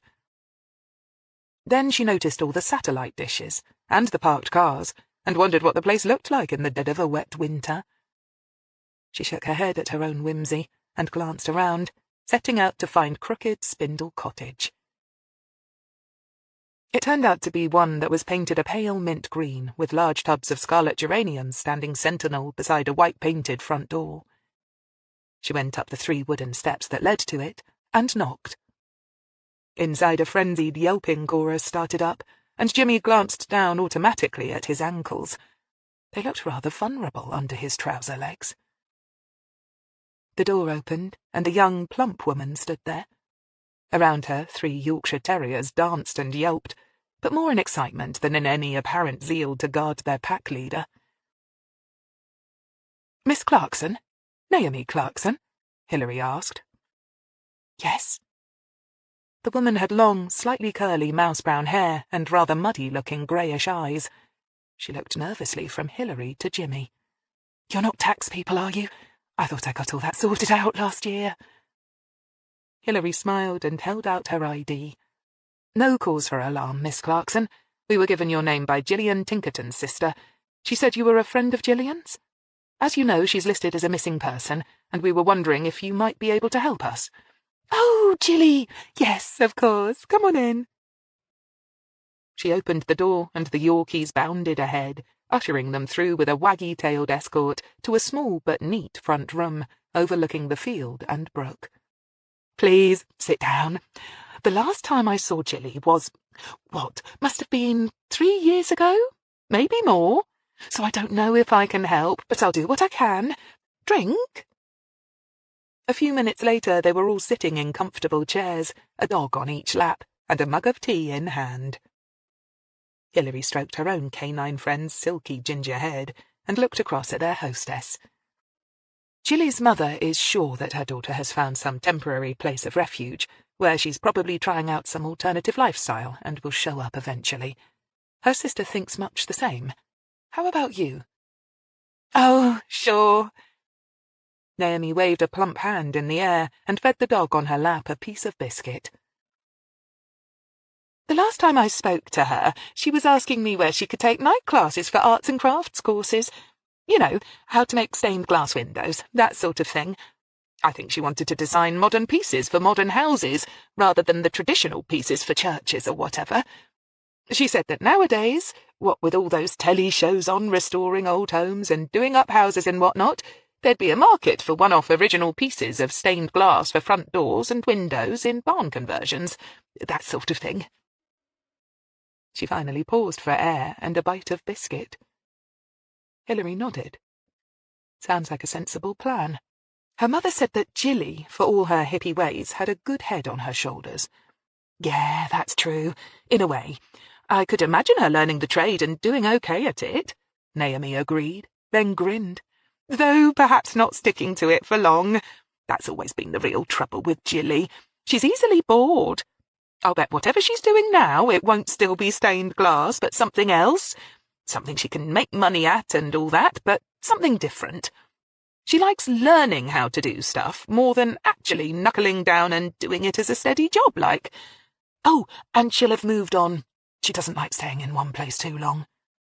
Itchy feet, Jimmy said, feeding the dog on his lap a piece of his own biscuit. The dog on Hillary's lap gave her a big brown-eyed look, but Hillary merely smiled down at it. Hard luck, Mutt, she thought. You drew the short straw. She'd declined Naomi's offer of the biscuit barrel. Did Jilly ever talk about her secret admirer? Hillary asked casually. The man who sent her flowers and stuff? Yeah, she did. But I don't think anything ever came of it. She never said anything about him getting in real contact with her. Hillary nodded. You never noticed anyone following her, mooning over her, that sort of thing? No. Why? You think something bad has happened to her? Naomi's muddy eyes widened suddenly in alarm, and the dog on her lap yipped as if sensing her distress. We have no reason to think so at this time, Miss Clarkson, Hillary lied smoothly. We're simply trying to trace her. Do you have any idea where she might have gone? Not really. Well, I can tell you where she won't have gone, if that's any help at all. She won't have gone to a city or even a town. I know that's traditionally where most people who run away from home go to, isn't it? The bright lights and glamour and all that. But Jilly hates cities and all that hustle and bustle. She's a real country gal. So wherever it is, it'll be some bucolic dream she's living. A bit like this, really, I suppose, Naomi said with a grin, indicating the view outside. I design and make my own jewellery. I have a stall on Banbury Market, and some of the boutiques take my stuff and sell it for a commission. I get by. And you think Jilly, wherever she is, will be doing something along the same lines? Hillary nodded. I don't suppose she ever got in touch with you. Oh, no, but then she wouldn't. Jilly never was much for that sort of thing. She lives in the moment. Out of sight, out of mind, that's Jilly. All right, well, thank you, Miss Clarkson. Hillary gently lifted her lap warmer to the floor. You've been very helpful, she added, again not particularly truthfully. Jimmy hastily swallowed the last of his biscuit and drained his mug. Outside they stood for a while, watching the spring butterflies on the buttercups in the field. Not that I object to getting out of the office, especially on a day like this, Gov, but aren't we just spinning our wheels questioning the friends and family of our Vics like this? Nobody seems to know anything. Hillary nodded absently, but even as her head nodded, the mind inside it was paradoxically moving in the other direction, because that something nagging away at the back of her mind was telling her that the visit to Naomi hadn't been a waste of time. If only she would pull her head out of a very different part of her anatomy and do some proper thinking. Her hand started to wander up to the scar on her neck, and she ruthlessly caught it in mid-motion. To hell with that, and to hell with LOL. She had to get her priorities straight and start doing some serious work, damn it. Either that or just hand in her notice, cruise off in the Mollern, and turn her back on all of this once and for all. She was no damned use to either herself or the 3 missing girls floundering around like this, that was for sure. She shook her head. Let's get back. Not that she wanted to return to the office particularly, but because she couldn't think of anything else to do. And that thought, perhaps more than any other, was shameful. But as if fate, or whatever passed for it, had decided to give her a bit of a break, she found something to do the moment she returned to her office. She had a visitor, and a not particularly pleased visitor at that. Ruth Coombs looked up from her chair in the lobby and got to her feet the moment she saw Hillary. The desk sergeant had the grace to drop his pen and disappear behind his desk. It was his job to deal with members of the public, and the HQ was not exactly the local bobby shop where people wandered in off the streets. But Hillary let the incident pass without even a sarcastic comment as Ruth bore down on her. "Detective Greene, I need to speak to you," Ruth said, grim-lipped and obviously in no mood to be denied. Hillary smiled at her and nodded. "Of course, Miss Coombs. Please, follow me down to the office. It's not the best location in the house, she carried on as they went downstairs, and installed Judy Yellen's best friend into one of the chairs in the empty office. Would you like a cup of coffee? No, thanks. The big-boned brunette settled herself into Vivian's chair and fixed her gaze on Hillary. Have you found out anything more? She demanded. Hillary smiled briefly. I'm afraid I can't discuss that with you, Miss Coombs. Even family isn't always given access to official information, and you're not, technically, even that. Oh, those people, Ruth said dismissively. Judy never cared about them, or they about her. She only had me. And Christopher, of course, she added reluctantly. It's about Christopher that I'm here, actually. Hillary nodded, not surprised. You seem to find Mr. Deacon fascinating, Miss Coombs. She decided abruptly to go on the offensive. Nothing else had worked so far, so perhaps it was time to rattle some cages. Did Judy know that you fancied her boyfriend? She sensed Jimmy perk up and reach for his notebook, immediately cottoning on to her line of thought. Ruth flushed. He wasn't her boyfriend. He was her married lover, she snapped. And no, she didn't know I fancied him, because I don't. And if I appear to be fascinated by him, it's because I know he did something to my best friend and got away with it. And you police don't seem to want to do a damned thing about it. I thought you were different. Ruth was breathing hard now, and Hillary watched her closely. She looked and sounded indignantly outraged, and Hillary had no reason to doubt the sincerity of either of those emotions. But that, she was sure, wasn't the whole story. And why do you believe that Christopher is responsible, Ruth? She asked calmly. Ruth took a few deep breaths, and some of her high colour leached away. Because I've been watching him, that's why. Ever since you first talked to me, I knew that if you were working Judy's case again, despite what you say, something new must have happened. You don't just reinvestigate old cases on a whim. Something must have triggered it off. So I decided to watch Christopher really closely. Hillary said nothing, but made a mental note to herself. Ruth was both clever and resolute. If you've talked to me, you must have talked to Christopher, Ruth said, her chin angling up and almost challenging Hillary to deny it. Hillary didn't oblige her, but merely nodded again. Go on, she said, neither confirming nor denying it. So, it follows that he must be rattled now, Ruth concluded triumphantly. Just think about it. After all this time, he thought he'd got away with killing Judy, but now the police come sniffing around, so he'll be worried.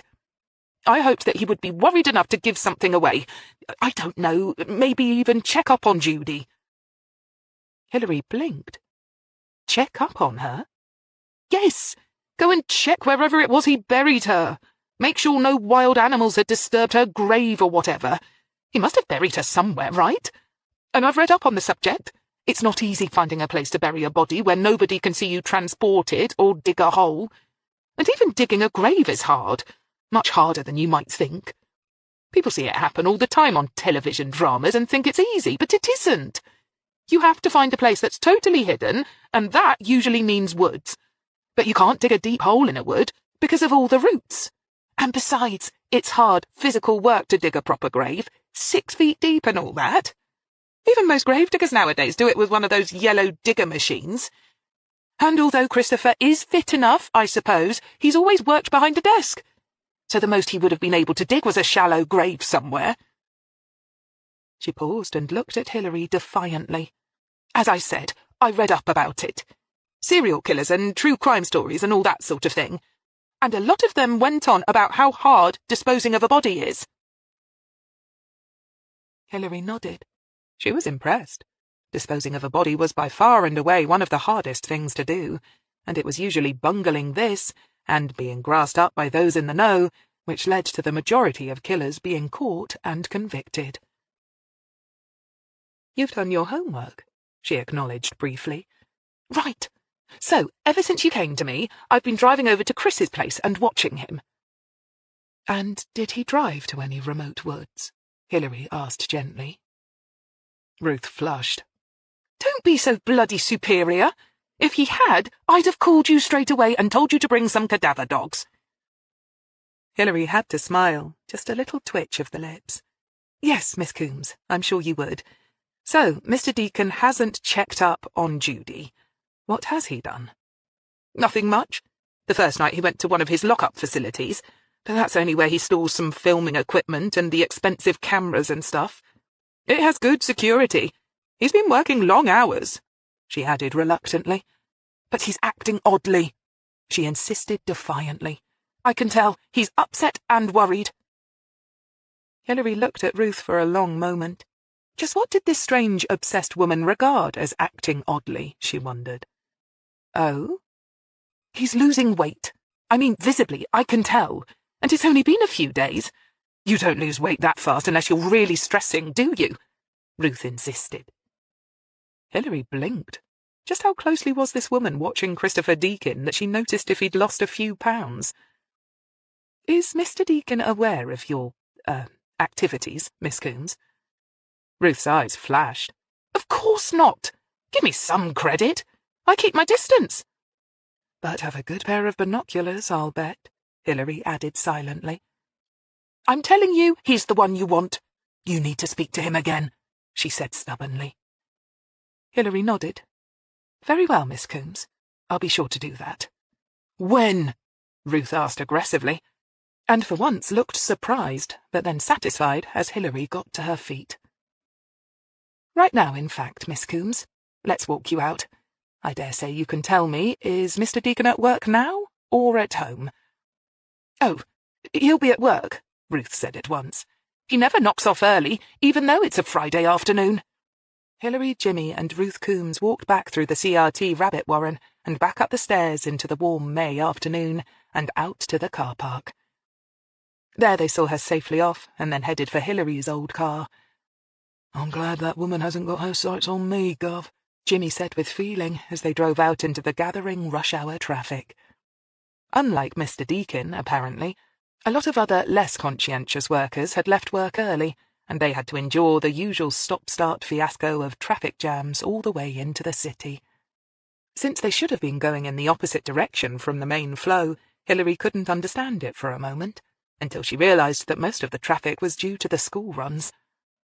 She idled behind an old Volvo that had a faulty exhaust and rubbed the back of her neck tiredly. She hoped Stephen was going to come over tonight.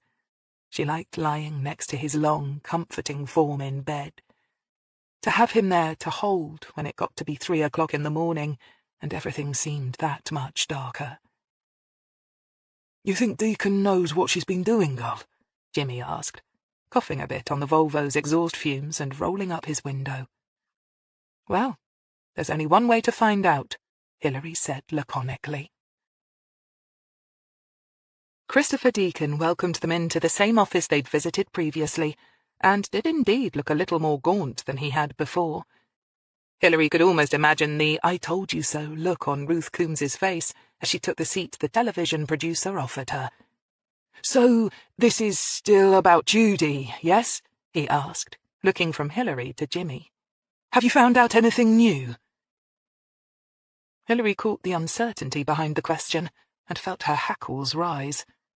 Ruth Coombs might be a woman obsessed, but that didn't mean she couldn't be right about certain things, and something in the way that Christopher Deacon's hazel eyes moved restlessly from her to Jimmy told her that this man was indeed feeling very uncomfortable. We're always finding out new things, sir, Hillary said sweetly. We investigate. That's what tends to happen when you investigate.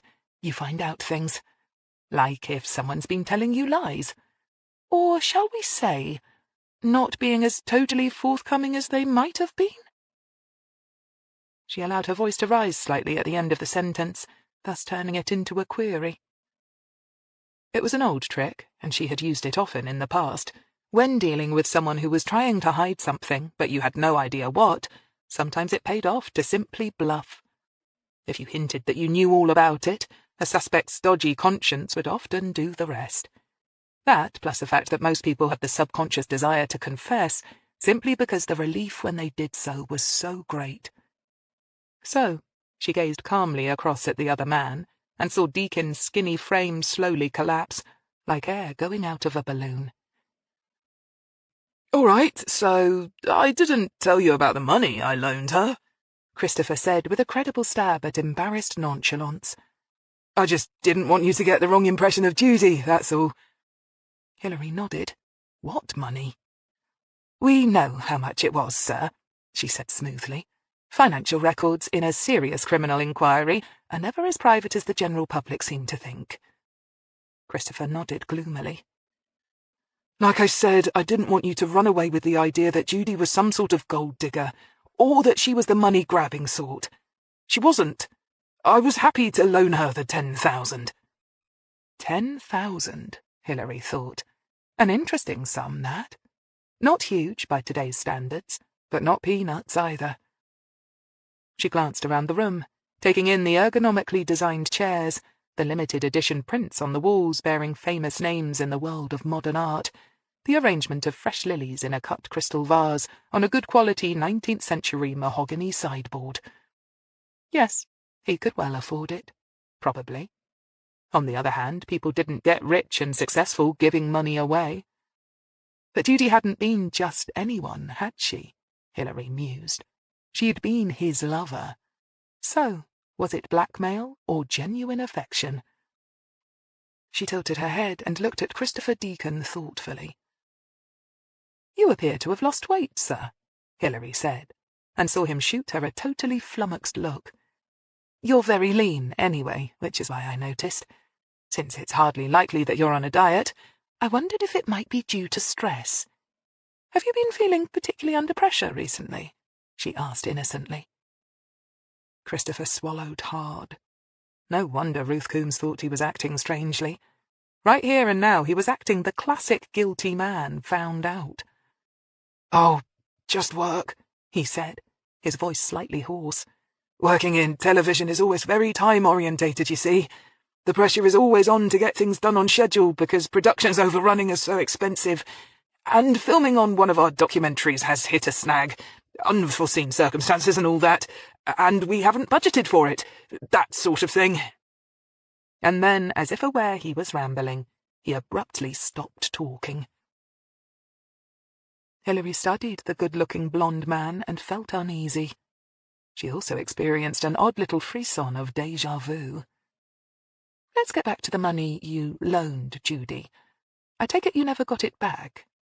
When in doubt, follow the money trail. How often had she heard that from her old sergeant, back in the days when she'd still been in uniform?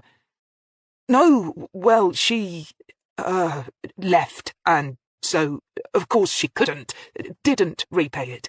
Not that I really expected her to, he added quickly. I mean, we called it a loan between ourselves, but we both knew that, really, it was, well, a gift, I suppose. Hillary nodded. Did she say why she needed it? Deacon hesitated, and then again, just as he had before in their previous interview, quite obviously, to Hillary at least, lied. No, he said firmly, his eyes briefly flickering. She didn't, and I didn't like to ask. Hillary nodded and wondered. Had Judy become truly afraid of her stalker by then? Had she asked her lover for money so that she could run away and hide? To disappear for a bit, to maybe just shake off the man who was harassing her, long enough for him to get bored and find someone else to torment? And if she had, wouldn't she have told him? So was Deacon so freaked out because he thought that Judy was alive and well somewhere and in hiding from her stalker, and that cops stumbling around might put a spoke in the wheel? But then that would mean she'd spent 6 years in hiding, or so he thought. And if he was still holding a torch, waiting for her, then he was a better man than she'd have given him credit for. If any of this was true, or he thought it was, then why didn't he come clean about it now? Obviously, Judy herself might have asked him not to. Hillary mentally shook her head. No, it was all too far-fetched. It was far more likely that their affair had run its natural course, and he hadn't given her a thought since. He had probably even been relieved, since it meant the risk of his wife finding out would finally be over. Deacon might simply have seen the money as a good investment if he knew that Judy was going to take it and get out of his life for good. And now, years later, here it all came back to potentially bite him in the backside. Yes, that might be it. Then again, it might not. No, it might not. Hillary nodded. Well, thank you for your time, Mr. Deacon, and please don't lie to us again. If you think of anything at all, that you think we should know, please give me a call. You still have my card? Oh, yes, Deacon said, smiling with visible relief, and stood up when they did. Hillary nodded, turned and walked to the door, then stopped halfway and turned back. Oh, and Mr. Deacon, if you want to file a complaint against Ruth Coombs, you can also do that through me, if you like. Christopher smiled shakily. Oh, no, Ruth's fine. I mean, she's just a little... No, it's fine. Hillary nodded. At that point, she would have bet money on him saying just that. Once back outside, they hit the rush hour proper and sat for nearly half an hour in stalled traffic on the Banbury Road. Hillary said nothing, although once or twice she saw Jimmy glance across at her curiously. But by now Jimmy knew enough about his governor to know when to talk and when not to interrupt her when she was thinking. And Hillary was thinking, at last. For what felt like the first time since taking this dog's dinner of a case, she felt as if she was beginning to properly function again, act like the cop she was, and always had been. The only trouble was, what she was thinking was insane. Indeed, it was so insane that she had no intention of voicing her theories out loud. Apart from anything else, Stephen would yank her off the case before she could complete so much as a full sentence.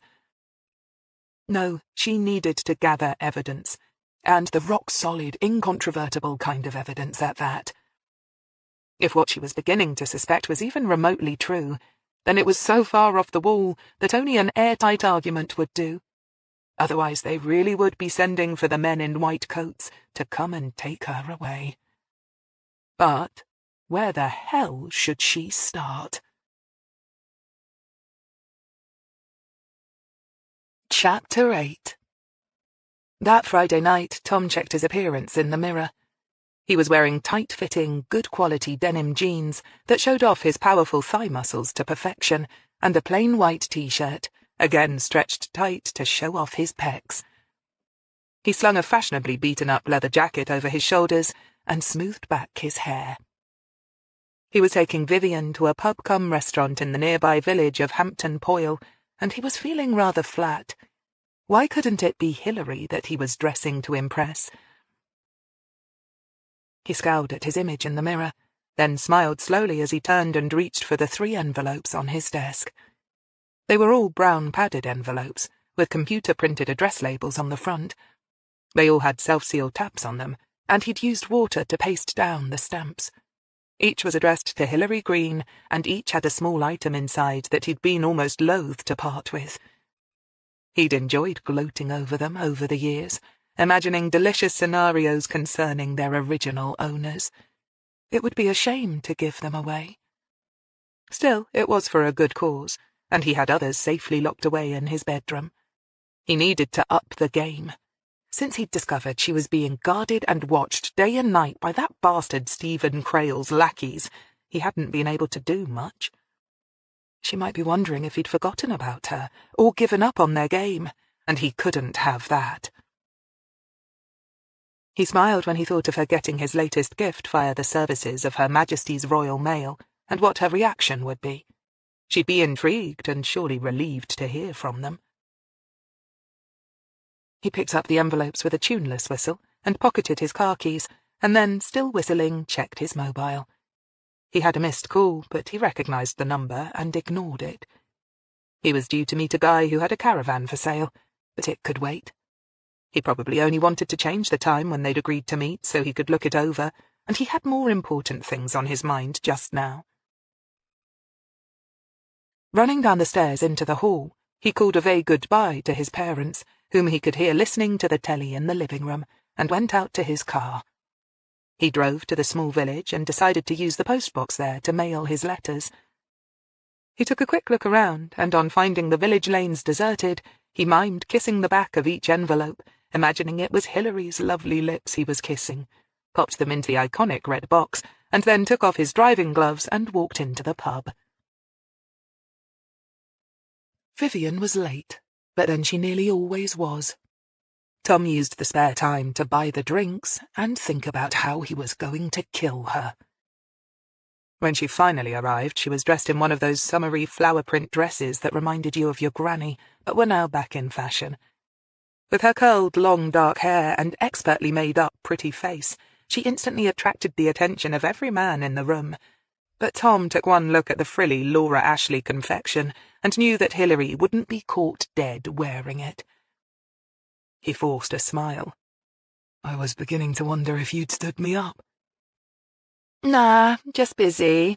You wouldn't believe what the mad cow has got us doing now, Vivian said, missing the sudden tightening of his smile and the way his cat-green eyes glittered angrily.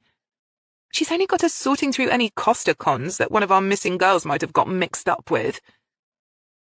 Tom, fighting the urge to slap her silly face and warn her to watch her foul mouth when talking about Hillary, felt himself suddenly stiffen. What do you mean? He asked sharply. What Costa cons? Then, realizing that she was surprised by the tone of his voice, quickly forced the smile back. I mean, it sounds dangerous. You shouldn't be talking to real villains. It's not as if you're a real copper yet. Oh, that's sweet. You're worried about me, Vivian teased, taking a sip of her drink. Tom smiled. He couldn't care less what trouble the silly bitch got herself into, but he needed to get to the bottom of this. It didn't make sense, and that worried him. Which missing girl we talking about, then? He asked casually, looping one leather-clad arm around her shoulders and splaying his fingers tantalizingly across the top of her arms. He gently rubbed her skin with one thumb and took a sip of his own pint.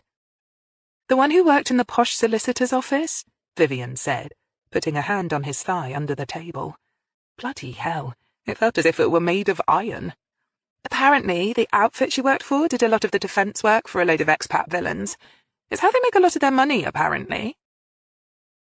Why does she want to know about them for? Tom asked, genuinely curious.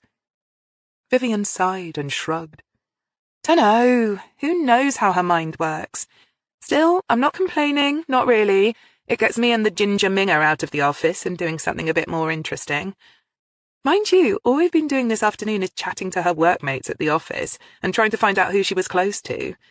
We've got some names, and we're going to try and interview them on Monday morning, so that'll be a bit of excitement. I've never met a career criminal before. I'll bet you have, she said flatteringly, nudging up a bit closer and digging her fingers suggestively into his flesh. Tom smiled enigmatically. The only criminals he knew were the boozed-up tossers who cut each other in knife fights every weekend, or vandalized bus shelters. Course. They're all right, some of them. Just you be careful, though, he added, realizing that she was expecting him to say something like that. What was Hillary thinking of, getting them to interview these criminals? It worried him when she did stuff that he couldn't figure out. What had she got hold of that he hadn't? The more he thought about it, the more likely it seemed that she had thought of something that he'd missed, and that thought left him breathless in equal parts of admiration and unease. But what could it be? It made no sense, unless— So, this girl, he said casually, careful not to accidentally mention Meg's name. You've been talking to her workmates, you say. So, was she close to any of them? Any of the Costa villains, that is. Vivian sighed. To be honest, Sam had done most of the chatting, since all the secretaries were women, and they seemed to take to him. The stuck-up cows hadn't wanted to give her the time of day. And she hadn't liked to ask Sam what he'd found out, because then she'd have to admit that she hadn't come up with much herself. But she wasn't about to admit any of this to Tom, so instead she sighed again. "Come on, lover boy, you know I can't talk about it," she cajoled. "Hillary Greene would have my hide. She's always going on about our need for discretion and keeping our mouths shut. Anyone would think we were working for the Secret Bloody Service or something. I tell you, that woman's unhinged." Tom nodded understandingly, but his hand curled around his pint glass tightened until his knuckles showed white. What the stupid cow meant was that Hillary Greene was a professional through and through, Being forced to work with substandard dregs like Vivian, the old geezer, and Sam Pickles must really rankle. It made him want to go up and shake the top brass by their silly bloody necks and ask them what the hell they thought they were playing at, treating their star player like this. He forced himself to push the anger away and concentrate, knowing he could be in serious trouble here. He'd always known that Hillary, his wonderful Hillary, was clever, tenacious, the best bloody cop at HQ, but he didn't like the way her mind seemed to be working. He didn't like it one little bit.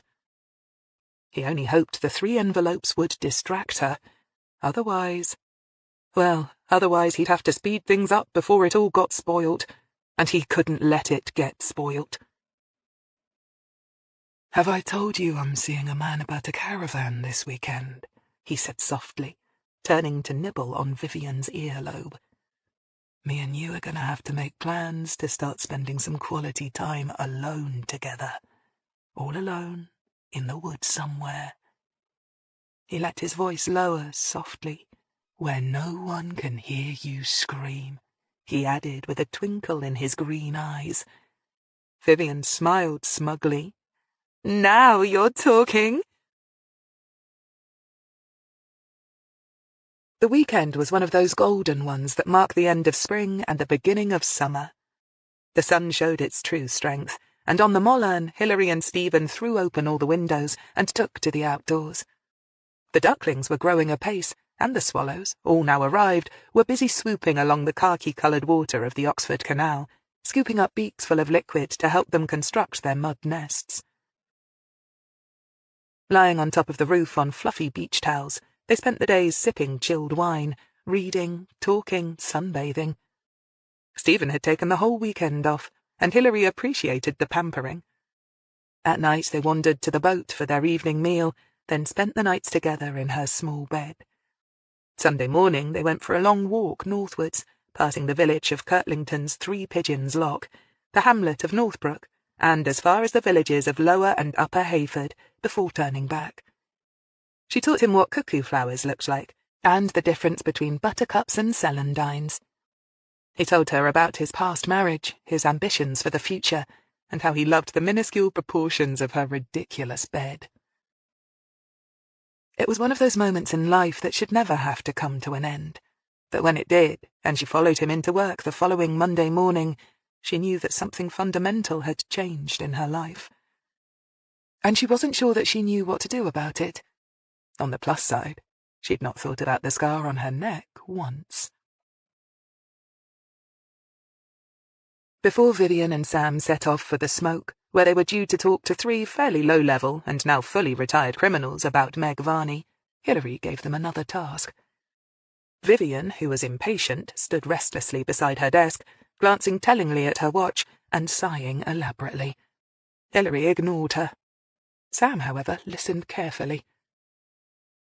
"When you get back from London, I want you to check out any rural artistic-type retreats you can find," she told him. "Go countrywide, but they have to be set in the countryside. Converted farms, barns, mills, anything of that sort, and they have to be artisan-based," Hillary explained. "No religious overtones or anything political. I don't think either of those are Jilly Tinkerton's thing at all." Sam nodded. "You think she might have run off to some place to paint butterflies on something, Gov?" he said, grinning. Jimmy, who knew damned well that Gillian was dead, looked up curiously, wondering why Hillary was giving them this particular task now. Even if Gillian had gone off to join some sort of artists' colony to escape her stalker, it was clear she hadn't made it. But perhaps the Gov thought that he might have followed her to wherever she'd gone, and then snatched her from there, in which case the youngsters might just uncover a witness, but it was a hell of a long shot, in his opinion. Hillary smiled briefly at Sam, giving nothing away. "Something like that. Concentrate on those that provide live-in accommodation or provide solid business links with the local community. I can't see Gillian being taken in by any outfit where the artists end up paying the management for the privilege of staying there. And she's canny enough to want to be sure to make a living out of what she's doing. So, any fly-by-night or dodgy setups is out. I think she'd have checked them out beforehand, so concentrate on those that have been going for some years and have a solid rep.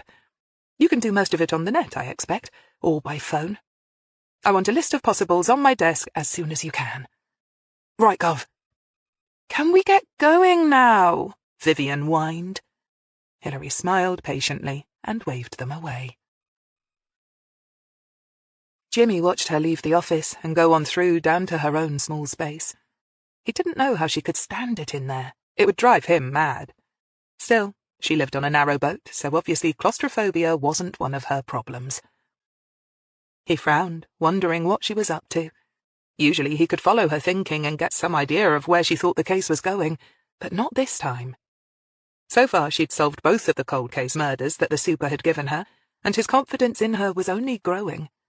But this case was obviously giving her trouble, and Jimmy wasn't so sure that being stalked could account for all of it. He didn't believe she'd lost her nerve, but her confidence wasn't as strong as it should have been. Her mind, though, he would have bet his last pay packet, was as razor-sharp as ever. But for the life of him, he couldn't figure out her strategy. Was her mind really not on the job? Being attacked and nearly knifed to death had to affect you, no matter how tough you were. Was she still feeling so distracted by the thought of being the next target of a serial killer that she really couldn't think straight? Jimmy didn't think so. He believed he had the measure of Hillary Greene by now, and when it came down to it, he'd place his bets on her any day of the week. If her stalker thought he'd got the better of her, he'd better think again. Besides, so far, between the super, himself, and his old pals, they'd been keeping her covered every moment of every day, and she knew it. And, needless to say, Chummy hadn't made a move on her. Knowing they had her covered had to help her feel secure. He knew that the super had spent the entire weekend with her, and not just because he wanted to keep her safe either. But Jimmy didn't let himself speculate about that. It was none of his damned business. But she did look more relaxed and happy than he'd seen her in a while, which said it all, really. He shook his head and reminded himself again that the private life of his bosses was no place for a canny retired sergeant to stick his big fat nose, and reached instead for D.I. Rumour's latest report. Unfortunately, the DI's team had had no joy so far on whittling out a name or face from the long suspect list. Well, that was always going to be a long job, wasn't it? And they couldn't even be sure, 100% sure, that Chummy was on the job. Anyone could buy a police uniform from a costume shop and buy fake police ID on the internet. He was just closing the folder when Hillary came back into the office. She had 3 opened, padded brown envelopes in her hand. Her face was perfectly expressionless. "Can you call the super in?" she asked flatly, "and tell him we're going to need forensics and DI Rumour." She waved the envelopes in the air, and Jimmy tensed. "Been in contact, has he?" "Yes," Hillary said. "He just can't seem to resist it, can he?" she added, with a grim little smile. Jeff Rumour, Stephen, Hillary and Jimmy crowded around Stephen's desk. All of them were wearing gloves.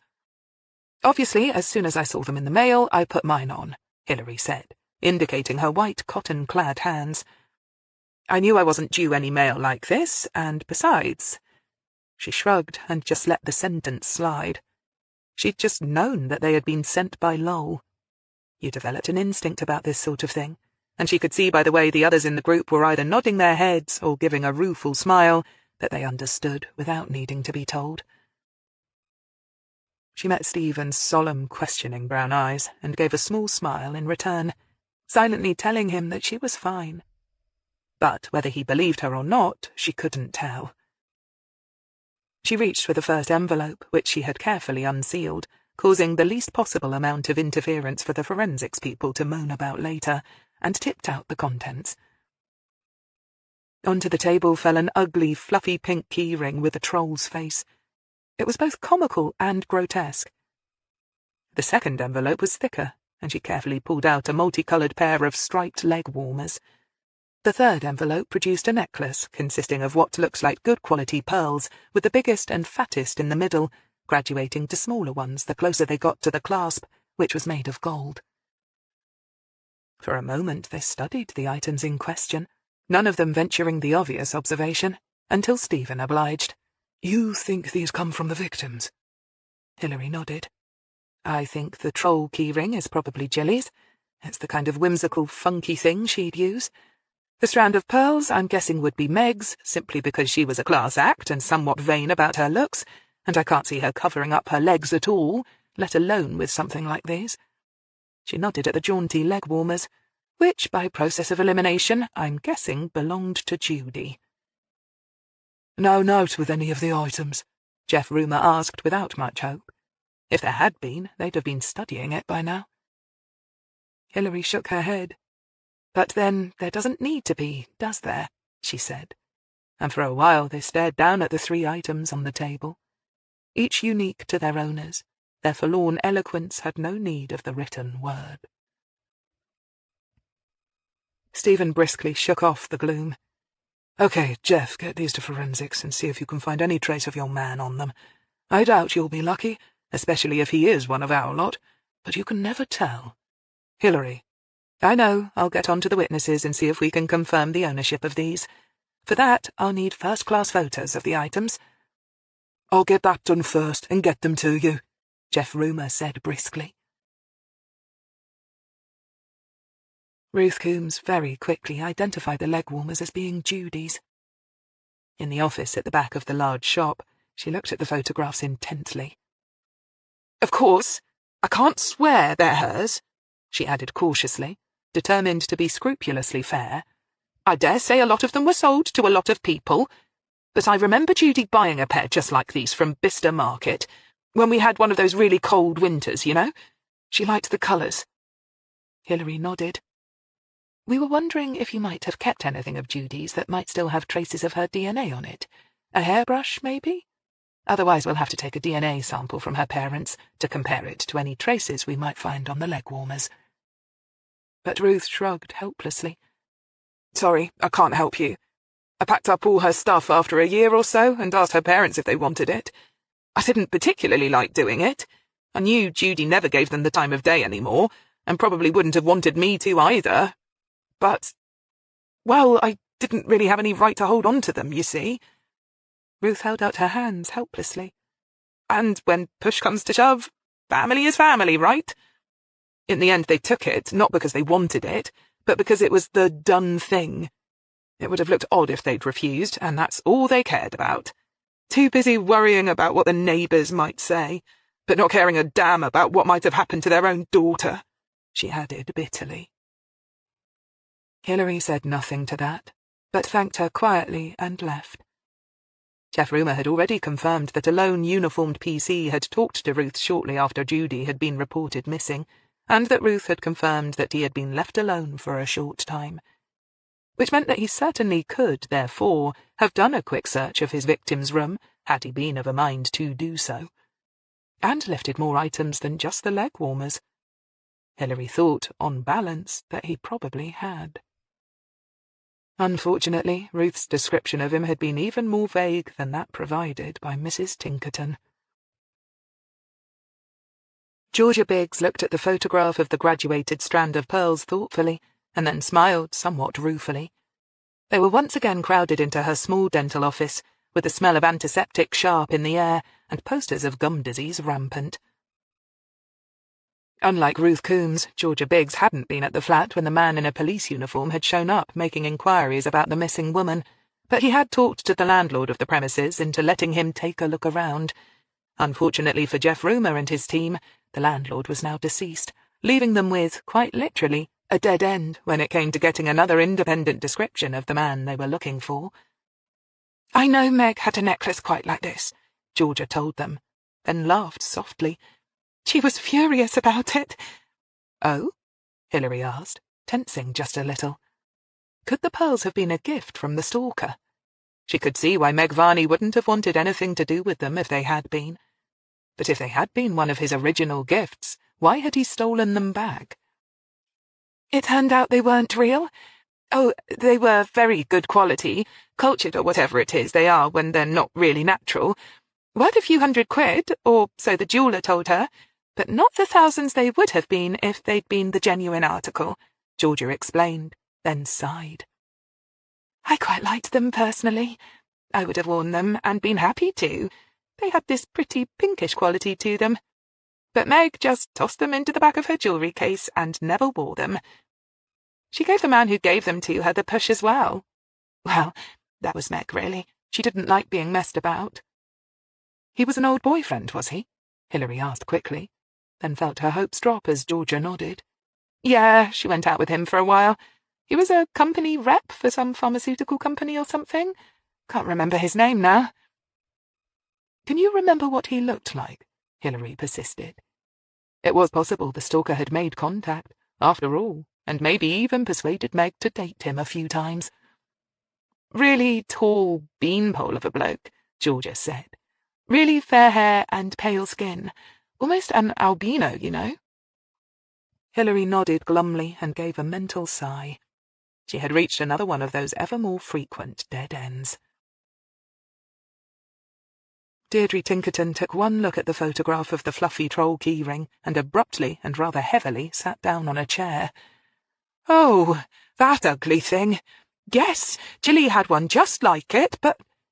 She looked up at them, her pleasant round face slowly turning pale.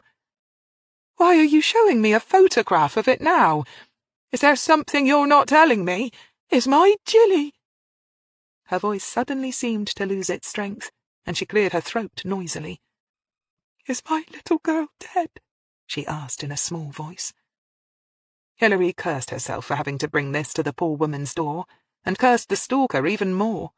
It seemed heartlessly cruel to rattle Deirdre Tinkerton's comforting belief that her daughter was alive and well somewhere, and just thoughtlessly remaining out of touch. "We have no reason to believe this at this time, Mrs. Tinkerton," she said firmly, carefully avoiding Jimmy Jessop's eyes. "I imagine these little fluffy troll things were sold in their millions anyway," she added. Deirdre Tinkerton visibly forced herself to rally. Yes, you're right about that. They were a bit of a craze, weren't they? There's nothing to say this was my Jilly's, is there? Nothing at all. We simply wanted to know if it might be, Hillary said, then went still as Mrs. Tinkerton laid a hand on her arm and said quietly, You would tell me if you found a body, wouldn't you, love? One that had a keyring on it like this? Mrs. Tinkerton, I swear to you, we haven't found any bodies, Hillary said, perfectly truthfully. She fought back the ridiculous urge to say something totally inane, such as, try not to worry about it, or something equally stupid, and patted her hand instead. We'll be in touch if we have any more questions. Remember, we're still just trying to figure out what, if anything, has happened. Deirdre smiled, but her eyes were beginning to look haunted. Outside, Jimmy let out his breath in a long, slow exhale. Sometimes I hate this job, he muttered grimly. Hillary knew exactly what he meant. Back at HQ, Hillary checked her voicemail and found that a long message from Sam had been left for her. Their very first interview with one of the retired gangsters had come up trumps. Whilst Mike Pratt had claimed not to have taken much interest in Meg himself, he was into very young, leggy blondes apparently, he did know for a fact that a colleague of his had very much taken a shine to her. A man by the name of Liam Hardwick, who'd specialised in smuggling of all kinds, booze, fags, female sex slaves, had fancied her rotten, and had let her know it. Apparently Meg had been suitably flattered, and by all accounts the interest had been mutual. She and Jimmy listened to his report and then grabbed their coats. It was time to talk to Marcus Kane again. Kane pretended to be wearily annoyed, but painstakingly patient to see the police in his office again. Yes, hello again, Mrs. Greene, and just what can I do for you this time? Hillary settled herself comfortably in the chair in front of his desk and smiled cordially. She'd teach the bastard to call her Mrs. Greene. Liam Hardwick, she said briskly. He was a sex slave trafficker and general all-round nasty piece of work. Your firm represented him and acquired Queen's Counsel for him on a number of occasions during the past 10 years. Is that correct? Marcus Kane didn't even blink. All our clients are entitled to legal representation, Mrs. Greene, as I'm sure you know, he said smoothly. I do know, Hillary said shortly. I also know that Mr. Hardwick seemed to be very impressed with Meg Varney, and that she didn't, shall we say, exactly discourage him in his interest either. I'm sure that a smart man like you couldn't have failed to notice." Marcus shifted slightly on his seat. Liam was a bit of a ladies' man, yes. He'd been married and divorced, I think 3 or maybe even 4 times, he agreed cautiously. Was he between wives when Meg Varney did the paperwork on his case? She shot the questions at him rapidly, allowing him little time to think up lies. I believe he was. "Where is he now?" she demanded. I have no idea. As you'll be aware, if you've done your homework, Mr. Hardwick was found not guilty in his last court appearance. Marcus returned fire smoothly. "Were you jealous of him? You and Meg were, after all, involved in an affair of your own." Of course I wasn't jealous of him. "A good-looking man, is he? I have to say I haven't seen a photograph of him, but I can imagine the type." Hillary smiled knowingly. "Middle-aged, but in good physical shape, I expect. Something of the bad boy about him. Women always seem attracted to those sorts, don't they, Mr. Kane?" Marcus flushed slightly. If you like the bluff, somewhat bucolic look, I suppose he wasn't that bad-looking, he agreed thinly. "Did Meg flirt with him?" Hillary asked crisply. Meg liked to keep the clients happy, Marcus said, his voice becoming more and more clipped. Jimmy, his pen flying across his notebook as he took notes, was careful to repress a smile. The governor was getting under his skin all right. "Was that one of the things you paid her for, Mr. Kane?" Hillary asked softly. "I'm not a pimp," Marcus said sharply, then suddenly let loose with a shark-like smile. "And really, I can't see where all this can possibly be going.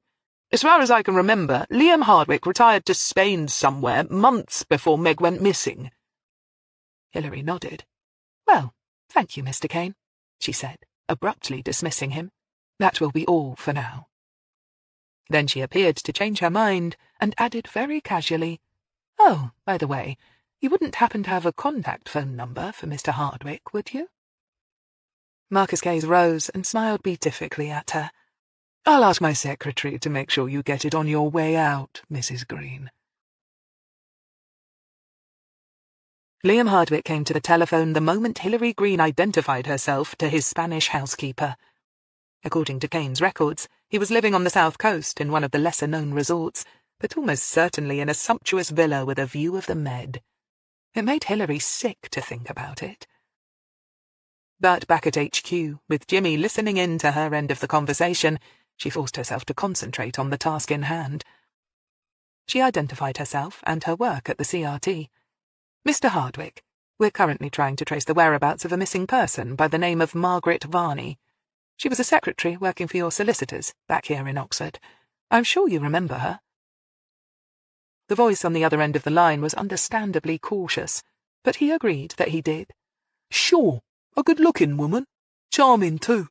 I'm sorry to hear she's gone AWOL." Hillary could trace the last vestiges of a lingering Cockney accent in Hardwick's voice. "From all accounts, you seem to have got on very well with her. You wouldn't have happened to invite her over to Spain at any time, would you, Mr. Hardwick?"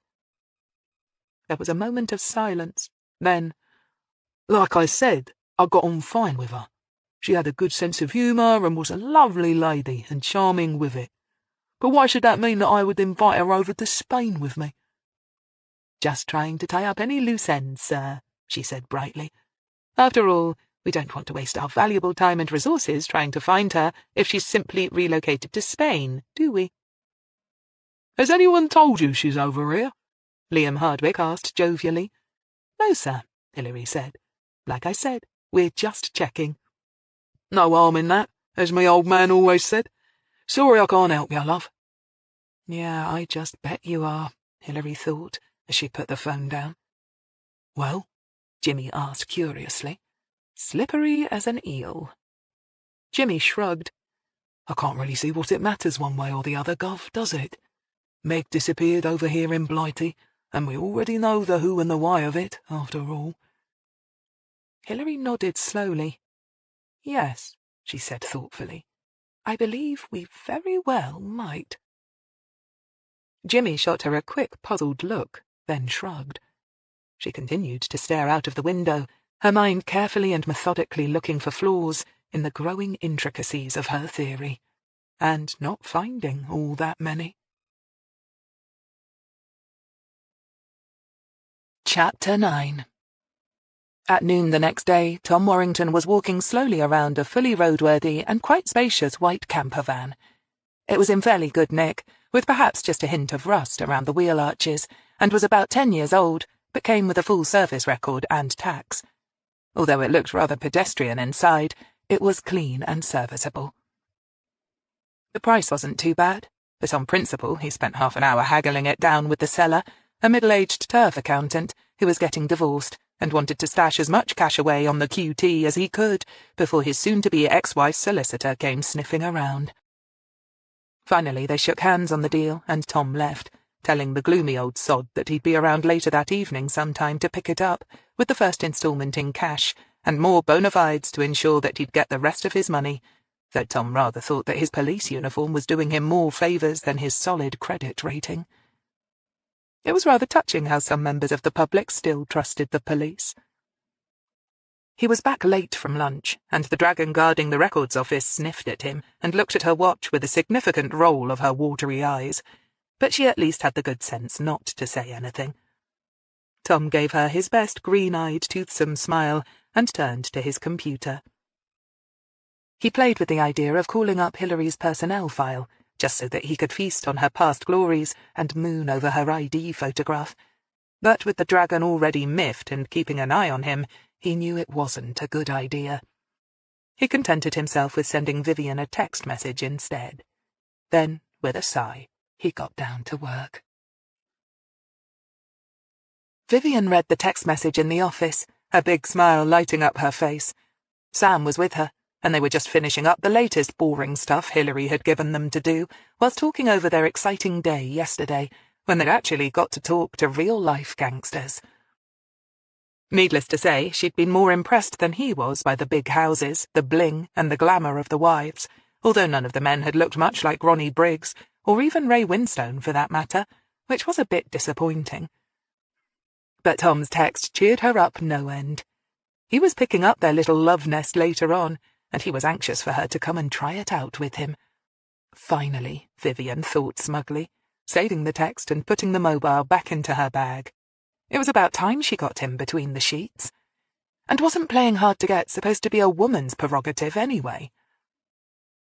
The printer was just printing off the last round of artistic colonies that she'd been able to find on the internet when Hillary Greene finally deigned to grace them with her presence.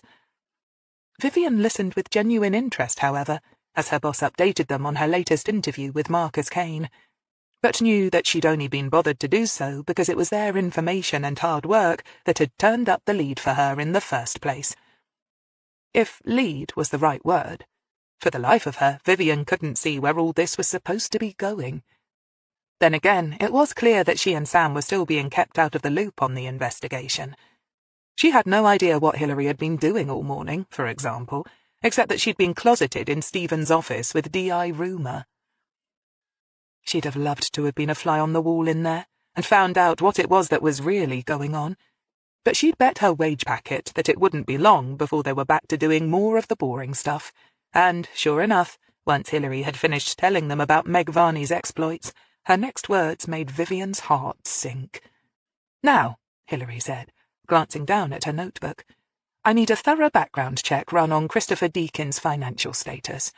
He admitted to lending Judy Yelland a substantial sum of money just before she disappeared, and I want to know how much it would have hurt him, if at all, to do it.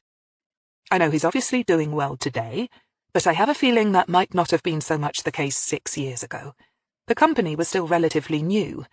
As it was started mainly with his wife's dosh, I want to know if she was the type to keep her eye on it, or if she simply trusted to her husband's business acumen." Hillary thought it might tell her a lot about Christopher Deakin to know the answer to that particular question. Vivian grimaced at the thought of trying to translate spreadsheets and accountants' gobbledygook. Luckily, Hillary's eyes went straight from hers to Sam's. "Sam, that can be a job for you. If the banks give you trouble, start with the Inland Revenue and stuff in the public domain. I'm sure his company is a public limited one, so there'll be records.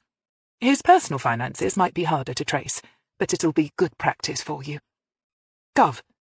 And then you can come with me to interview the wife, Hillary added with a small smile. Gov, Sam said, with far more enthusiasm. Vivian, do you have that list of artist colonies I asked you for? She turned to look at the young girl, who was dressed in what looked like hot pants. Good grief, were they back in fashion now? Or was she just expressing her much-vaunted individualism? Hillary didn't know, and couldn't have cared less. Just printing off the last of them now, Gov? Vivian said smugly, and handed over a sheaf of papers. I haven't had a chance to go through them yet, though.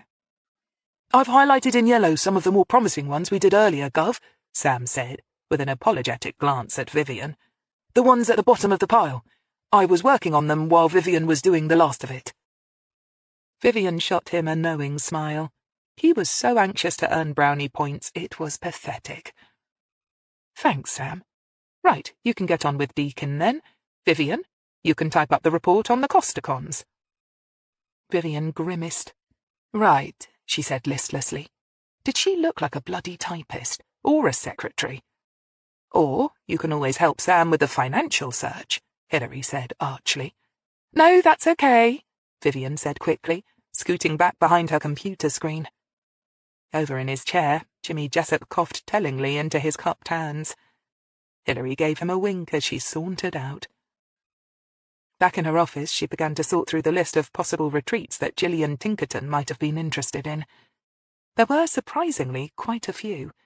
Even though it was hardly the age of Aquarius anymore, alternative lifestyle options were obviously just as popular as in the hippies' heyday. The choice was surprisingly cosmopolitan. They ranged from learning how to become a crofter in the far-flung Scottish Highlands to becoming an eel catcher in the Norfolk Broads, to learning how to weave baskets and other traditional wares in osier or green willow. And not all were work-based or profession-related either. A lot of places offered would-be Picasso's tutorials whilst being catered to in country house-type residences, while others offered more leisure-based activities. Musicians offered to give flute lessons, and several places promised to give degrees in alternative healing therapies. Hillary read one online brochure on how she too could be taught to place warm stones on healing centres on middle-aged flabby bodies in country spas, and shuddered. She put all Vivian's most recent offerings to one side and turned to Sam's highlighted list, and nodded in approval. Yes, these were more what she wanted, and she began to compile them in geographical order, with those nearest to Kidlington at the top. 7 in particular looked like the kind of thing that she might be interested in, and she settled herself comfortably in her chair and reached for the phone. 2 hours later, she had a short list of 4. The owner-managers, or in 2 cases the representative of the co-ops, of the facilities, had varied in their desire to help the police with their inquiries, but she hadn't picked up any really bad vibes from any of them. Due to modern technology, she'd been able to wing a photograph of a young-looking Gillian Tinkerton to all 7 places, but none of them had immediately acknowledged knowing her. But then that in itself meant nothing, she knew. For a start, Hillary knew from experience that people could change and physically alter drastically over the years, and the school photograph Deirdre Tinkerton had given them of her daughter was obviously extremely old. People, and women in particular, could look vastly different in just a few years. Weight lost, weight gained, hair styled or cut differently, and probably, in gypsy-like Gillian's case, died. Eyeglasses discarded for contact lenses, or failing eyesight meaning the need for glasses on a woman previously unencumbered with them. It could all radically alter the look of a person's face. So, it was easily possible that people genuinely wouldn't recognize someone else from a photograph if they were sitting just a few feet away. Then again, artistic communes were probably as good a place as any if you needed a reason to hide from society. Women keeping out of the way of abusive partners, for instance, would probably find refuge there. Or men trying to avoid paying child maintenance. Hillary could well imagine that if you had a tight-knit community, especially one where some members had been together for a long time, nobody would be anxious to discuss your business with strangers on the telephone. Wearily she made herself a cup of coffee and leaned back in her chair, tapping the paperwork in front of her thoughtfully, mulling over the scant details she'd been able to glean from speaking to the organisers. Greensleeves Artisans, based in Wiltshire, had been going for nearly 20 years. The founder member had been a farmer's son, already disillusioned with the way the farming industry was going, and had seen some ramshackle barns on his property as a way of supplementing his income. He'd employed local stonemasons, carpenters, and other skilled workers to convert the barns to accommodation and studios, mainly pottery and artists' studios, with a woodcarver's workshop tacked on. Cannily, he'd had several of the renovators work part-time for him, training others in their particular disciplines, as well as renting out the accommodation to other people more interested in pure art. Leyline Literati were based on the Berkshire border and boasted an old rambling rectory as their main place of residence, in a small village that still mostly belonged to a vast estate. As its name implied, it gave room and board and self-publishing advice to writers who were interested in the more esoterically minded disciplines. If you wanted to write about interesting hauntings, the possibility of alien visitations, the uncanny, otherworldly knowledge supposedly possessed by ancient tribes, or any other whimsy from psychics with ESP to cats that could predict the future, they could help guide and advise. The small print assured you that they only took a small percentage of any royalties you might earn. It was, Hillary supposed, a small price to pay for any budding author desperate to see their name in print. Hillary could well see that Gillian might be attracted to the idea of being a published author. Hadn't her friends said that she never stayed with one discipline for long? And didn't everyone believe that they had at least one book in them? Hillary had to smile at herself there. She herself had written a book last year, a fictional piece based on one of her old cases, and sent it off to a publisher. Naturally, she'd heard nothing back since. The third of the outfits she was interested in was based just over the Welsh border and specialised in glass, teaching people to blow glass, make stained glass windows, small collectible animals, paperweights with those intricate designs, and even glass jewellery. Through a Glass Brightly also offered live-in accommodation and promised gifted glass artists a showcase for their work and the chance of a regular income via a number of local shops that would display and sell their items on a commission basis. The last of the four was set on Dartmoor in Devon and was mostly based on painted art, with live-in tutors willing to give lessons to professional artists who wanted to expand their repertoire. But they did offer a sideline for those who wanted to become illustrators for children's books or become graphic artists. Or, Hillary interpreted cynically, grown men who wanted to stay little boys by creating comic book characters. Baskerville Artists' Colony might appeal to Gillian, if she had any drawing skills. Hillary sighed and looked up as a tap came on the door. Quickly she stuffed the paperwork into a folder as Stephen, without waiting for an invitation to enter, pushed open the door and looked in. He watched with interest the way she casually closed the folder and smiled. "Everything okay?" "Fine," Hillary said. "Jeff and his team are making progress, you know, even if it is only in ruling people out." Hillary nodded. They'd spent all morning with Jeff Rumer, who'd filled them in on his team's progress to date. So far, as Stephen had said, they'd eliminated, for various reasons, nearly half the people on his list. "Don't worry, I'm not getting impatient," Hillary said truthfully. "I always knew it was going to be painstaking work and would take time, and I'm not getting disheartened. You don't have to mollycoddle me." Stephen grinned at her, and Hillary felt her heart give a little flip. Damn, he was too good-looking for her own peace of mind. "Perish the thought," Stephen said, leaning casually against the doorpost. "Why don't you come to my place tonight? I'll cook." "You can cook?" "Well, I wouldn't go that far," he admitted. "Let's just say that I can produce food that's reasonably edible." "Deal." He grinned, turned, and left her. But as he passed the communal office, he caught Jimmy Jessop's eye and gave a quick follow-me gesture with his head. Jimmy sauntered out after him, but Vivian, who was always aware of Stephen Crail's proximity, watched him leave with a jaundiced eye. Whatever it was that she and Sam were being kept out of, it was clear that the old duffer was in on it.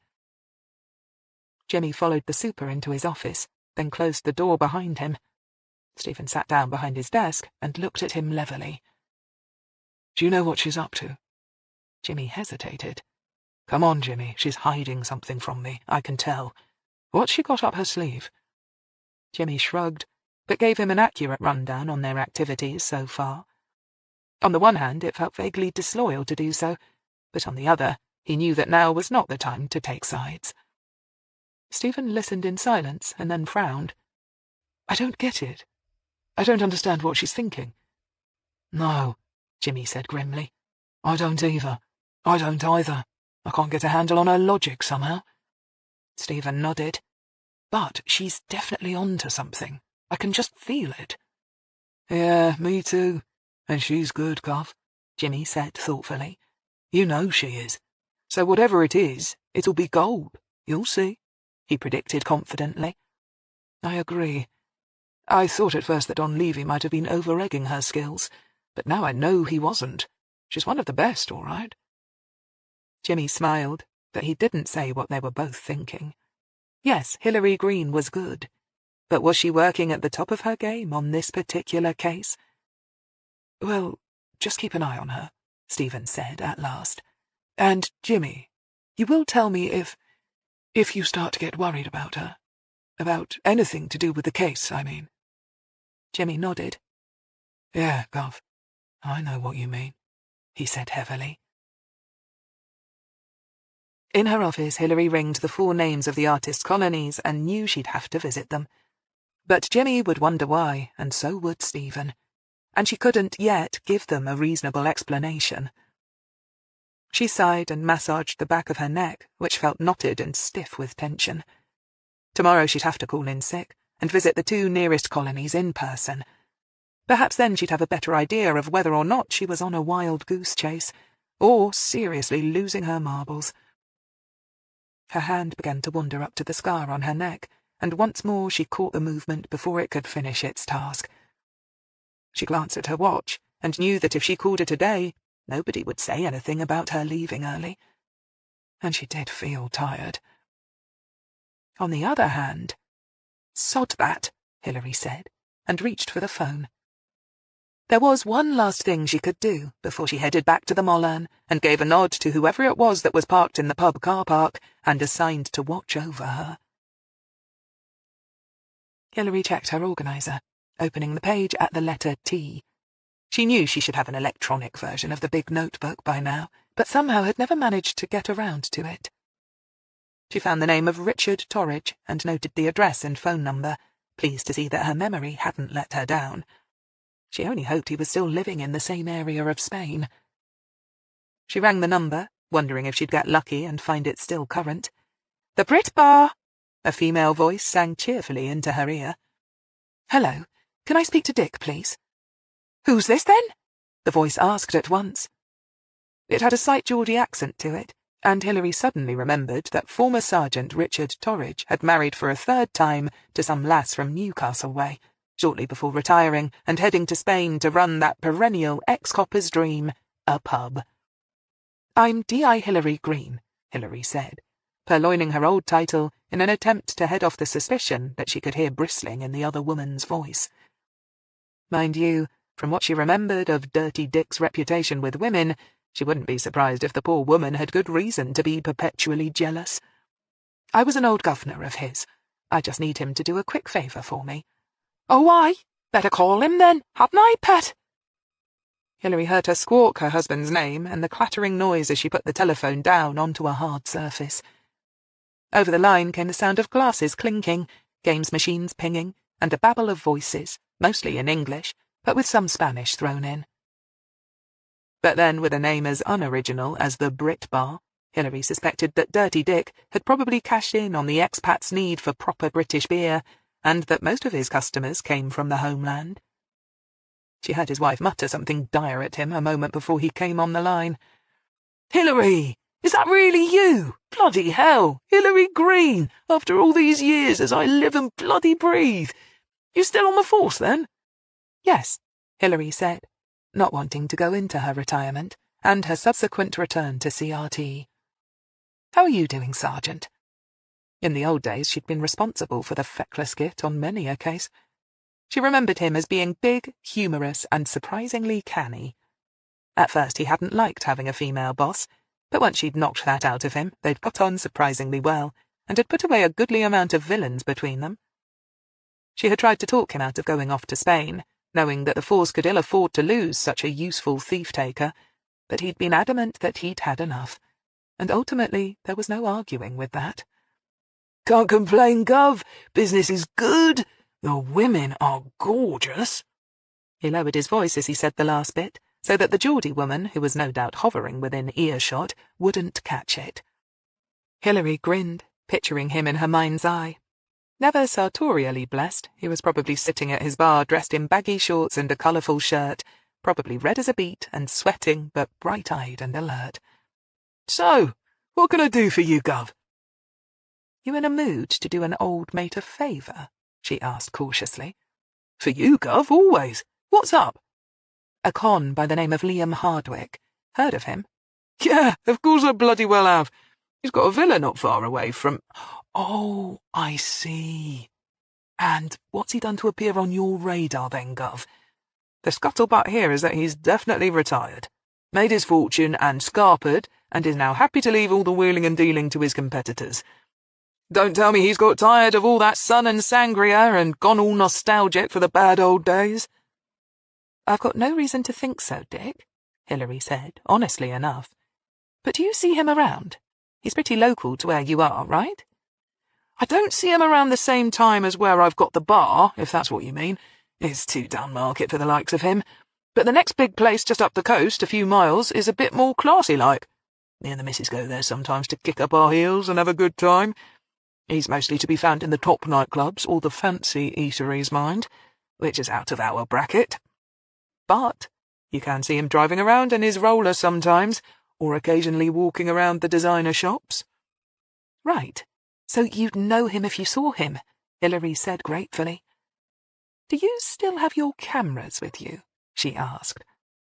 Photography, along with skirt chasing, had always been Dirty Dick's main passion, and he'd even had a few prints exhibited at the local galleries in Oxford and Woodstock in his day. More proof, if it were needed, that there was far more to D.S. Torridge than his bluff, outwardly loutish behaviour would indicate. "Sure I do. Mind you, I mostly take pictures of the sunset or sunrise over the ocean nowadays for the tourist shops. Atmospheric shots of seagulls or the mists on the distant mountains, that kind of tat. I managed to wangle a deal with a postcard company for a few of them that provides me with a nice little earner." "Why?" he asked warily, but Hillary smiled. She could hear the catch of interest and excitement in his voice that told her that she had him hooked. "Fancy doing a little surveillance for me? On the QT, like," she added scrupulously. She heard the silence on the other end of the line, and could guess what he was thinking. A phone call from an old governor asking for work on the QT meant that whatever it was she was working on, it was probably being done without the brass knowing about it.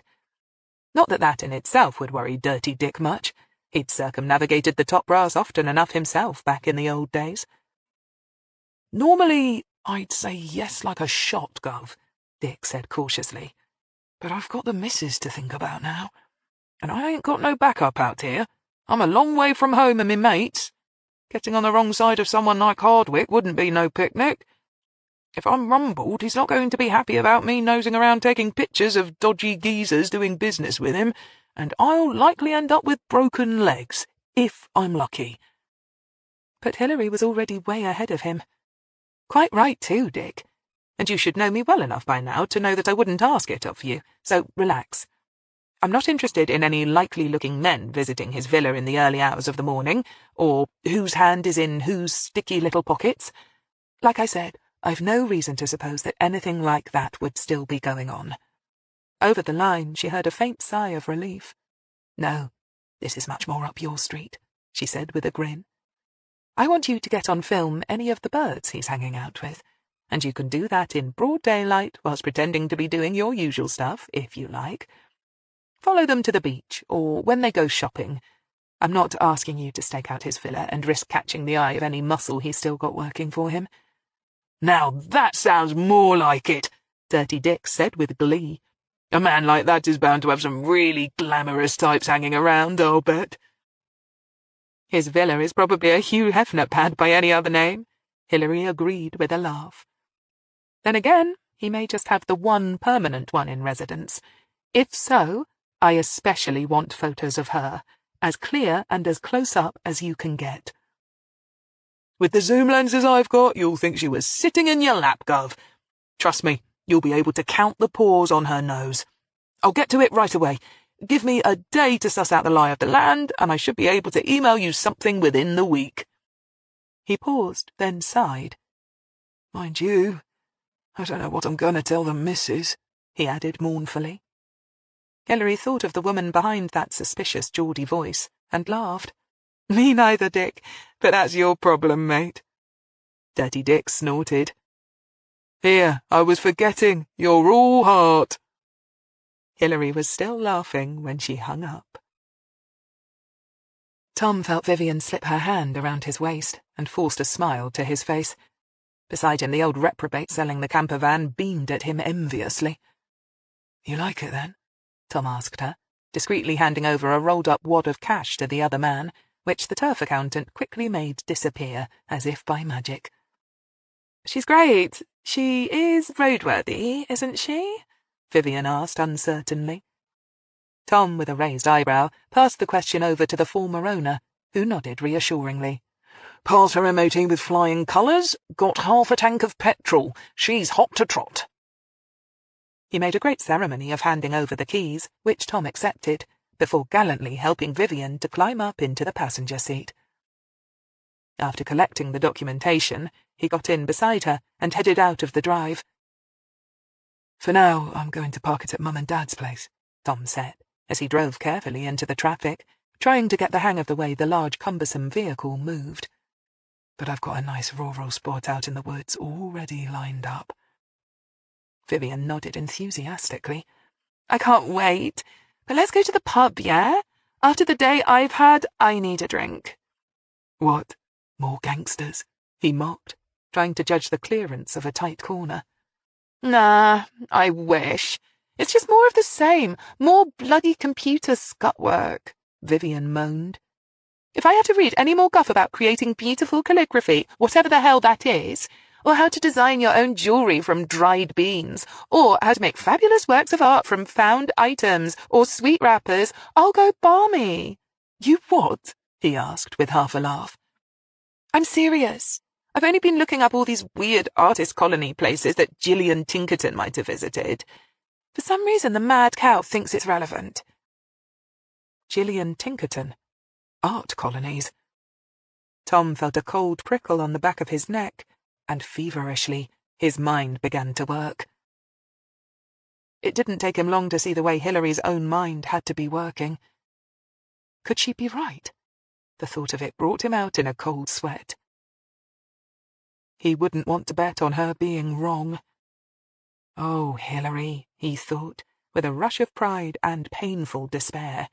You're just too damned good, sweetheart. You're going too fast. He glanced across at Vivian, his mouth going dry with excitement. Okay, so he was just going to have to match her pace and move faster himself. He couldn't let her down, after all, especially not now, when she might just be beginning to doubt him. Besides, it meant that finally, after all he'd had to put up with from this stupid, sarcastic, ungrateful bitch, he could shut her foul mouth once and for all, and he wouldn't have to put up with her pawing him all the time either. So, what say we christen the van as soon as we can, he said softly. And, by the way, we've got to give the old girl a name. Why don't you choose? Vivian patted the leatherette dashboard thoughtfully. I'll have to think about it, she said coyly. You do that, Tom Warrington said quietly. The next day, Hillary got up early, dressed and walked down the towpath to the pub car park where her car waited for her.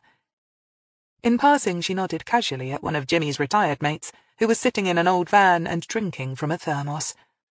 She gave him a cheerful wave and a toot as she passed, and watched in her rear-view mirror just to make sure that he wasn't going to shadow her all the way into HQ. He didn't, and with a sigh of relief, she watched him turn off in the opposite direction to town. Once out of sight, she pulled over and called in sick, being careful not to speak to Stephen directly, but leaving a message to be given to him by the main switchboard. That done, she turned off her mobile, which she knew would probably incense him, but which couldn't be helped. She didn't want him offering to come over and mop her fevered brow or anything. She smiled at the thought and set off for the Berkshire Downs, where Lane-line Literati hung its hat. It was a nice enough day, and the hour or so it took to drive down there passed pleasantly. The rolling green fields kept her company on either side, and the gradual proliferation of horses told her that she was definitely heading towards the muddy green Wellington set. She found the village easily, an anachronism in this day and age, given that it still belonged to one titled individual. It meant that there were no out-of-keeping council houses, and the village pub and shop remained adamantly and defiantly open. Both, Hillary guessed, were run by a local village co-op. The vicarage, where dedicated scribblers could pen their masterpieces, turned out to be a gem of a Georgian building, exquisitely square and elegantly proportioned. Unfortunately, although the manager, when confronted by the constabulary in person, became far more helpful than he had been on the telephone, her journey turned out to be a waste of petrol. There were 8 writers in residence, and none of them recognised either Jilly Tinkerton's name or photograph. With a sigh, Hillary thanked her host and set off for the Wiltshire border. She was just passing the Uffington White Horse, cut into the chalk over 3,000 or so years ago, and was glancing appreciatively out of her window at it, when she glanced at the clock and realised that she really should call in and talk to Stephen, if only to reassure him that she wasn't up to something or doing anything silly. Like wandering about on her own out in the wilds, chasing down elusive theories. She pulled over and rang his number, her heart beating just a little faster in anticipation of hearing his voice. She knew he was going to be mad, and that only made her blood tingle that little bit more. She looked at her reflection in the mirror, noted the brightly sparkling eyes, and gave herself a little warning shake of the head. "You're riding for a fool, my girl," she told herself, then jumped as Stephen's voice sounded in her ear. "Hillary, what's up? What's wrong?" She felt a pleasant little warm wave wash over her that he sounded so concerned, then sighed. "Nothing. I'm just a bit under the weather, that's all," she said, banking on her guardian angel not having called in with the information that she should now be safely at work. "I'm just feeling a bit iffy, so I decided to stay on the boat. I think I might be coming down with a summer cold, and you know what a bugger they are. They say you're most contagious in the first few days, so I don't want to pass it on to everyone else." "Oh, okay. Do you want me to come over tonight?" "What, and get the sniffles yourself? Don't be daft. If it comes to anything, I'll let you know. If it turns out to be nothing, I'll be back in the office tomorrow." "Okay, sweetheart. See you soon." Hillary hung up, feeling guilty. Yep, feeling guilty about lying to a man was definitely the first step on a slippery slope, all right. She wondered how long it would be before Stephen or Jimmy thought to check in and see if her minder needed relieving, and thus realised that she'd gone AWOL. Probably not all that long, if she knew Stephen. Hey-ho, she thought wearily, as she pulled away and continued past the ancient White Horse deeper into Wiltshire and onto Greensleeves Artisans. She'd just have to cross that bridge when she came to it. Which, as it turned out, was to be pretty damned soon. Greensleeves Artisans was nestled in a truly lovely little valley, the converted barns now surrounded by both vegetable patches and flower gardens. As she parked beside a large open barn, the smell of sawdust hit her the moment she opened the car door. From another, smaller brick building, she could see some complicated chimneys, and guessed that it was the pottery kiln. A young man sat out on a bench in the sunshine, his shirt off, assiduously chipping away at a sizable chunk of wood with a chisel. As Hillary approached, she could see that he was carving a magnificent-looking eagle. It looked both ferocious and beautiful, and she wouldn't have minded buying the finished article for herself, except that it would probably be far too big and heavy to fit comfortably on a narrow boat. The young man looked up with a smile as she approached. He had buck teeth and freckles, but there was something so open and honestly friendly in his smile that Hillary felt her belief in humanity briefly flare up. She quickly squashed it back down again, where it belonged. "Hello. I was wondering if you could help me out. I'm looking for this woman," Hillary said, handing over a picture of Gillian Tinkerton. "Her mother's worried about her. She hasn't called in for a while, and she just wants to know that she's okay." The man grinned and pointed wordlessly to the brick shed before turning back to his carving of a set of wickedly sharp-looking talons. Hillary blinked, then wondered if he was a deaf-mute, or simply preferred not to speak much.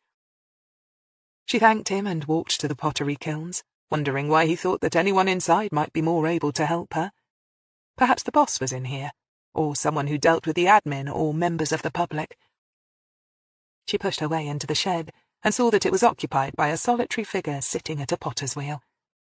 The thick-set woman was bowed over a lump of clay, her feet pumping an old-fashioned treadle, and Hillary approached silently, watching as the woman wet her hands and seemed to miraculously work the lump of grey clay up into an elegantly shaped vase. Then the woman sensed her presence and looked up. Hillary felt her heart do a quick, confused but satisfied and joyous flip. Yes, she was right. She was not ready for the scrap heap just yet. Hillary Greene smiled and said softly, "Hello, Gilly.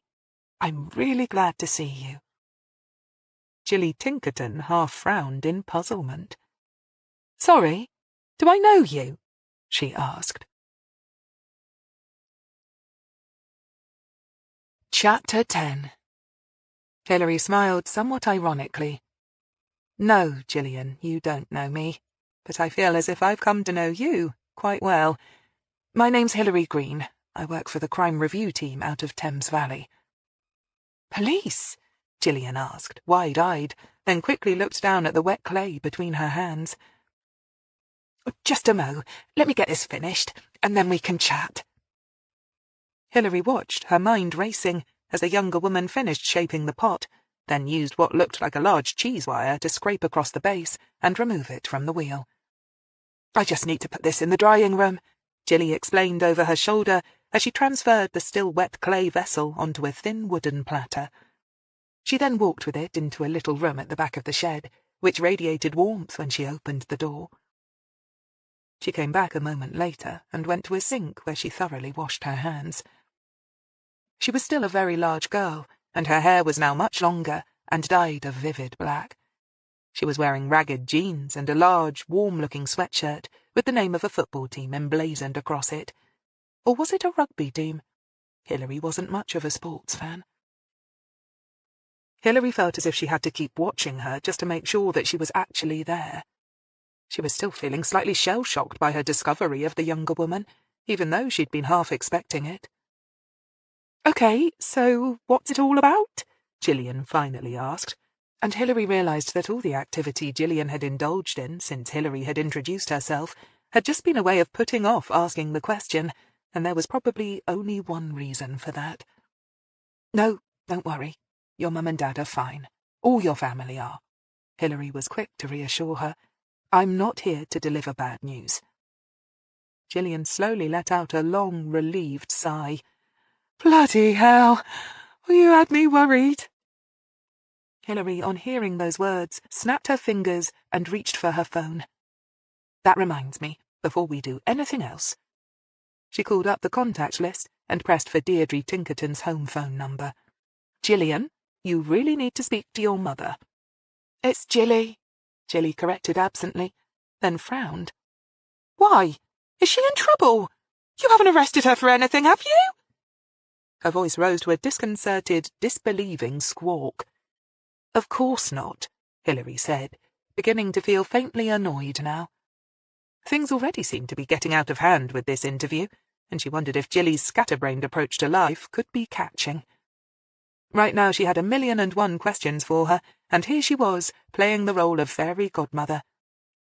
Then she heard the ringtone on the other end, and said angrily, "When was the last time you called home, do you think?" Gilly blinked. I dunno, a couple of months ago?" Hillary glared at her.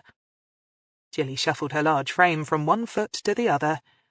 "Or maybe a bit longer," she admitted reluctantly. "It's a funny thing, isn't it? Time." "Yeah, hilarious," Hillary said, then held up a finger as she heard another voice in her ear. "Hello?" Deirdre Tinkerton said. "Mrs. Tinkerton, this is Hillary Greene. I have someone here who wants to speak to you." And with that she thrust the mobile at Jilly, who had the grace to look shamefaced. "Hello, Mum," she said into it tentatively. Hillary distinctly heard the squeal of delight come from the other end of the line, and with a smile she moved a little way away to give the two women privacy. Even so, she could just picture Deirdre in her cheerful kitchen, sinking down on a chair with relief, whatever domestic chore she'd been doing now forgotten, washed away by joy and relief. Sometimes Hillary loved her job. Over by the open barn, the silent man was still carving his eagle. Hillary found herself grinning at him like an idiot. Because she'd been right. All along she'd felt as if this pig's ear of a case had been leading her up the garden path and all around the mulberry bushes for good measure.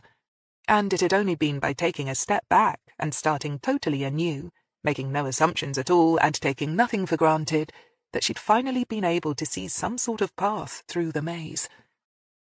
Even so, the theory she'd been left with had seemed almost too bizarre to be real.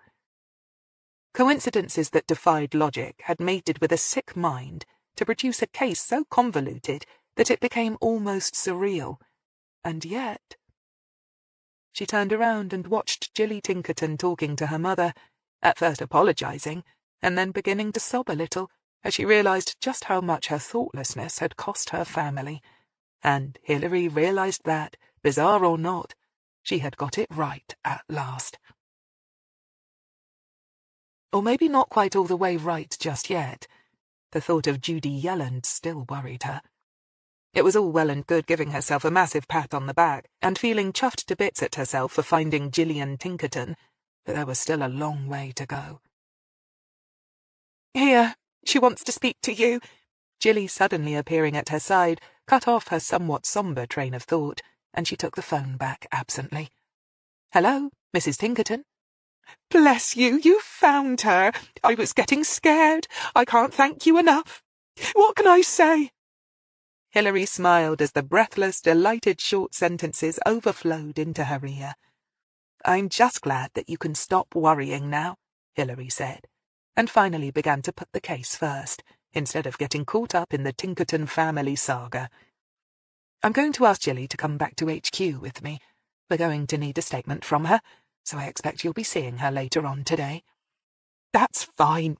Oh my, I've got to bake some coconut sponges. They're her favourite. Would you like some too?" Hillary, smiling, agreed that she would, gently disengaged herself from Deirdre's renewed and effusive thanks, and shut the mobile down. "Okay, Jilly, you and I need to talk," she said determinedly. Jilly nodded. "Okay, there's a bench just over in the flower garden. Let's sit there." She led Hillary past the woodcarver, who looked up and waved at them, but again never said a word, and on towards the flower garden. They found an obviously handmade bench made out of silvering beech, set amid a sea of lupins and peonies. "So, Mum tells me the police thought that I was a missing person," Jilly said, resting her considerable bulk on the far right side of the bench. "How come?" "Do you recall being stalked, Jilly?" Hillary had had enough of indulging her, and ignored the irrelevant question. "What? Oh, you mean the cards and flowers and silly text messages?" Jilly said, and shook her head. "Good grief, is that what this is all about? I never met the guy. He was all bark and no trousers." "You never saw him?" "Nope. It was around then that I was beginning to get fed up with home, and wanted to try something different. I don't know why everyone's making such a fuss," she added, a shade petulantly. Hillary bit back a sharp retort and smiled instead. Instinct told her that she might as well bang her head against a wall as try to explain the realities of life to this self-obsessed young woman. "No, I can see that. When you left, you didn't take your phone with you." "Nah, Like I said, this bloke obviously knew the number, so I just tossed it and bought a pay-as-you-go. And money? According to our records, your bank account became dormant around then. Why was that? What? Oh, that's just the setup here. When I found this place, it had a central banking account. All the bills are paid for out of it, and everyone puts a percentage of their income into it to pay for joint costs. At the time, I still had pieces of some stained glass to sell, but then I really became interested in throwing pots, so I sold the glass and put the money in the pot. The pottery classes were free here, and when I got my first commission for one, that went into the central bank as well, and I realised I could live without touching my own capital, so I just let it sit and built up a little nest egg for myself. Hillary listened to this somewhat rambling account with an ever-growing, ironical smile. So, it had been as simple as that. Jilly had bought a new phone and found herself such a comfortable billet that she hadn't even needed to spend any of her own cash to set herself up. Her mother had been so right when she said that her daughter had a knack of landing on her feet. As a result, it had looked, to all intents and purposes, as if she'd just fallen off the edge of the planet, or to be more precise, as if she'd been killed and her body buried in some secret shallow grave somewhere, leaving the likes of silly sods such as herself to presume the worst.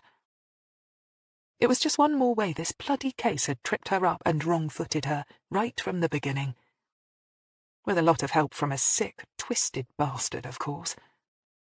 Okay. She shook her head, trying to shake off the demoralizing feeling that she'd been played for a sucker and concentrate on one thing at a time. So, after you fetched up here, you never had contact with the stalker again? She needed to get things perfectly clear now. Well, no. Jilly frowned. I mean, he wouldn't have known where I'd gone, would he? The simplicity of that made Hillary catch her breath for a moment, before she found herself unable to do anything but laugh. No, I suppose not, she finally admitted.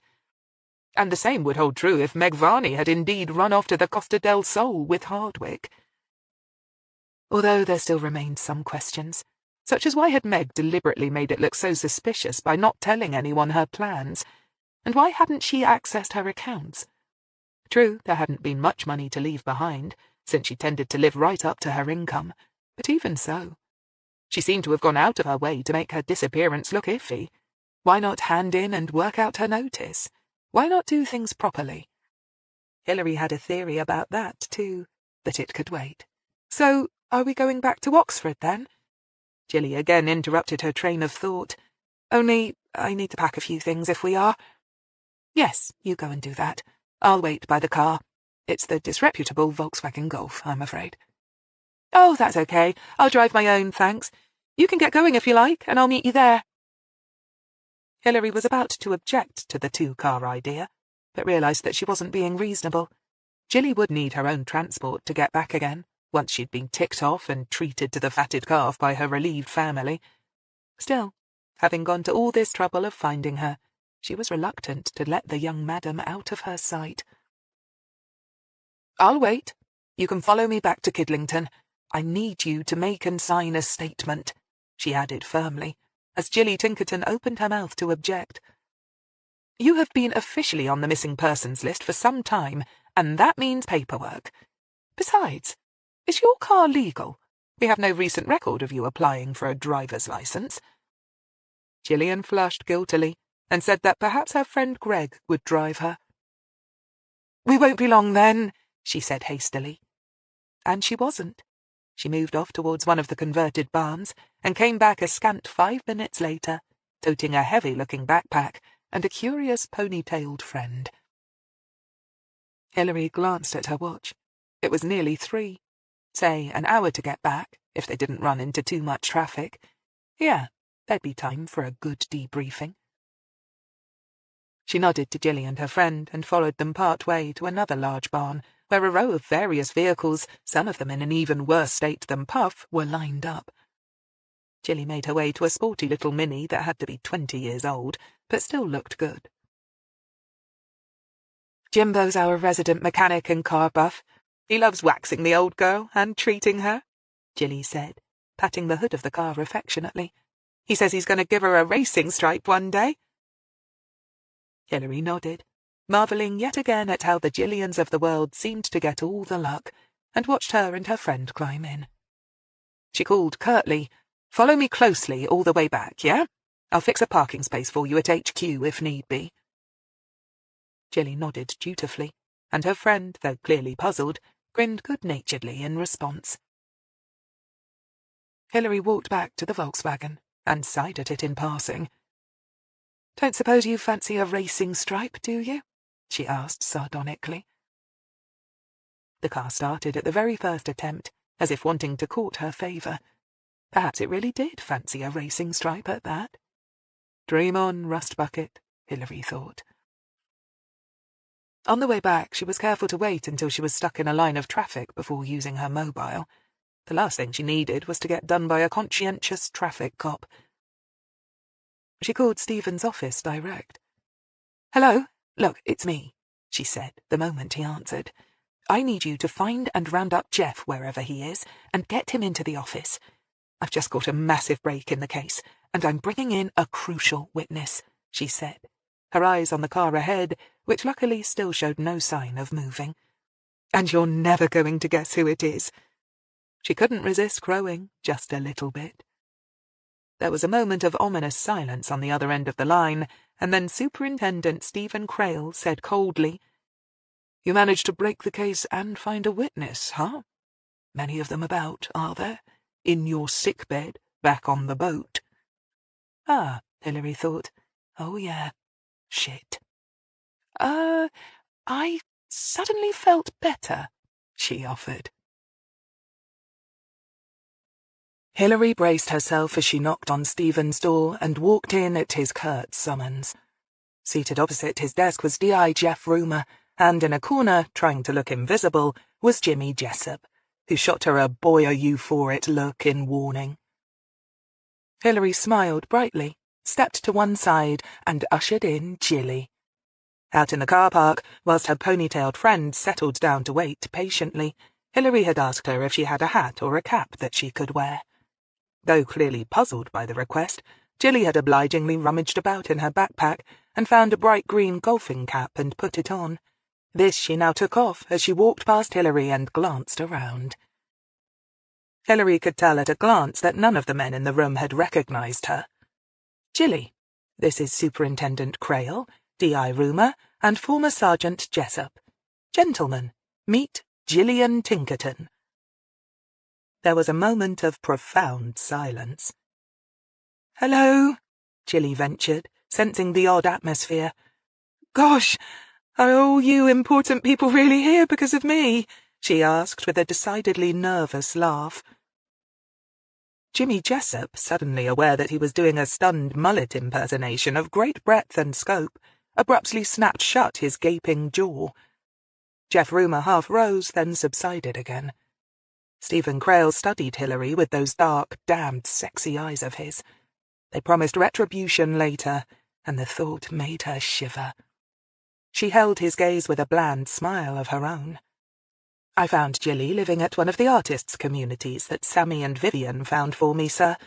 We just need to get her statement about where she's been, which shouldn't take us long. Perhaps we can get a WPC in to take it."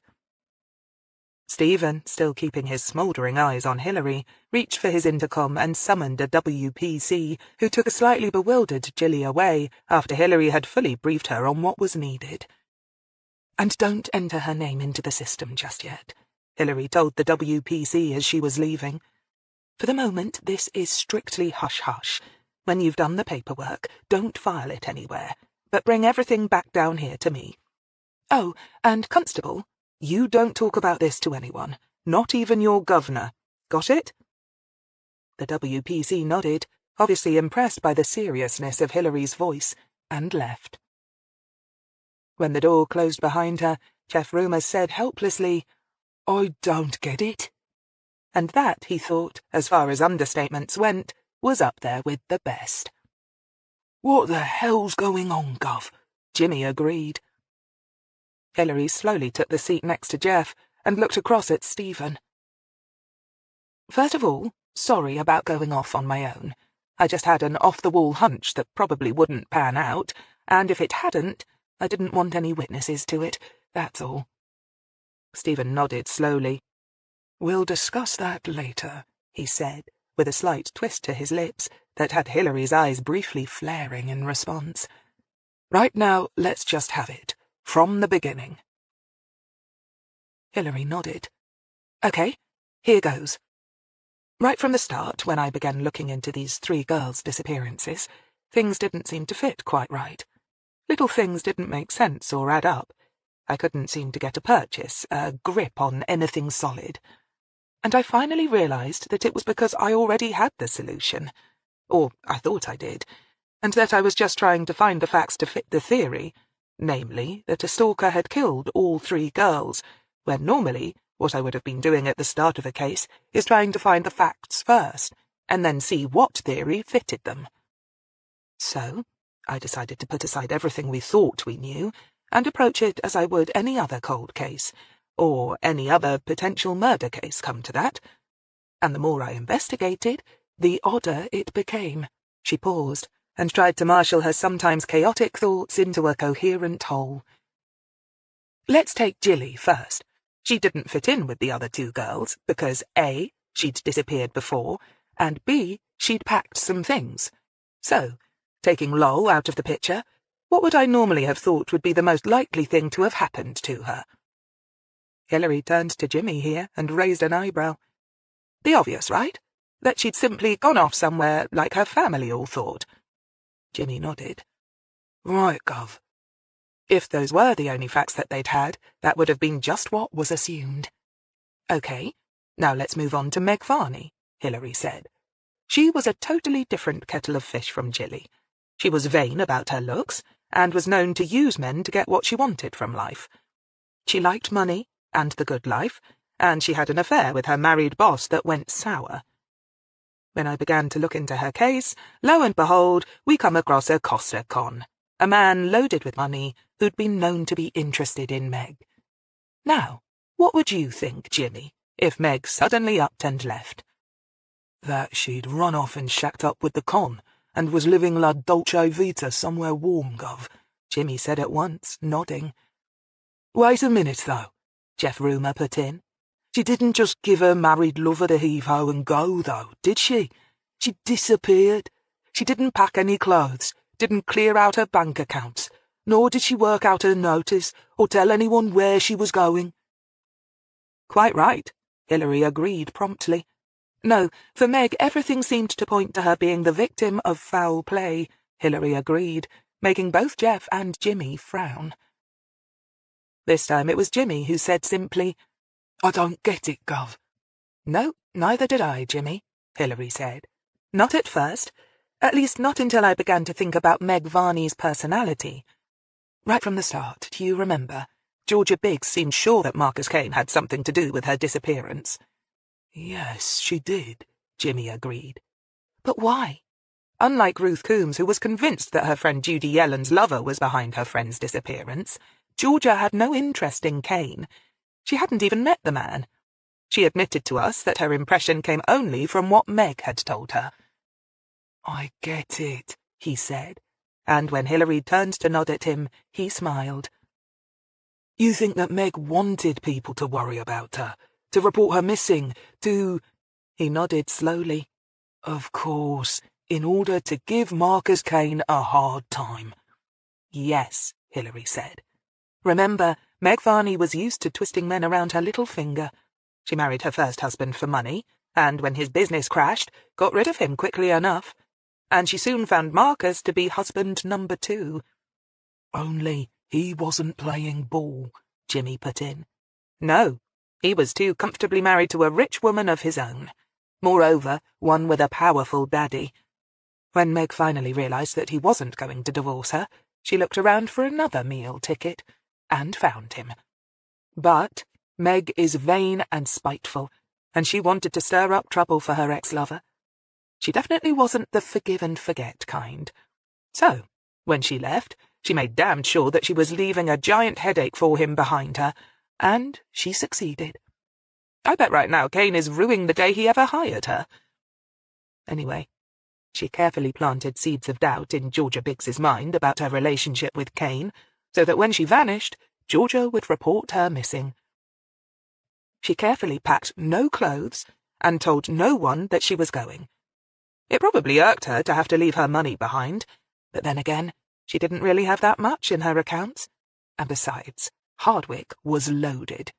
He'd be taking care of all the bills from now on, and showering her with baubles and the best champagne anyway.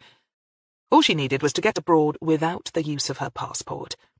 She'd guessed that the police would run a routine check to make sure that it wasn't used.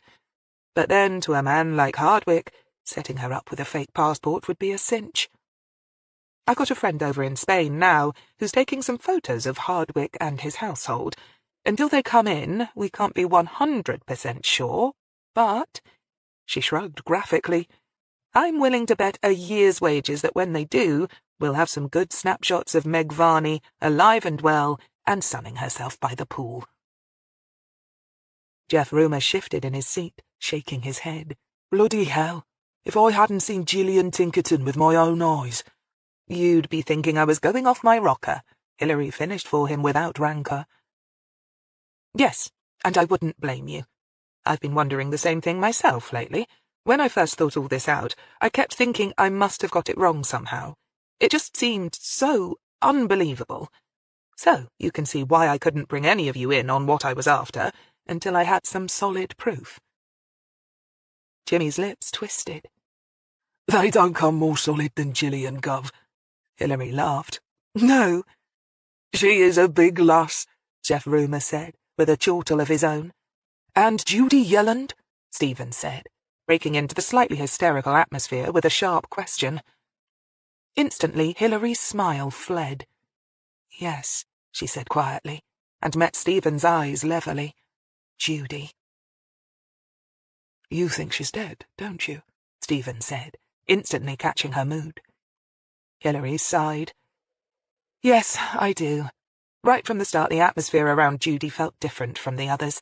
She had no reason to disappear, no reason to lie to her family, who didn't care about her anyway, or to just drop out of life without a word to anyone. What? You think the stalker killed her? Jeff Rumer asked sharply. No, Hillary said at once. There are only two candidates for who might have killed Judy. Jimmy? She turned to the old ex-sergeant, who nodded slowly. Ruth Coombs and Christopher Deakin, he agreed. And of those, who's the obvious suspect? Hillary pressed. If we take out all the distractions, and bearing in mind Occam's razor— Occam's what? Rumer asked, puzzled. Sorry, Hillary said. It's a theory that says the most obvious solution is usually the right one. In cases of murdered women, who is most usually the culprit? The man in her life, Jimmy said flatly. Right, Christopher Deakin, Hillary agreed, and looked at Stephen. Starting tomorrow, sir, we need to work on Deakin properly, with a search warrant for his premises for a start. Stephen nodded. I can get that ball rolling now. Hang on just a minute. What about the man who attacked you? Jeff Rumer demanded. The man me and my team have been working our arses off the last few days trying to track down. Are you really saying that he's had nothing to do with any of this? Hillary smiled grimly. Oh, I wouldn't say that. He's one sick puppy. Don't worry, I haven't forgotten about Lowell. She took a long, deep breath. But this is where things are really twisted around. It's why it was so complicated and so messed up.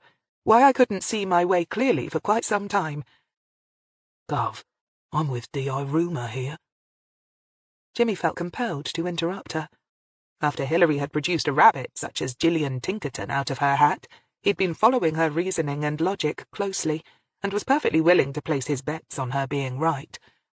When the recon photos from Spain came through, for instance, he'd be more surprised than not if Meg Varney wasn't in them.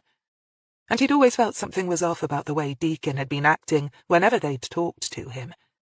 Squirrely was the word that had sprung to his mind, and he didn't really doubt at all that Hillary Greene would bring the murder of Judy Yelland home to him. And yet, what about the bloody stalker? Where did he fit in? It still made no sense. He was the one who stalked the girls, right? Jimmy asked, trying to grapple his way through carefully. Yes, Hillary confirmed. And sent you all the messages, the gifts, the cards, the crosses, for Pete's sake, Jimmy pressed. Right. And he attacked you. Right.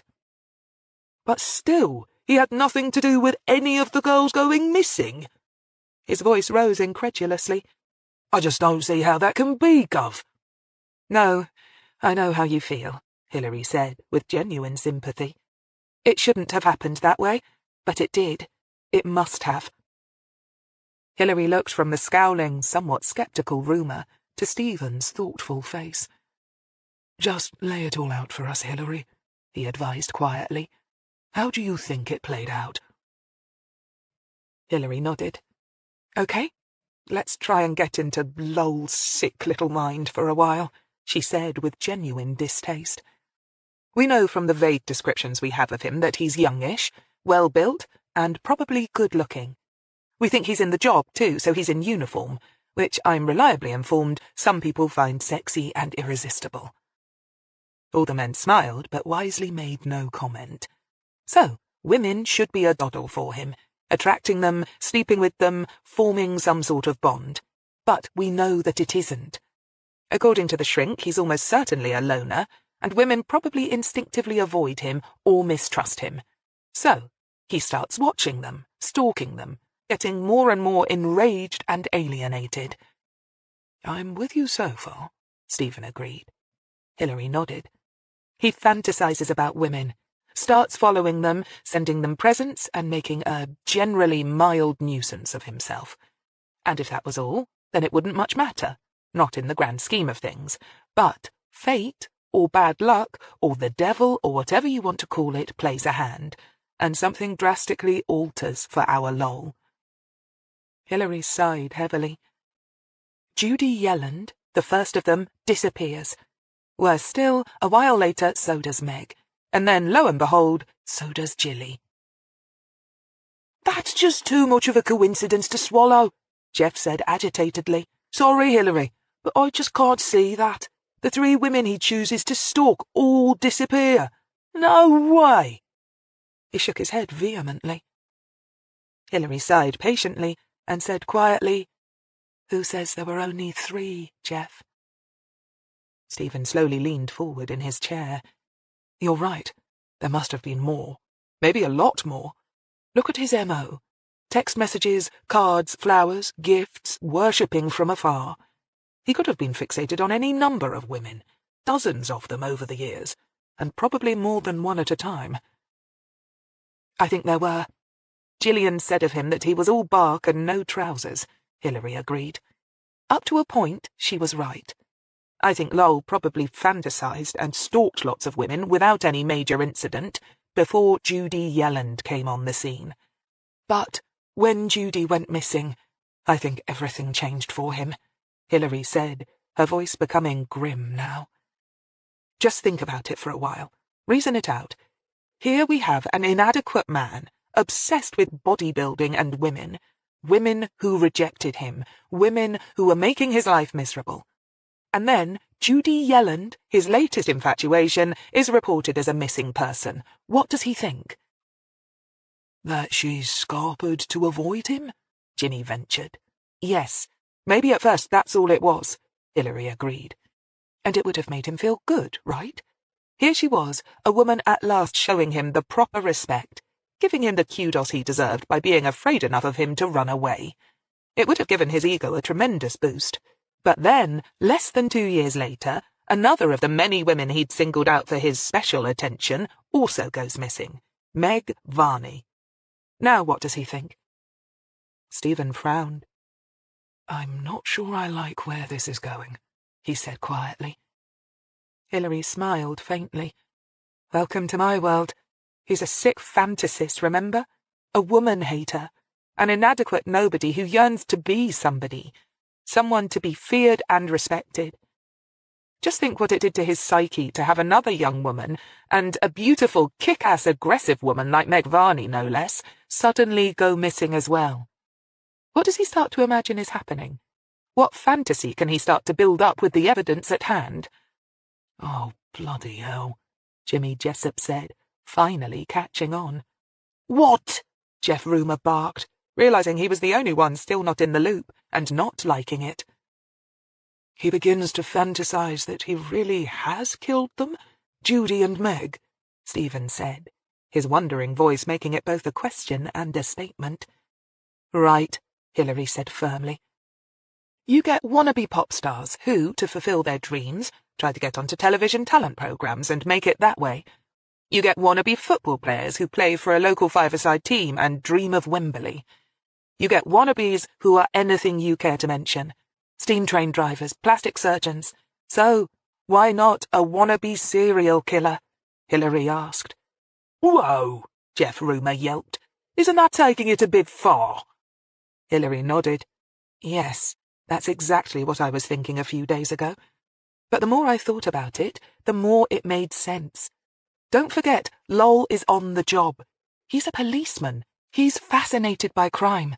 But since he doesn't have the guts or the brains to be a criminal, he decides to make a sideways move into the area that fascinates him. He's on the periphery, so to speak, never in the spotlight. He's had a taste of the giddy heights when two of the girls he's been stalking go missing, and then Jilly makes it 3. Now, to you and me, who are all pretty sane, and have our feet rooted firmly on the ground, that makes for one hell of a coincidence. Out of the scores of women he's had in his sights, no less than 3 of them go missing. But we all know that in real life, coincidences are as real as anything else. Jilly simply told her family that she was going to go off, and did so. Judy fell foul of the man in her life. Lots of women do. And Meg was a girl with an eye on the main chance. Individually, there was nothing remarkable in what happened to any of them, and I don't mean to demean what happened to Judy. But the point is, to you or me, with our rational, sound minds, we can accept that stranger things have happened. But, to a diseased, excitable mind, it must have seemed like, I don't know, some sort of a sign. Hillary paused. And then, as if to underline it in gold, as it were, there was one more thing that happened that pushed him well and truly over the edge. What? Stephen asked. Me, Hillary said flatly. There he is, fantasizing about having killed 3 women. He even goes to the families of the missing girls so that he can steal some sort of keepsake from his victims. He'll have read all the material on serial killers, remember? He'll know how they like to keep sick mementos. And he'll want to fit the profile perfectly. The more real he can make the role-playing, the more easy it will be to convince himself that it's all true. Hell, I wouldn't even be surprised if he hasn't got himself some fantasy burial spot as well, somewhere that he can go and imagine the 3 girls lying under the earth where he put them. Over in his corner, Jimmy shuddered. But the game's getting a bit sour, a bit old. It's not so much fun as it once was. No more girls have gone missing. Somewhere buried in the back of his sick head, he knows that it's all make-believe, Hillary went on. But then he spots his next victim, and everything changes as Lowell decides that his next girl is going to be me. Stephen drew in a long, slow breath. It sort of makes sense, he agreed slowly. You're more exciting, more dangerous, and more of a challenge. You're on the job yourself with a reputation as a detective and a solve rate second to none. You're more worthy of his attention. Right. In choosing me, he's playing with fire, getting his rocks off and ramping up the stakes. Which is why he has to go all out to impress me, to intrigue me, to suck me in. The crosses with the 3 missing girls' initials on them, Jimmy said, snapping his fingers. Yes, he can't resist boasting, trying to impress me. Wait a minute. Isn't that just asking for trouble, though, Gov? Jimmy said. What if you actually figure it all out? His whole crazy fantasy world comes crashing down around his ears. I know, Hillary said somberly. To him, that's what makes it so exciting. But that's why I had Jilly wear a cap before she got out of her car, and why I told the WPC taking her statement to keep Jilly's presence a secret. Because if Lowell finds out, he's going to know that you're on to him, Stephen said. That's one reason, yes. Also, I don't want him alerted, because now I think we have a way of tracking him down at last, Hillary agreed. How? Jeff asked, He still wasn't at all convinced by Hillary's arguments, although the presence of Gillian Tinkerton, alive and well, was a bit of a facer. He was a simple, straightforward sort of copper, and the things that Hillary Greene had been saying still made little sense to him. But one thing he was sure of: Lowell existed. Lowell had attacked a fellow police officer, and whatever the truth about the 3 missing girls turned out to be, Lowell was one sick stalker, and Jeff and his team had been getting eye-strained trying to find him. Tedious, painstaking, boring work it had been, too. If Hillary thought she had a way of tracking him down, now that was definitely something he could get his brain around. "If you were Lowell, and you wanted to keep an eye on your girls, what would you do?" Hillary asked. "Remember, in his fantasy, he's this terrible and notorious serial killer of women, and he's fallen in love with the detective assigned to find out what happened to them. You're on the job. You've been stalking women for years. What would you want to have access to?" "Bloody hell!" Jimmy made everyone jump by suddenly yelling. "Records! You'd want to have access to records!" "Absolutely. From time to time, I think he must have volunteered to work in admin," Hillary agreed. "It would be the only way he could get access to stuff." Jeff stood up. "I'll get cracking on the list." He glanced at his watch and grimaced. "Damn, the day shift has gone by now. I don't know how many of the men on our radar have got secondments to records and admin, but it can't be that many. If we get on it right now, it won't take us long to find them, and then we can have them all in first thing in the morning." "I suggest you make a clean sweep of it," Stephen warned. "If Lowell is on that list, then we don't want him to twig what's happening. If you don't have enough men on your team to bring them all in for questioning simultaneously, let me know, and I can get you all you need. It needs to be meticulously coordinated." "Good idea," Jeff said, and left quite happily. Even so, he shot Hillary a slightly troubled and thoughtful gaze as he left. Jimmy caught it and grinned. "I reckon our DI is still half convinced you're off your rocker, Gov." Hillary shrugged. "Can't say as I blame him, just as long as he gets Lowell tomorrow." Stephen looked up at the tone in her voice. "What's up? Why the urgency?" Again she shrugged. "I just feel as if things are coming to a head, that's all. Remember, he's been living it high for these last few weeks. His attack on me has given him confidence. It's given him a taste of real blood, not to put too fine a point on it. All along he's been a wannabe killer. By now, the urge to actually do it, to become the genuine article, must be almost unbearable. He's been dreaming of being the killer of women for so long. What's to stop him from making it a reality at last?" "You think he's going to have another run at you?" Stephen said sharply. "That does it. I'm coming back to the boat with you. I'm not letting you out of my sight." He smiled across the desk at her. "And apart from anything else, I've still got a bone to pick with you, remember?" Hillary shot him an "oh yeah" smile. "And don't worry," Stephen said softly. "If you're right, and I'm beginning to think that you always are, Jeff and his team will have Lowell in the bag tomorrow. There won't be that many who would have volunteered to work in admin. Most coppers are sick of paperwork as it is, without volunteering to have it all day, every day. I doubt there'll be half a dozen, if that. Once we've narrowed the gene pool to that extent, it won't take you long to pick him out. He'll probably start drooling the minute you walk into the interview room."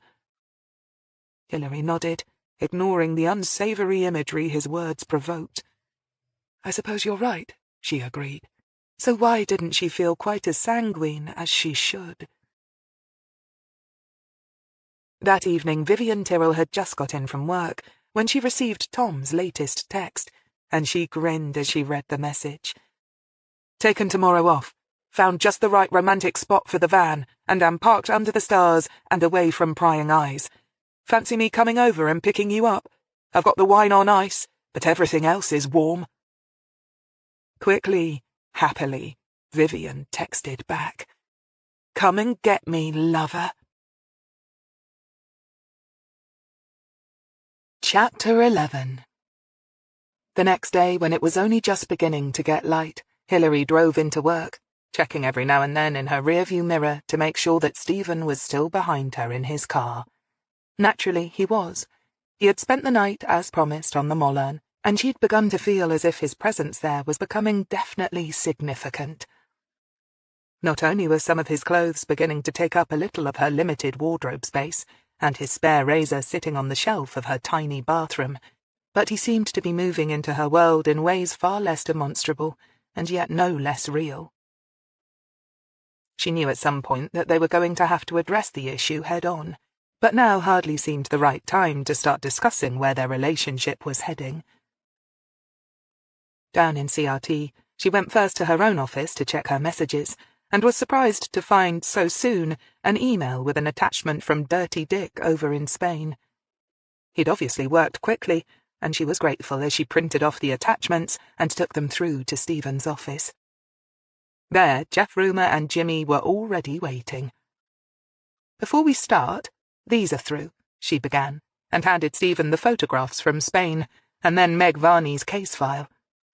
All three men crowded around for a look, but it was obvious that the woman photographed, lounging around the pool at Hardwick's Villa, shopping at a Gucci store in town, and lunching al fresco at a restaurant, were all Meg Varney. A little older, maybe, but still with a perfect figure and immaculate makeup and clothes. "Well, that's one thing ticked off the list," Stephen said, leaning back. "Not that there was much doubt. Okay, we all set for this morning?" He checked his watch. It still wasn't yet 6 o'clock. Jeff Rumer nodded. "As I was just saying, there were 5 men on the list who fit the bill. We've got the manpower to bring them all in at 7:15 exactly. You want to come in on it, sir?" he asked, with more politeness than enthusiasm, it had to be said. Stephen thought about it and then shook his head. He knew that to have a superintendent in on one of the collars would be unsettling for men already uptight at having to bring in one of their own. "No, I'll stay here and coordinate the interviews. We have any that look more promising than the others?" 2, Jeff confirmed at once. "Of the 5, one is 42 years old, which is a little long in the tooth to be described as youngish, I would say. 2 others are nearly bald, or have those shaved head haircuts that seem so popular nowadays. Mind you, both of them were, or have been, dark-haired, so they could still be our man, if he's had a bit of a hair loss problem since he last spoke to Mrs. Tinkerton." Stephen nodded. But there's 2 others, a PC called Tom Warrington and an acting sergeant called Faulkner, who both stand out. Faulkner's a hulking rugby player, and Warrington works out. Both are dark, could be described as good-looking, and have the reputations of being loners. And all 5, as I said, have worked admin or records." "Okay, well, I'll let you get on with it then, Jeff," Stephen said, and then held up a hand as Hillary opened her mouth to speak. "And before you ask, no, you can't go along. This is strictly Jeff's pigeon, remember? If we have trouble identifying our man from the interviews, then we might have to bring you in to try and get him to react. But that's strictly a last-ditch resort. Think what his defense barrister will say if they find out you were allowed to sit in on the arrest and initial interviews." Hillary closed her mouth with a snap and nodded reluctantly. He was right, damn him. He usually was. "Besides," Stephen said, understanding her frustration and sympathizing with it, "you have your own agenda. I'm going to get straight onto the search warrants for Christopher Deakin's house and places of work. Your priority right now is Judy Yelland, right?" Hillary nodded. Again, he was right, damn him. "Yes, sir," she said. Stephen shot her a "don't you bloody yes, sir, me" look, and then deliberately smiled at her dazzlingly. She scowled back at him. As she got up and walked to the door, however, Hillary's lips twitched. She was definitely going to have to sort out Stephen Crail before long. The man was getting too damned big for his boots. Jimmy followed her out and to the general office. Sam looked up hopefully as they came in, and Hillary nodded at him. "Right, Sam, as soon as the super has the warrants, we're going to turn Christopher Deakin's life upside down. You ever conducted a fingertip search before?" "No, Gov," Sam said eagerly. "Well, there's a first time for everything. I doubt there's nothing that Jimmy here can't teach you about it, right, Jimmy?" "Gov," Jimmy rolled his eyes. If I had a tenner for every time I tossed a gaff. Hillary nodded, her eyes going to Vivian's empty chair. Is Vivian not coming in today? She asked absently. Sam, who knew that she was due in and was just running late again, coughed. Not sure, Gov, he prevaricated. He didn't want to drop her in it. He didn't think even Hillary's patience with her could last forever. Hillary, amused by the lad's inability to meet her eyes, smiled. She was going to have to teach him how to lie much better than that. Right, she said flatly. Well, update the case files while we're waiting. I'll be in the office if anybody wants me, she added, glancing at her watch. Right now, Rumour and his teams should be gearing up and heading out to 5 different locations to nab their suspects. It was, she felt instinctively, going to be a long, long day. Jeff Rumour and a PC on loan from Juvenile Crimes had been allocated Phil Faulkner.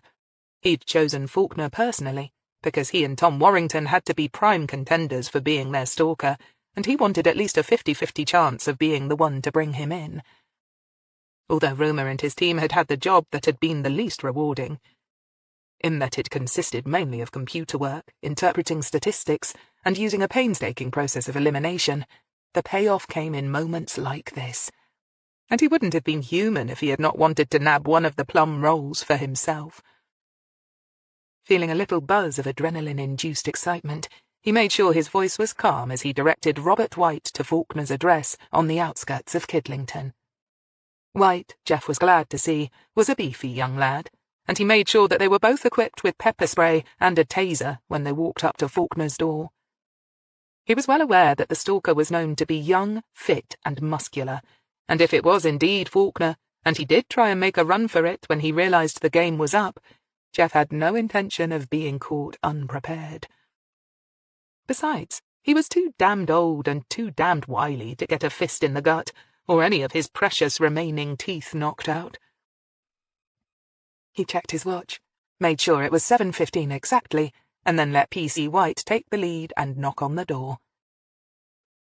Faulkner lived in a typical council house semi, painted a pale cream, in a pleasant enough cul-de-sac. Jeff was fairly sure that it would be Faulkner himself who answered. It always made for complications when it was the wife, or even worse, one of the kids who opened the door when you came to nab someone. But in this case, Faulkner had neither. He was, Jeff knew, divorced and currently living alone. The door opened abruptly. Yeah? Faulkner was still half undressed, and had obviously been caught in the act of shaving. He looked surprised at finding a uniformed copper on his door, but his eyes went straight to Rumour, being the man in civvies. He frowned, clearly not liking what he was seeing. What's up, then? He demanded. Acting Sergeant Faulkner?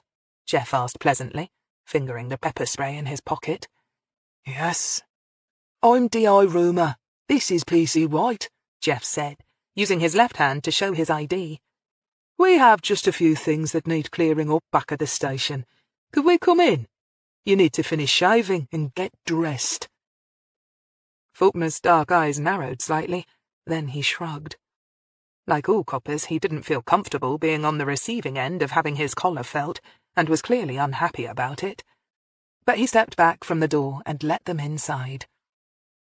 Jeff was careful to keep himself out of arm's length, but Faulkner merely turned and headed back upstairs. Jeff nodded at White, who followed him up. He waited in the hall, tensed and ready to act should there be any sound of a scuffle or a dull, ominous thud. But barely 5 minutes later, Faulkner came back down and followed them outside, and got into the back of the car with Rumour without a word. He hadn't asked what it was all about, which intrigued Jeff slightly. Then again, it was becoming clear to him that Faulkner belonged to the strong, silent group. Either that, or he just knew enough not to volunteer any information, and to hold his fire until he was sure in which direction the battle lay, and then scream for the representation to which he was entitled. As White drove them back to HQ, Jeff glanced at his watch. So far there'd been no calls either on his mobile or over the radio to indicate that any of the others had had any trouble. So at least that was something. Hillary Greene, Sam and Jimmy were just pulling out of the HQ car park as Rumour drove in. They didn't quite pass, and Hillary was too busy looking for a break in the traffic to notice them. The search warrants had come in, and she was headed for Summertown. "So, what exactly are we going to be looking for, Gov?" Sam asked from the back seat, clearly excited. "Now, that's the question, son," Jimmy responded for her. "And the knack to conducting a successful blind search." "Blind search?" "Yes, there's 3 kinds of searches," Jimmy explained patiently. "You have a suspect you think knifed someone in a pub brawl. So, you're looking for a specific item, a switchblade or whatever. That's one of the most common ones, and straightforward enough. Then, you have a suspect, say a suspected rapist, and a victim, and you're searching his house for any signs that the rape took place there, or signs of the victim's presence, like her ripped underwear, or torn-out earring, or what have you. A bit wider in scope, but still fairly straightforward. Then, you get something like this, where you don't really know what you're looking for, but just hope like hell that you'll recognize it when you find it." "Oh," Sam said. Behind her, Hillary heard the lad gulp. She smiled. "Don't worry, Sam. We're looking for anything that can help us find out what might have happened to Judy Yelland. When I've got a better idea of how the land lies, I'll direct you to look for something specific. Maybe a diary or women's clothing. Something specific, anyway. Jimmy and I will do the blind bit." Sam sighed. "I don't know if I'm ever going to be good enough for this job, Gov," he said quietly. Hillary smiled again. "Don't worry. We all thought the same thing at some point. You can only do so much studying and training. The rest is just experience and time served. You'll do fine," she reassured him, which was more than could be said for the absent Vivian. She was going to have to do something about Miss Tyrrell, Hillary realized with an inner sigh. It was clear she had no place in the police, and she'd have to make her feelings clear to Stephen. Not that she liked ensuring that anyone got the push, but in Vivian's case, the writing was on the wall.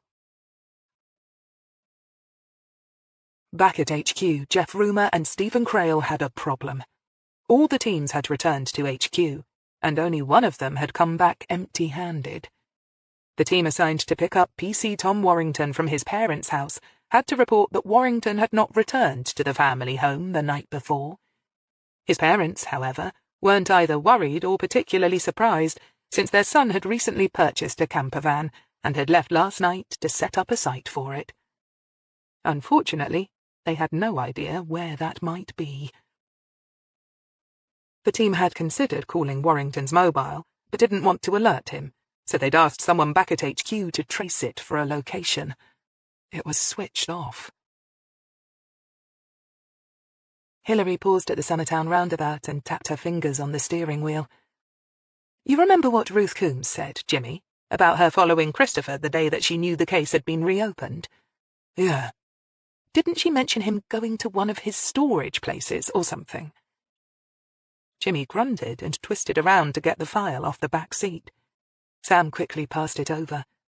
Jimmy rustled through the pages for his notes. Behind her, an impatient git in a flash BMW blared his horn, and Hillary shot him the finger in her mirror. "Right, Gov. To a storage place in Headington. Apparently television equipment can be bulky and costly, so a lot of TV production outfits rent space like it." "But do you remember how Deakin made a point of saying how he was running into scheduling problems recently?" she asked, ignoring the BMW driver as he made a point of manoeuvring around her and roaring away up the Banbury Road. "So?" Jimmy asked. "If you were a busy and harassed television exec, would you take time out to go and check on camera equipment in storage?" Jimmy shrugged. "You want to start with the lockup?" He wasn't much fussed where they began, and if the Gov had a hunch, he was more than happy to follow her lead, though it seemed a bit thin to him. Hillary shrugged. "We've got to start somewhere, and I really can't see that he'd keep anything incriminating in his office. Can you?" Jimmy nodded. "Fine by me." Hillary indicated to take the next left and headed towards the Oxford suburb of Headington, high up on the hill. It turned out to be an inspired choice. The storage facility was manned, but the security guard checked their ID and read the search warrant carefully, and then led them straight in without a fuss. Unit 48, when he opened it with the passkey, was indeed large and full of equipment. Jimmy found the switch for the overhead strip lighting, thanked and dismissed the guard, then stood peering into the cavernous space gloomily. "Okay then, Sam," he said, eyeing a huge television camera that was set on wheels. "Ever taken apart one of these babies?" "No, Gov." "Me neither," Jimmy grinned. But Hillary had already spotted something else. "Hold it." She beckoned them to follow her and led the way to the back of the unit. Against the back wall, and humming faintly to show that it was plugged in and working, was a large white chest freezer. Hillary stopped and looked down at it thoughtfully. "Do you suppose there can be much fancy electronic equipment that needs to be kept frozen?" Jimmy tensed, then frowned uncertainly. "I dunno, Gov. I'm no technological wizard. Maybe film, developing equipment, or acids, or something like that needs to be frozen to stop it deteriorating?" Hillary sighed. "Could be. I'm no expert on stuff like that either. But nowadays it's all digital stuff and computers, isn't it? I'd have thought actual film and chemicals were long out of date. But I could be wrong." She smiled grimly. "There's only one way to find out." She reached out, took a breath, and lifted the lid of the freezer. Inside were lots of smallish to mid-sized packages, wrapped in what looked like black plastic bin liners. She and Jimmy took one each, both instinctively keeping the lad away from them, as if they'd had identical thoughts as to what might be inside. As they'd been talking, they'd donned rubber gloves, so they had no worries about contamination. But the first package to be opened, the one Jimmy had, revealed nothing more ominous than spools of some sort of film. Hillary let out a long, slow breath. It had probably been too much to hope that the search would be as short-lived and as easy as all that. Now she was sure that they weren't dealing with chopped-up body parts. She stood aside and nodded to Sam to take over, and began to wander around the shed. Why had Deacon come here? Surely, if something had needed retrieving, he would have sent a gopher. Or perhaps Ruth had got it wrong, and— "Gov," Jimmy said sharply, and Hillary felt her heart thump as she turned and quickly walked back to the freezer.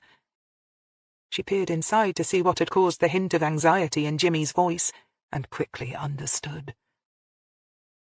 Jimmy and Sam had removed all the smaller packages to reveal one very long, very large black-wrapped bundle folded at the bottom. Even to Sam's untrained eyes, it looked like a human form, with knees bent and head tucked around to fit into the confined space at the bottom of the freezer. "Do we peel back the plastic?" Jimmy asked uncertainly. Hillary took one look and shook her head. "No. Let's get forensics in here first. And if it turns out to be a very oddly shaped piece of filming equipment, we'll never live it down." But it wasn't. Half an hour later, the ME arrived, and half an hour after that, Hillary, Sam, and Jimmy drove to Christopher Deacon's office and arrested him for the murder of Judith Yelland.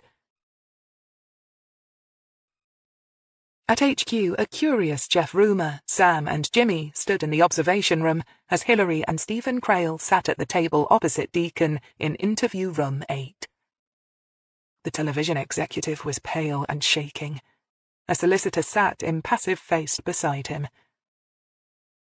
Jimmy took one look at the handsome, fair-haired man and shook his head. "He's gonna crack open like a hazelnut," he predicted, and glanced at his watch. "The governor will have it all wrapped up in time for afternoon tea. You watch." Sam grinned uncertainly. Jeff nodded in agreement. In the interview room, Stephen quickly ran through the procedure and made sure that the tape recorders were working, but he left the questioning to Hillary. They had discussed it before, and had agreed that Deacon, who clearly had all the backbone of a jellyfish, would respond better to a woman with a softly approach than a man going in hard, simply because if he crumbled too much, his barrister and their tame hired shrinks might try to get any confession excluded on the grounds of mental health issues, or bullying by the police. Well aware of this, Hillary smiled gently. Mr. Deakin, do you understand why you're here? Christopher nodded. For the tape, please, Mr. Deakin. I need you to verbalise your responses, Hillary said patiently. Deakin leaned slightly forward and whispered, "Yes." Hillary nodded. She'd prefer it if he spoke up a bit, but she was unwilling to jeopardise the rapport she was trying to build with him by making yet another demand. Mr. Deakin, I have to tell you that earlier this morning, acting on a search warrant, we searched a storage facility registered to your company in Headington. Do you know the one I mean? She read out the address. The solicitor sitting next to him, a small middle-aged woman with a sharp, foxy face and weary eyes, whispered something to him. Deakin shrugged, then turned and looked at Hillary. "I'm not sure. I don't really have much to do with the nuts and bolts of production, you understand. I'm more in admin." Hillary nodded. She could of course hit him with the fact that Ruth Coombs had followed him to that very lockup not a week before, but decided to hold back. Not only would it raise doubts about Ruth Coombs's suitability as a witness and possibly blur the issues, but Hillary preferred to hold a little ammo in reserve. I see. I'm sorry to have to inform you, Mr. Deakin, that in Unit 48 of that facility, the one you personally set up, signed for and paid for from the company accounts— She let the implications of that bit of information sink in for a moment, before remorselessly continuing, "We found the remains of a young woman." Deakin swallowed hard, but said nothing. At this moment, she's being taken for scientific examination, but we have reasonable certainty at this point that the victim is Judith Yelland.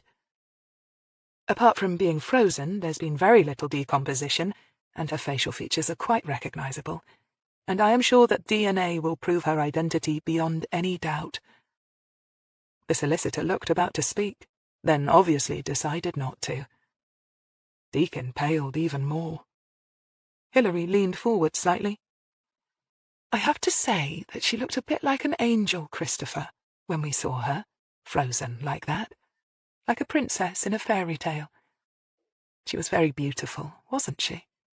"You don't have to answer that," the solicitor said flatly. I can see why you fell in love with her, Hillary continued, as if she hadn't spoken. "She was lovely," Christopher agreed hoarsely. His hands shook as he poured himself a glass of water and took a noisy gulp. What I don't understand is why you killed her, Hillary said. Don't answer that, the solicitor told him sharply. Then she turned to Hillary. If you have any specific questions for my client, please ask them. Why did you lend her the money? Hillary obliged. Deakin looked surprised by the sudden shift, and then shrugged. "I don't know. She asked me for it. She needed it, she said." Hillary sighed. Ah, she was blackmailing you. No, Deakin said, at the same time as his solicitor said, You don't have to answer that. Hillary sighed. Come on, Christopher. We know you had an affair with her. We found her body in a freezer in a unit that you rented. Haven't you lived with this on your conscience long enough? A man like you, a sensitive, decent man. It must have been torture all these years. Just tell us how it happened. Was it an accident? Yes, that's what it was. Deakin, as she'd half expected, reached for the lifeline she'd just offered with eager, desperate fingers. But Hillary remembered back in Unit 48 when the ME pointed out the possible finger marks on the neck that suggested Judy had been strangled. Hillary sighed but nodded gently. Just how did you accidentally strangle her, Christopher? She wanted to ask. Instead, she kept her voice steady and gentle, as the solicitor beside the fair-haired young man frowned heavily. I'm sure it was. You didn't mean to kill her, right? She prompted softly. No, I didn't, but we argued. She wanted money, and I was scared she was going to tell my wife. She said she needed to get away for a little while, but I don't know how it happened. I accused her of not loving me anymore, and she said that was rich, and that it was me who didn't love her because I wouldn't leave my wife, and somehow my hands were around her neck, and I don't know how it happened. I just don't know. He leaned forward suddenly, resting his face against his arms, which were lying flat on the table, and began to cry. Hillary let him cry, and then, when he was more coherent, said patiently, "All right, Mr. Deacon. Let's start at the very beginning, shall we? And make sure we get everything nice and clear. Now, what day was this?" Beside him the solicitor sighed heavily. It was clear to Hillary that sometimes the stupidity of her clients depressed her. 2 hours later, it was all down on tape and was being transcribed. Deacon had been formally charged and was looking, paradoxically, better as he was led down to the cells. It was often the way. Confession was cathartic. It would only be later, as the true nature of his predicament came to him, that the fear and depression would take over. In Stephen's office, they all celebrated with a mug of coffee. Sam was elated, and Jimmy relieved to have got it over with so quickly.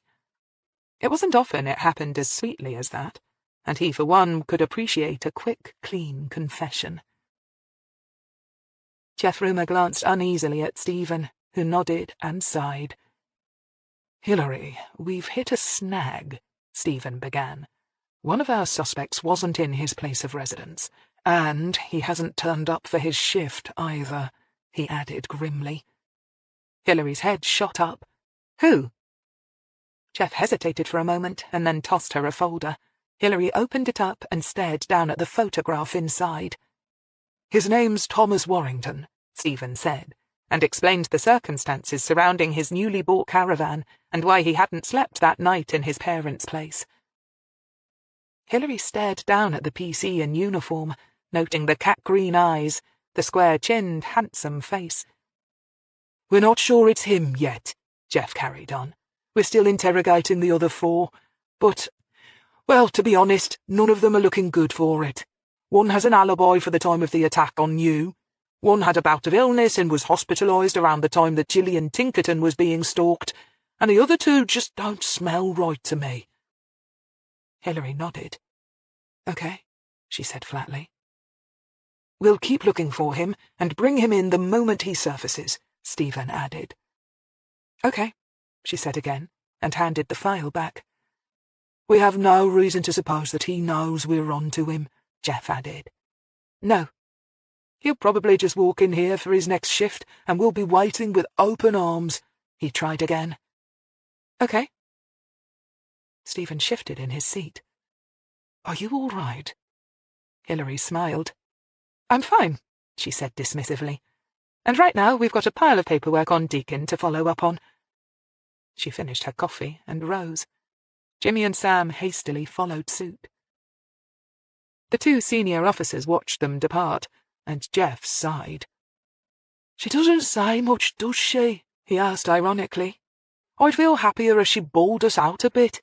She must be simmering that Warrington slipped through the net." Stephen nodded grimly. He too didn't like it when Hillary Greene went quiet. It never boded well. Hillary set Sam and Jimmy to dotting the I's and crossing the T's on the Deakin case, and went back to her office. There she sat, morosely staring at the pile of paperwork in her in-tray, and trying not to see a pair of cat-green eyes smiling back at her. But the truth was, the moment she'd seen his face, she'd known it was him.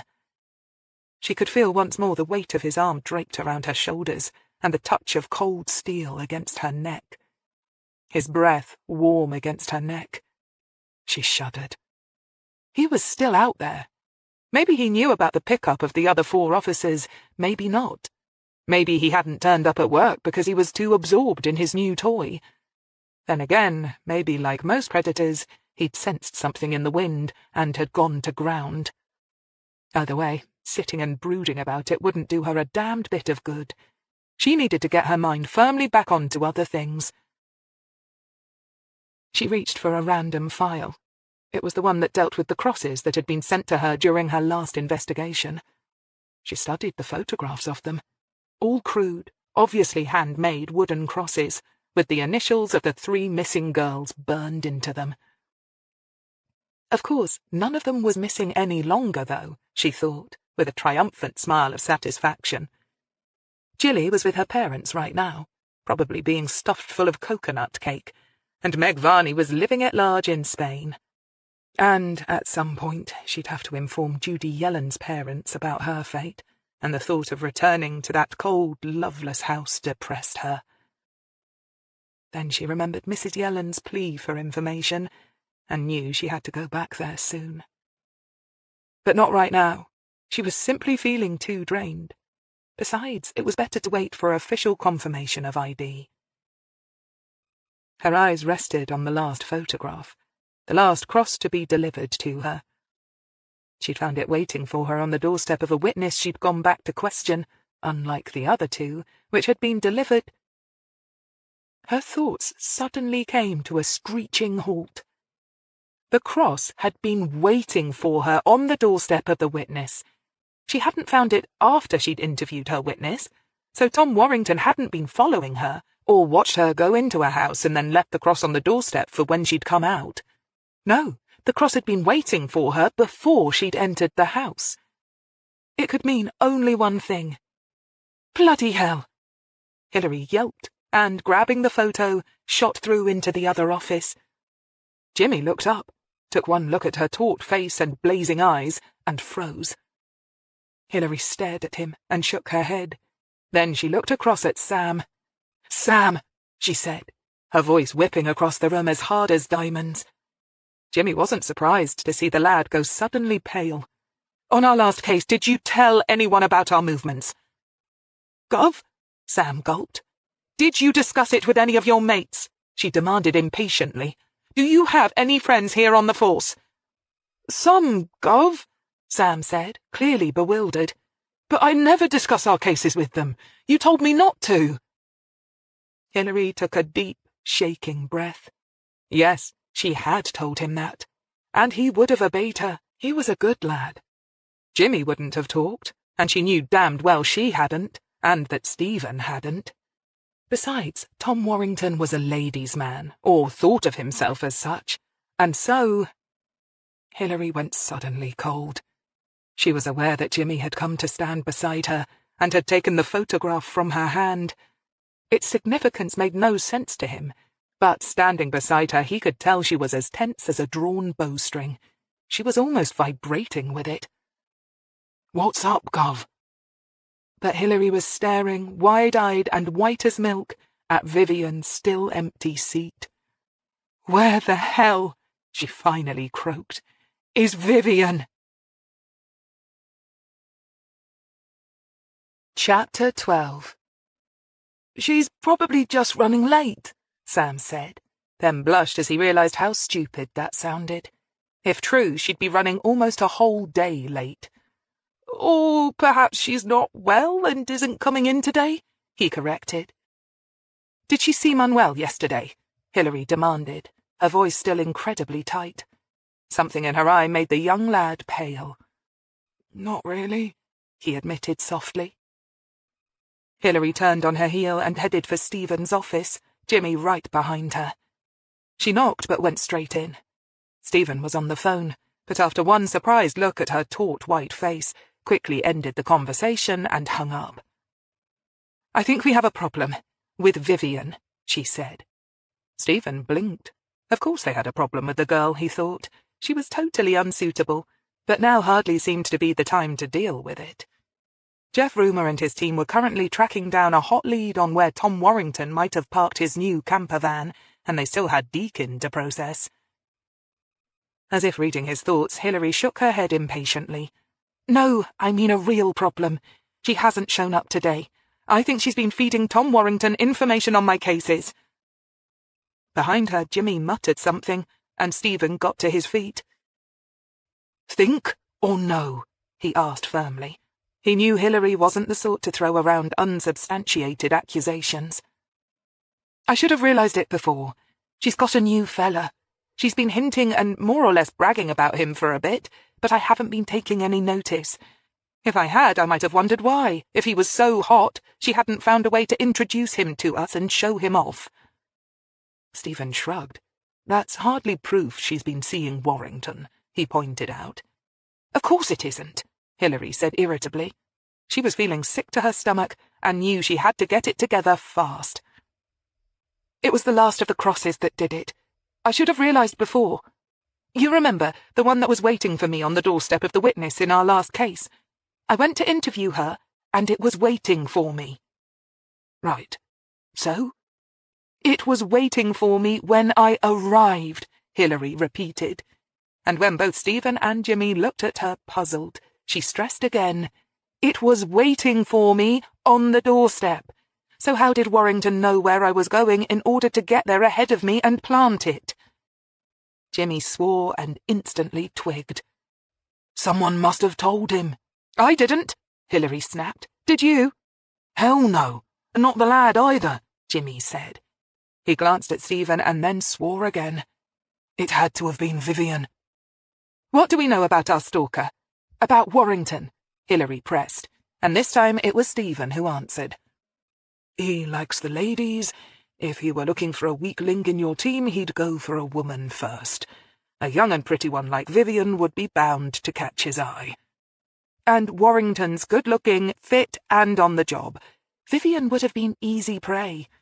She hasn't come into work today, although she's due, and she hasn't called in sick, or I would have been notified. Add to that mix the fact that Warrington hasn't shown up either, and... She paused and took a deep breath, but the sick feeling in her stomach roiled uneasily.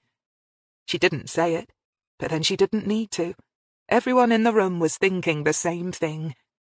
If Hillary was right, then the girl could be dead already. They all knew that Warrington had been working himself up to actually killing someone, ever since he'd taken a knife to Hillary's throat. Vivian, being under Hillary's supervision, was the ideal target. What could be more satisfying for him and the sick, twisted games that he was playing than to snatch one of Hillary's own right from under her nose? Oh, shit, Jimmy said softly, then jumped as the door to Stephen's office burst open and Rumour shot in. We think we found him, he said, too excited by his own news to sense the atmosphere in the room. A neighbour of the Warringtons is a drinking buddy with a local farmer. Apparently, he lets Warrington use a bit of scrap land in one of his fields. He reckons it deters tractor thieves and sheep rustlers, would you believe it, to have a copper in uniform seen regularly on his land. And we're looking for a cheap, rent-free place where Warrington might have parked his van, right? Where is it? Stephen snapped, reaching for his coat. Not a couple of miles away, Rumour said, flushed with success. Right, let's go and check it out. Bring a couple of your team with you, Stephen said.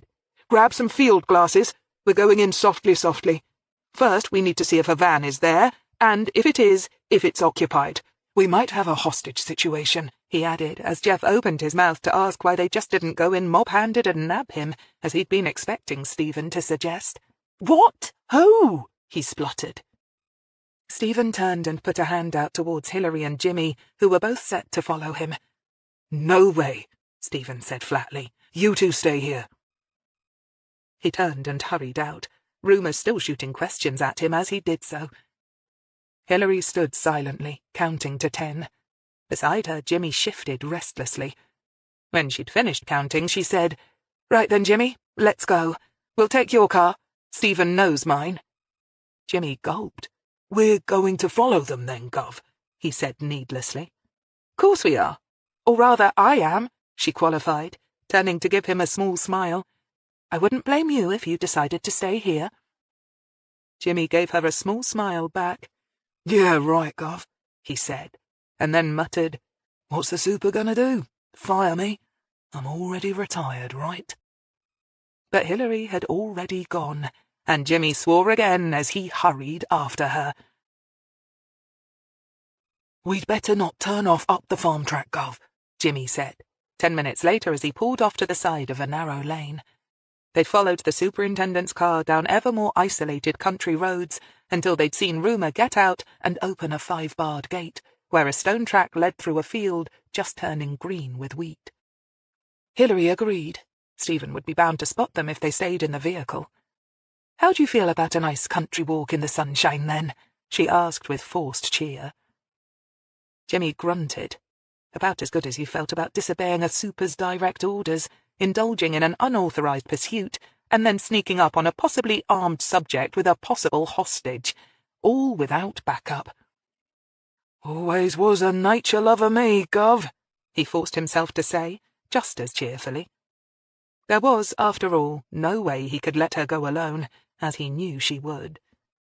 If Vivian was in danger, he knew that Hillary would hold herself responsible, regardless of how inane that was. Besides, she wasn't the sort to abandon one of her own, and neither was he. If the worst did come to the worst, well, who the hell wanted to live to grow really old anyway? Jimmy remembered his own grandfather falling prey to senility and decay and shuddered. Nah, he thought, closing the car door with the quietest of clicks, and falling in behind Hillary as she made for a hedge and quickly walked, half-ducked, alongside it towards a stand of scrappy trees in a hollow. When it came right down to it, he'd rather go out with a bang than a whimper any day. Ahead, Hillary crouched down and pointed. Off to one side of the field, just before it came to the crest of a slight ridge, she pointed to Stephen's car. From their position, they could see Stephen and Rumour and two of his men surveying the small copse with binoculars. Not that they needed them, for even from this distance, Hillary and Jimmy could easily see a squarish-shaped blob of white that had to be a camper van parked within. Hillary quickly surveyed the area and thought rapidly. "Stephen's going to call in for armed backup," she said softly, "and probably a hostage negotiator." It was standard procedure. Jimmy gulped again. "Heavy stuff, Gov," he agreed nervously. "And if Vivian is in there, and if she's still alive, how do you think Warrington will react to suddenly finding himself surrounded?" she asked. "Think for a moment. He's made his move, he's got Vivian, and either he's already killed her and is gloating over it, in which case getting caught straight away is seriously going to dent his pride and send him bug-eyed crazy, or he hasn't actually done the deed yet, and is about to be stopped before finally fulfilling his lifetime obsession." "Which will also send him bug-eyed crazy," Jimmy agreed, nodding glumly. "Either way, he hasn't got anything to lose, has he?" he asked helplessly. "No, he hasn't," Hillary agreed. "If he's armed, he'll choose to go out in a blaze of glory. His type always do," she said flatly. "How many times do we see it happen? A cornered rat turning on anyone and anything in its path." "If he isn't armed and Vivian's still alive, he'll kill her before being taken down. Otherwise he'll go down as an utter loser and a total tosser," Jimmy predicted. "A miserable wannabe serial killer who couldn't even take out one captured female victim. His ego will never take it." Hillary sighed noisily. "But Stephen has to play it by the book, so he'll wait for backup and a hostage negotiator. And in the meantime, Vivian—" But she didn't say what could be happening to Vivian in that camper van right now. She couldn't even let herself think about it, because if she did, she wouldn't be able to function.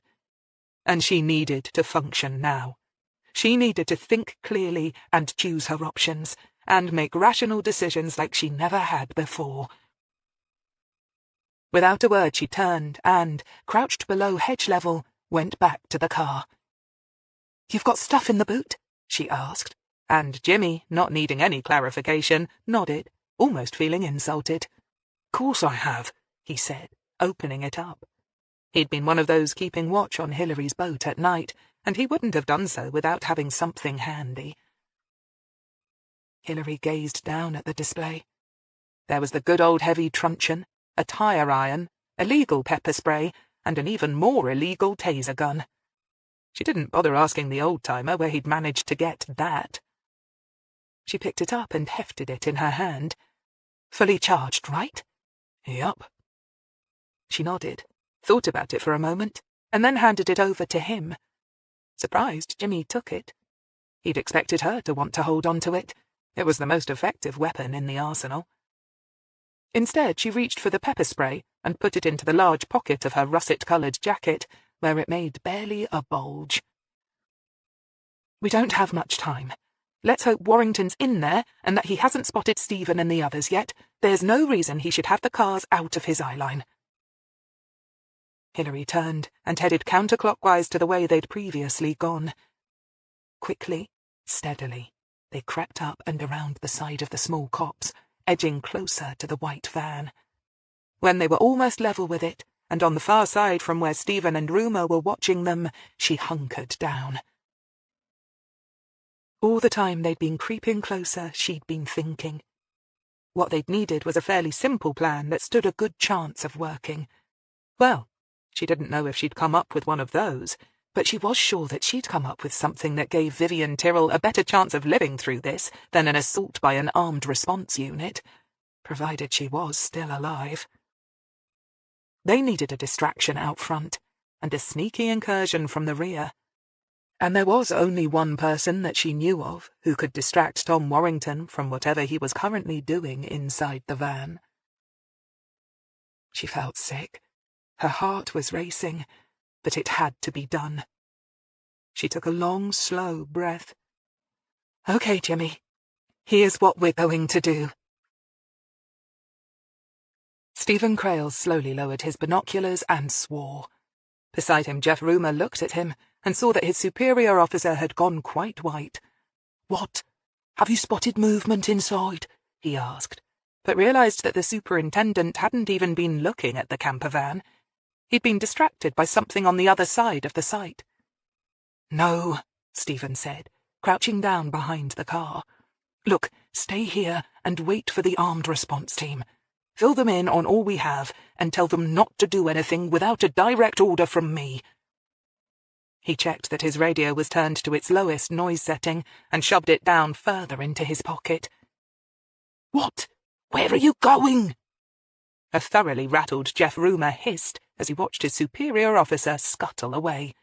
"Just do as I said," Stephen hissed back, and took off at a low running crouch.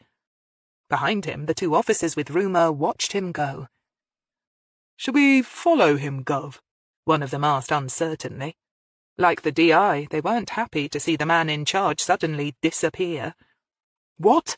No, you heard our orders," Jeff said, his palms going sweaty.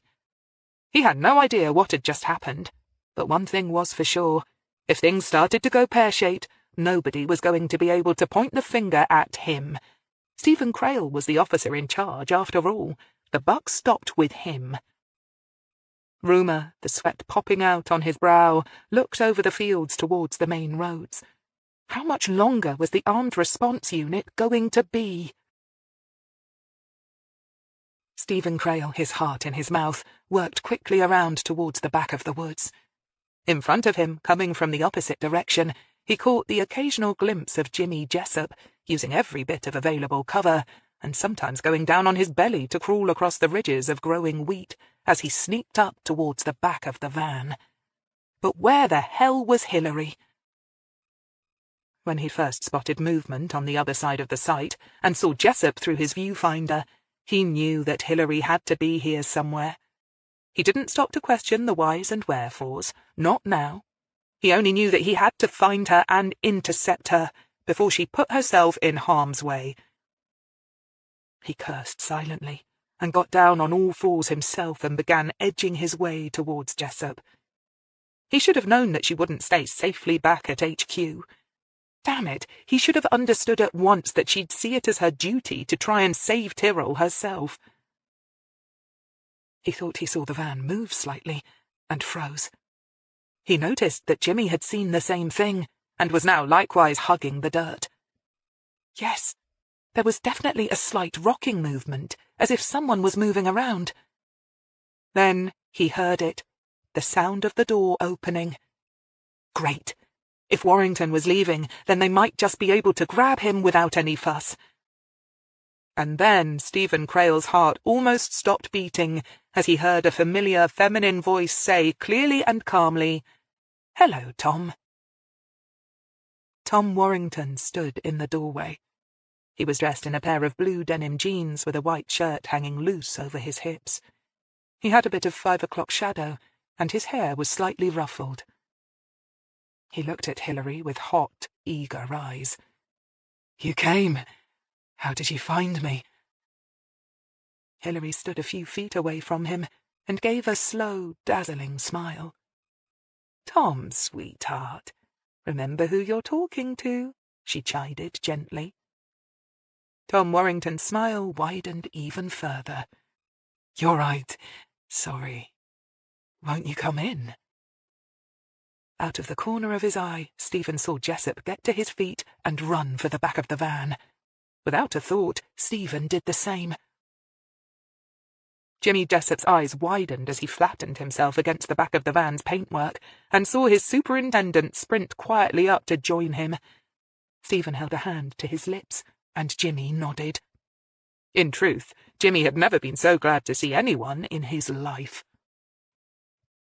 In front of the van, Hillary Greene smiled up into Tom Warrington's green eyes. "Don't be silly, Tom," Hillary said. "You don't really think I'm going to go inside with you, do you?" Tom held his hands wide. "Of course not. You're way too smart for that. Normally, I mean. But we both know that I've got an ace in the hole, don't we?" And he laughed. There was something wire-taut and reckless about it, and it set the flesh on the back of her spine creeping. Hillary forced herself to laugh lightly. "Is she still alive?" She tried to keep her voice nonchalant, barely even curious, but wasn't quite sure that she'd succeeded. Tom laughed again. "Oh, she's been learning her lesson. I couldn't stand the way she bad-mouthed you, but I had to put up with it before. Now she knows better. But yeah, she's still alive. I wanted to take my time. I thought I had plenty, but it seems I underestimated you again. Sorry about that, sweetheart." Suddenly Tom's green eyes sharpened, and he looked around nervously. "You are alone, right?" Hillary frowned. "Of course I'm alone," she said, letting censure drip into her voice. "You don't think I'd want anybody else trampling all over us, do you?" Instantly Tom's face cleared. "No, of course not. Sorry. You just took me by surprise." At the back of the van, Stephen peered up into first one window, then another, but the curtains were drawn and he couldn't see a thing. There was no way to confirm Warrington's assertion that Vivian was still alive in there. Cautiously, he began to edge to the side of the van. He could feel Jessup right behind him, and turned and pointed to the other side of the van. Better to get Warrington in a pincer movement, if possible. It doubled the chances of preventing him from getting back into the van that way. The priority now was to make sure that he couldn't get back to his hostage, and to save Hillary Greene from getting her throat cut. Jessup nodded that he understood, and began to edge back the other way. In front of the van, Hillary thought that she saw a number of fingers appear at the side of the van, and forced her eyes not to move there. She needed to keep Warrington's attention riveted on her and away from Jimmy. More importantly still, she needed to get him out of the doorway and further into the open. "Are you saying you're not happy to see me?" she asked archly, and took a few steps back. "In that case, I'll go." And she turned, pretending to walk away. "No!" She turned back, relieved to see that Warrington had come down the 2 steps and was now standing on the ground. "Don't tease me," Tom said, but although his voice was half amused, half petulant, his eyes were beginning to slit in a show of real anger. Hillary smiled quickly and turned back to him. "I thought you liked a bit of teasing," she said. "After all, fair's fair. You've been teasing me for weeks." Tom shrugged, but his eyes opened in a blaze of mock innocence and insolence. "You loved it," he crowed. Hillary shrugged. "But playtime's over now," she said. and meant it. "Aren't you going to come and claim your reward?" Tom Warrington took 3 steps towards her and stopped. From the right-hand side of the van, Hillary saw Jimmy Jessop's face abruptly appear and disappear. He was taking a quick look at the lie of the land, and that was understandable. But what shook Hillary was the fact that she was sure that she'd seen the fingers on the left-hand side of the van. How could an old man like Jimmy get from one side to the other so quickly? "What's wrong?" Tom Warrington asked sharply, not liking the way her lovely, sherry-coloured eyes flickered just then. He was feeling super alert and supercharged, and he wanted so much just to run to her and take her. But he was wary. "Why don't you tell me?" Hillary asked softly. "You're the one over there, whilst I'm the one over here." Tom smiled uncertainly and took another few steps towards her. As he did so, Stephen Crail moved around the left-hand side of the van and began a fast, almost silent sprint up behind Warrington. Almost silent, but not quite. Then 3 things happened at once. Tom Warrington started to turn around, saw Stephen Crail, and, with a roar, reached into his back denim pocket and came out with a flick knife. Hillary Greene shouted a warning and launched herself forward.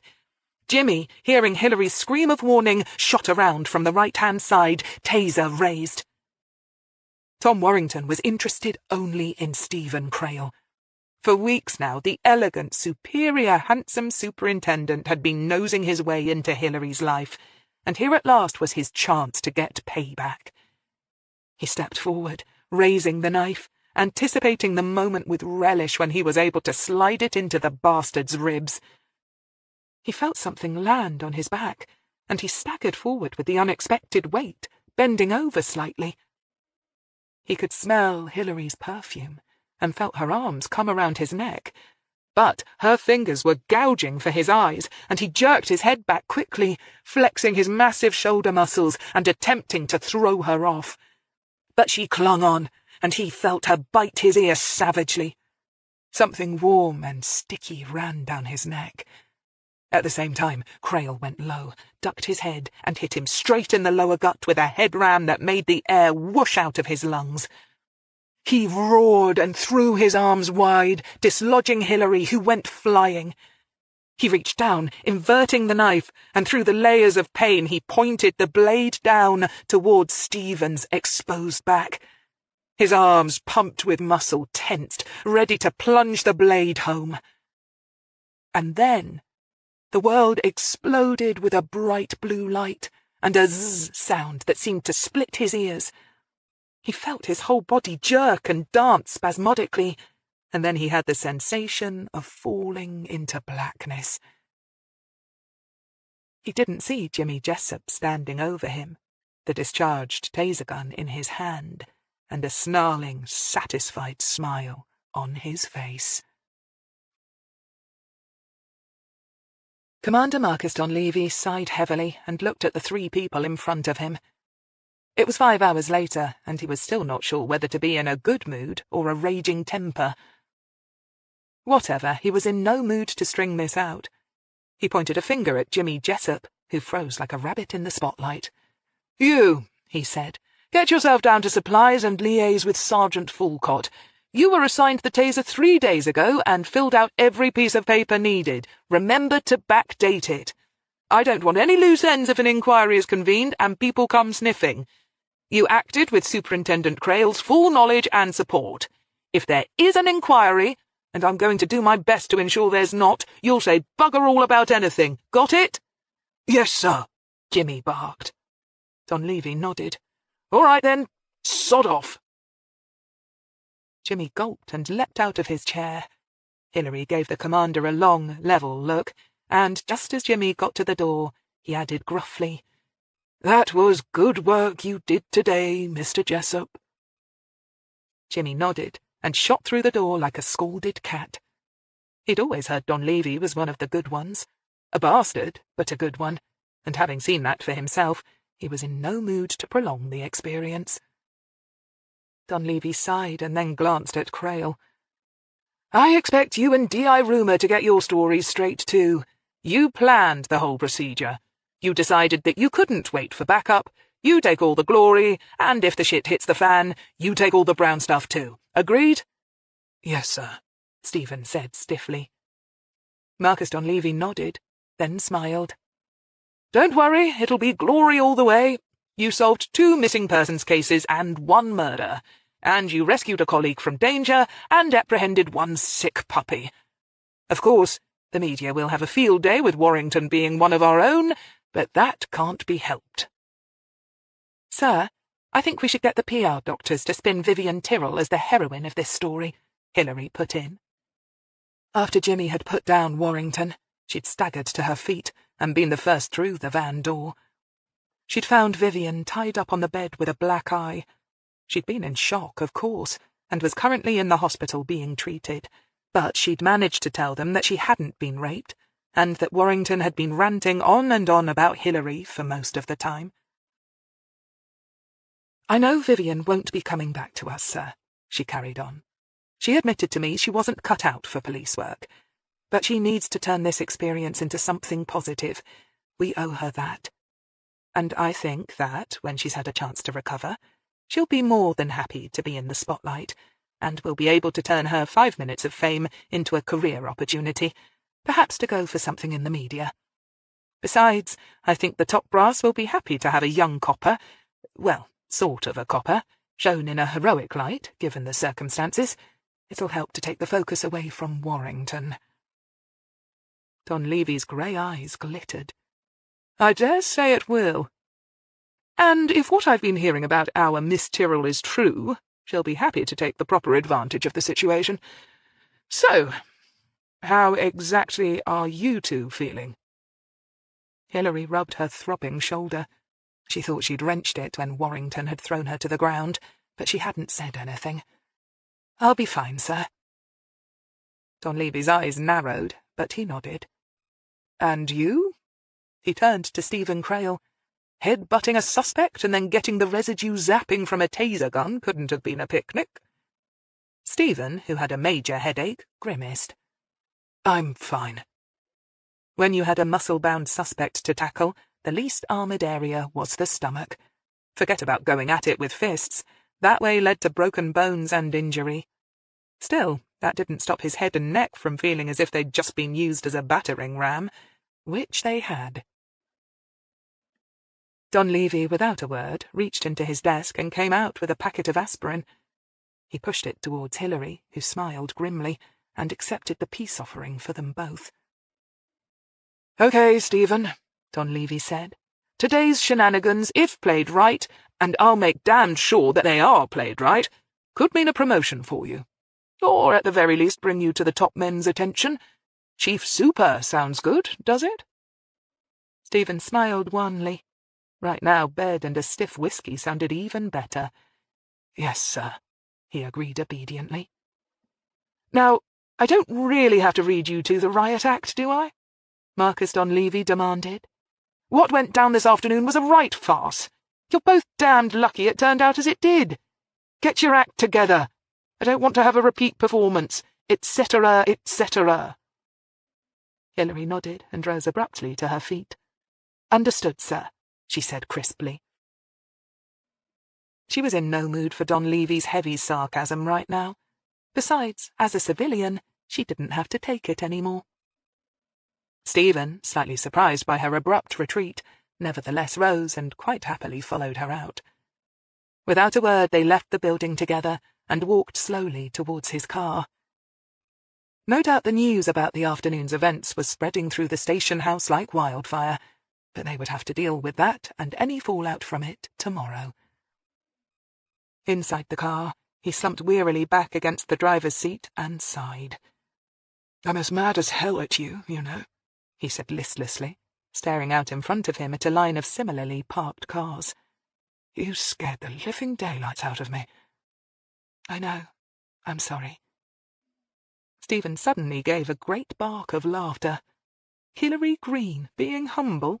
He never thought he'd live to see the day. He turned to look at her, and saw with a pang that she was exhausted. And who could blame her? She'd been through hell. Then he laughed again. Oh, what the hell? Do you realise you haven't stroked that damned scar on your neck once today?